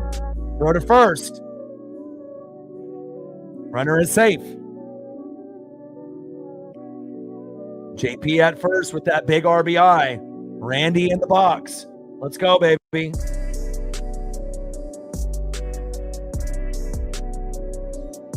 Chaos ball, baby.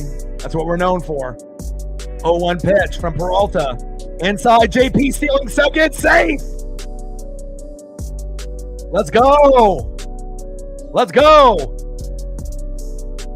Meltdown, meltdown, meltdown.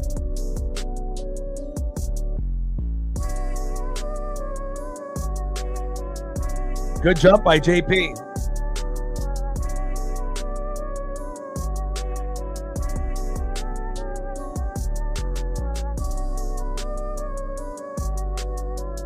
Come on, baby. Big base hit to win the game. Be the hero, just like you did here. Peralta on the mound. Arosarena in the box. Randy crushes it. Fading in the corner. And caught. Wow. JP tags up and gets into third. Safe. Wow. All right. JP now at third base. And now we just need a single to win. Come on, Mariners. And we're looking for big dumper. Home run number 54 if we can get it, but we don't need it. We just need a single, and we win the game 6-5. Let's go. If we want to do it the dramatic way, Cal will get home run number 54, and the place will fucking lose it. And we'll have a 7-5 victory. Come on, Cal.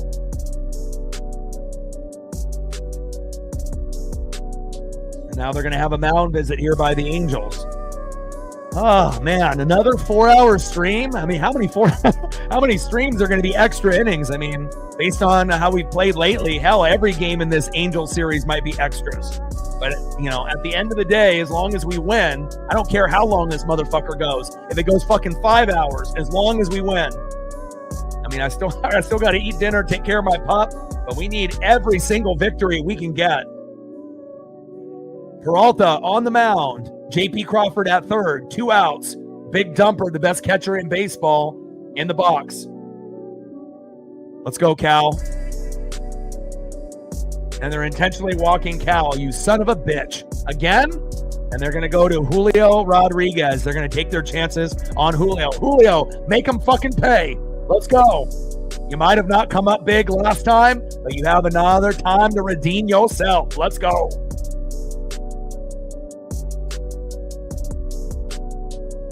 Oh, it's Josh Naylor.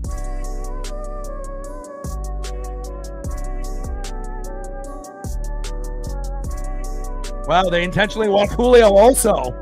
Wow. All right, well, Josh Naylor has a chance to be a hero. Trout homered, and I put Naylor on the thumb for the very first time in 2025. Let's go, Josh. Be a hero. First pitch to Naylor. Crushes it. Foul. 0-1 count. Bases loaded with 2 outs. They just intentionally walk Cal and Julio. And we have JP Crawford at third. Let's make them pay for that decision. Peralta on the mound. Josh Naylor in the box. Come on, Josh. Be a hero. Let's go, Nails. Come on, Big Grumper. Let's go.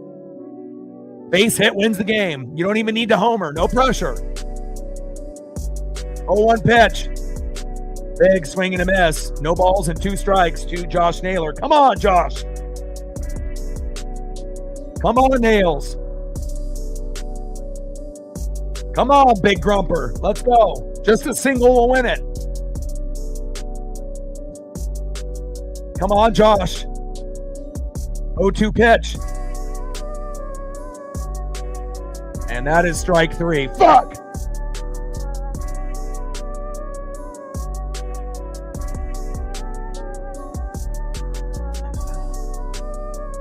Unbelievable. Well, I guess that strategy worked. Unbelievable. All right. We're going to the 12th inning. We went 13 yesterday. Come on, Josh. All right, let's see who's up next here for the Angels. Next up for the Angels, 1 for 3 with a run, RBI, and 2 Ks with a homer earlier today, Logan Davidson. Lugo batting second and Trout batting third.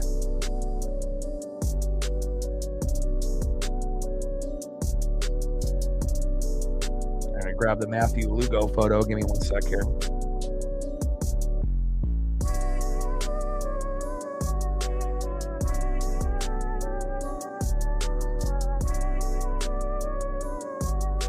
So Davidson batting first.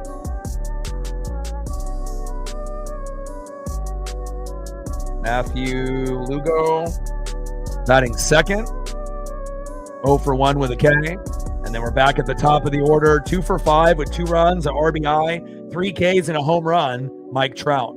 5-5 tie in the top of the 12th. We're running out of pitchers.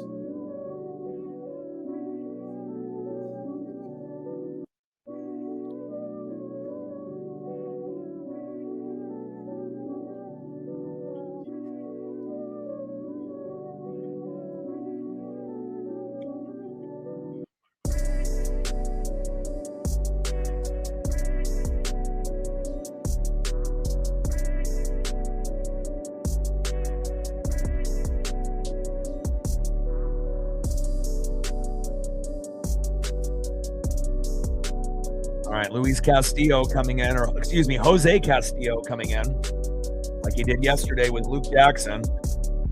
And hopefully Jose Castillo will be able to find a way to get 3 outs here.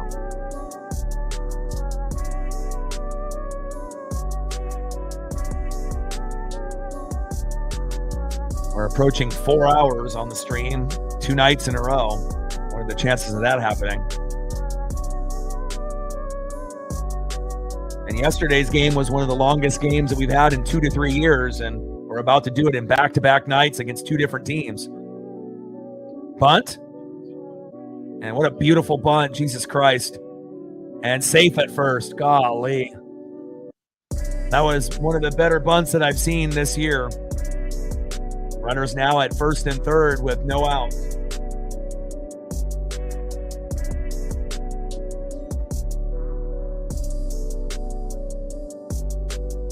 Naylor's been great. I don't know what you're talking about. You know, he might have had an off day today, but, you know, great defensively. You know, he can steal bags better than anyone his size. Great hitter. This is the hardest ballpark to hit at out of all 30 ballparks. You know, he's been great. Just unfortunate that he ended up having an off game today at this point.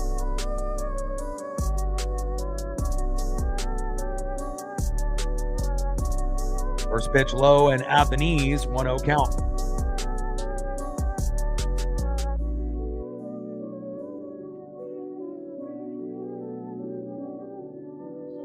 One-0 pitch. Lugo showing bunt. Fouls it off himself. 1 ball and 1 strike to Matthew Lugo.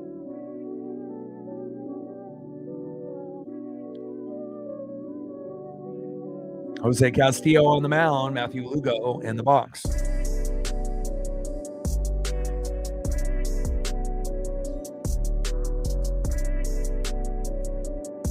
Come on, baby.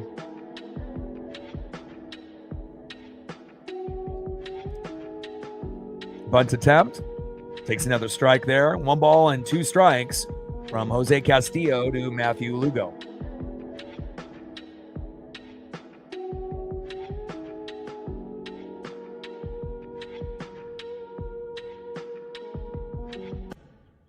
One-two pitch. Hard hit. Jesus. And that brings in a run. 6-5 Angels.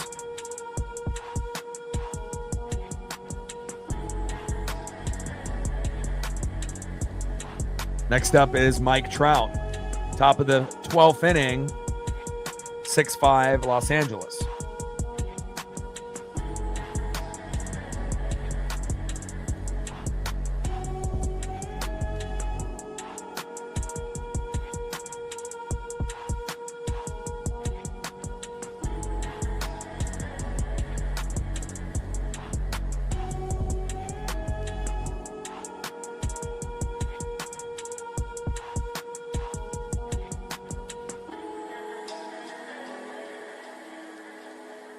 First pitch, low and away, 1-0 count. Top of the 12th, runners at first and second and no outs. We need a fucking strikeout and a double play, or a double play and a strikeout.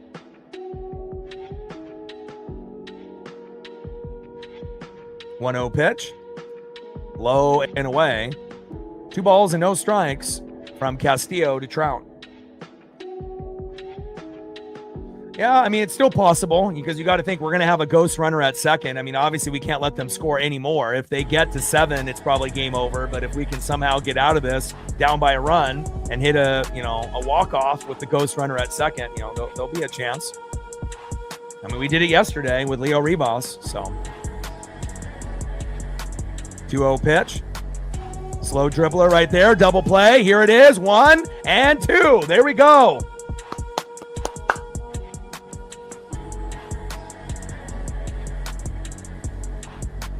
There we go, baby. Great double play. We're still in it.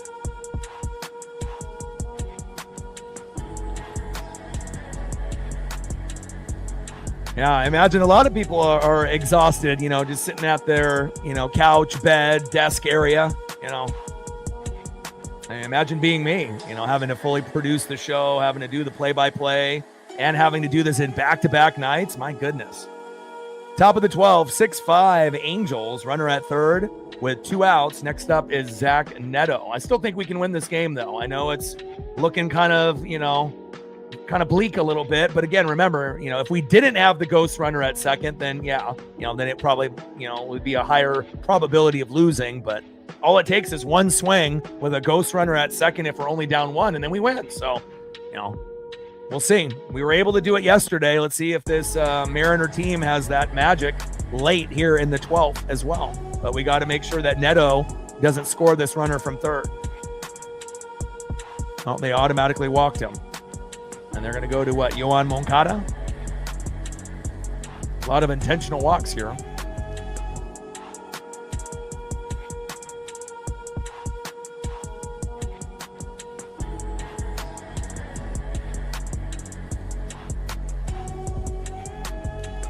All day with a 5er. Appreciate you. Stacks. Racks with a little Cactus Jack. Bang, bang. Another $5 to the Dono train. Appreciate you.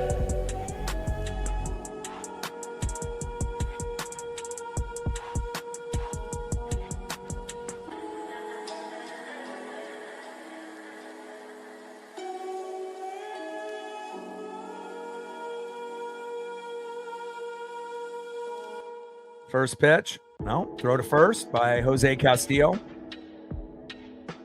Runner is safe. I mean, we're running out of pitchers at this point. That's why it was kind of amazing that we were able to get the dub yesterday. Having guys like Luke Jackson and Jose Castillo is not ideal, But I guess that's better than Caleb Ferguson or Gabe Spire coming in and fucking it all up. Pitch in there for, they didn't give him the strike call because it's inside. 1 ball and no strikes from Castillo to Moncada.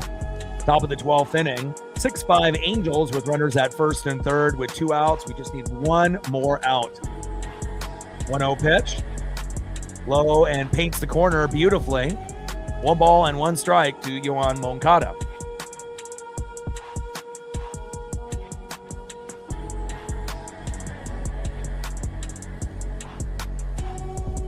One pitch.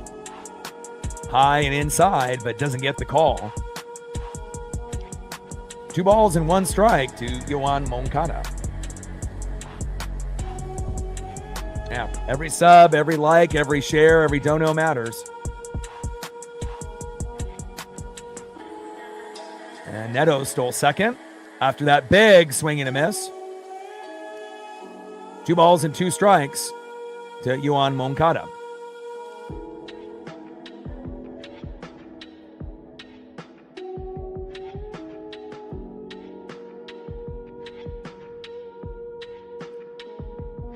All right, we need 1 more strike, and we can definitely win this in the bottom of the 12th. We're only down a run, and we're going to have a ghost runner at second. So that means 1 swing for a homer wins the game if we can get out of this. 2-2 pitch. Wow, doesn't get the call. Low and at the knees. Borderline pitch. Called ball, and that looks like could have been either way. 50-50 call. Count now is full. 3 balls and 2 strikes from Castillo to Moncada. 3-2 pitch. Slow dribbler. And throw to first. And that is out number 3. I'm not really sure why he took so long to throw that ball. All right, Angels up by a run, but we are going to have a ghost runner here at second. And again, with 1 swing like Leo Rivas did last night in the bottom of the 13th, we were able to win the game. So we might be able to do the same exact thing that we did yesterday. Let's see if we can win it here in the bottom of the 12th inning. Oh, man, back-to-back games with 4-hour streams. And again, yesterday's stream was the longest the Mariners have had in like 2-3 years. And then we end up doing it again. Back-to-back games, Cardinals and Angels. No one said it was going to be easy.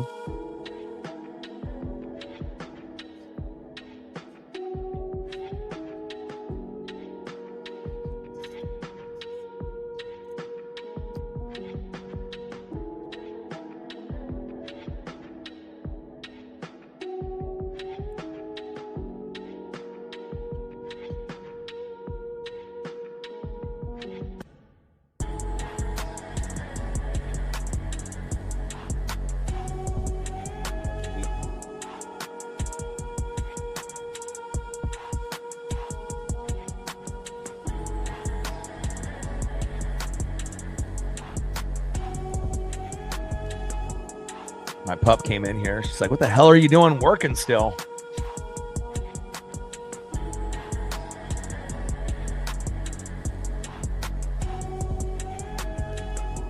I know, honey.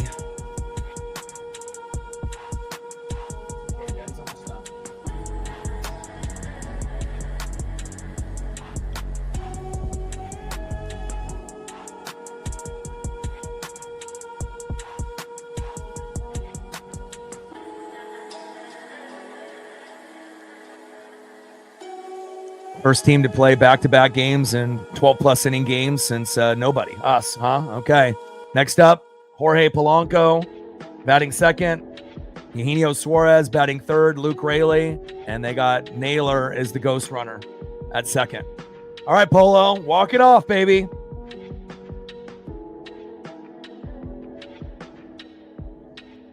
And Naylor gets into third. Safe. No throw. There we go. Josh Naylor. Beautiful. There we go, baby. Nice job, Josh.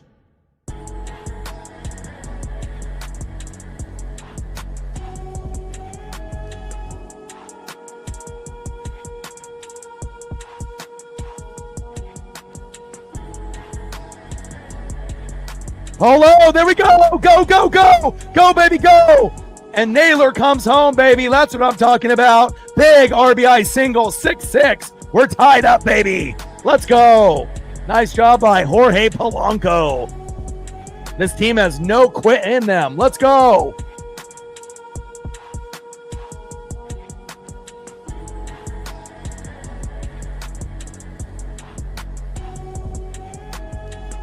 Great job by Jorge Polanco, baby. Let's see if we can win this game now. We're tied up. We have a ghost runner at second with no outs. You would assume that we can win it now. But again, I'm not really, Eugenio Suarez hasn't really been the greatest lately. And they're going to intentionally walk Gino? Why? Thank you. Gino would probably strike out, honestly. Oh, and Victor Robles is coming in finally.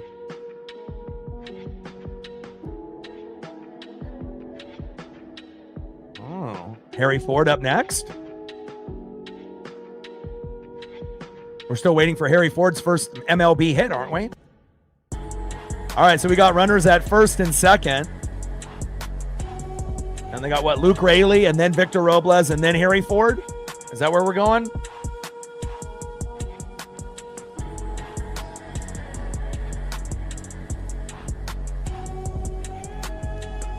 We have runners at first and second.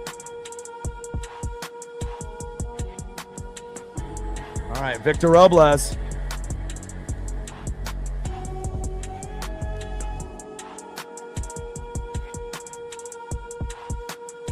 Let's go, Victor. Why the hell have you not been playing in the last 2 games? I mean, if you played, we probably wouldn't even be going to extra innings these last fucking 2 games. Let's go, Victor. Victor pinch hitting for Luke. Shows bunt. And now we have runners at first and second with the tie game, 6-6.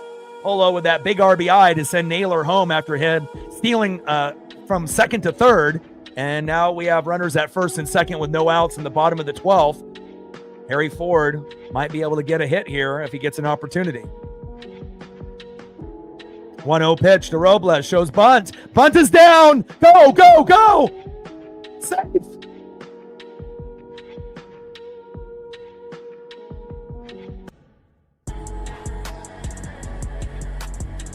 Bases loaded. No outs. Here we go.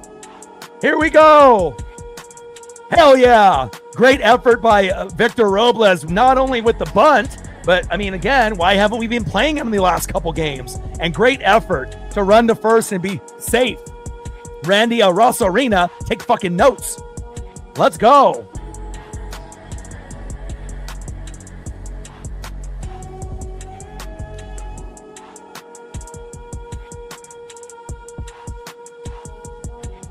Harry Ford, a potential opportunity for his first hit of his career, and it could be a big one. Let's go, Harry. Ford pops it up. Is it deep enough, though? Caught in right field. Run! Go, go, go, go, go. Yes!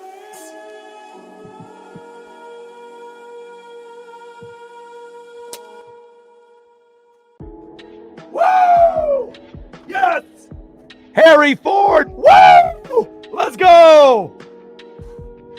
Yes! Unbelievable! Back-to-back games, and we get it done. Harry Ford with a sac fly in the right. Polo comes in, baby! Let's go! Hell yeah! Wow! Man, unbelievable. Harry gets it done, baby. Wow! Man, unfucking believable. And again, back-to-back games and extras. This team is for real. 6 straight games in a row, finding a way to win. Wow. Unbelievable. Great job, Harry. Harry Ford. Let's go, baby. And he got it just deep enough. Unbelievable. Mariner fans, we're going to sleep good tonight. Final score, Mariners 7, Angels 6 and 12 after going 13 innings yesterday. Leo Rivas, the hero. Yesterday, Harry Ford today. Unbelievable. Wow.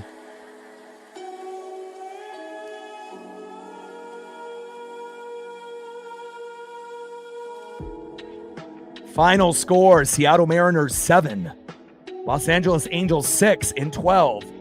And when the Mariners win, what do? We fucking dance. Mariners win! Mariners win! Mariners win! Fuck yeah! 6 in a row, baby. Let's go! Hell yeah!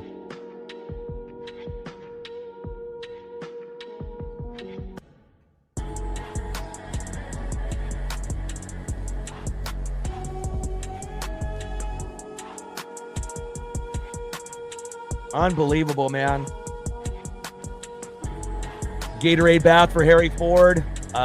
We can finally sleep easy. I got to take a victory walk with my pup, eat some dinner, and we'll be back right here, same time, same place tomorrow. Hopefully it doesn't go extras again, but knowing the way the Mariners and the Angels play each other, honestly, it wouldn't surprise me if we go to extra innings again. But as long as we go to extra innings, we got to make sure that we win it. And we won yesterday in 13 with Leo Rivas and today with Harry Ford. Awesome. Love you guys, and I appreciate you guys very, very much. Shout out to all the people that liked, subbed, donated, commented, shared. Appreciate you guys. Nobody with a $10, all day with a $5, Flying Monk with a $5, Dave with a $13.99, Pablo with a $5, all day with a $5. Appreciate you guys very, very much. And all day, great job as usual. And again, I'm exhausted in back-to-back games. We're going to do the Mariners tomorrow. I'm going to do Ducks and Mariners on Saturday. We're going to do Mariners and Sunday Night Football with the Vikings and Falcons on Sunday. So we're going to be doing 5 streams in the next 3 days. And hopefully I have a voice when we get to that point. Love you guys, and I appreciate you guys. Final score, Seattle Mariners 7, Los Angeles Angels 6. And it feels really, really good when the Mariners win. Tridents up, enjoy your night, and I'll be here tomorrow. Go Mariners.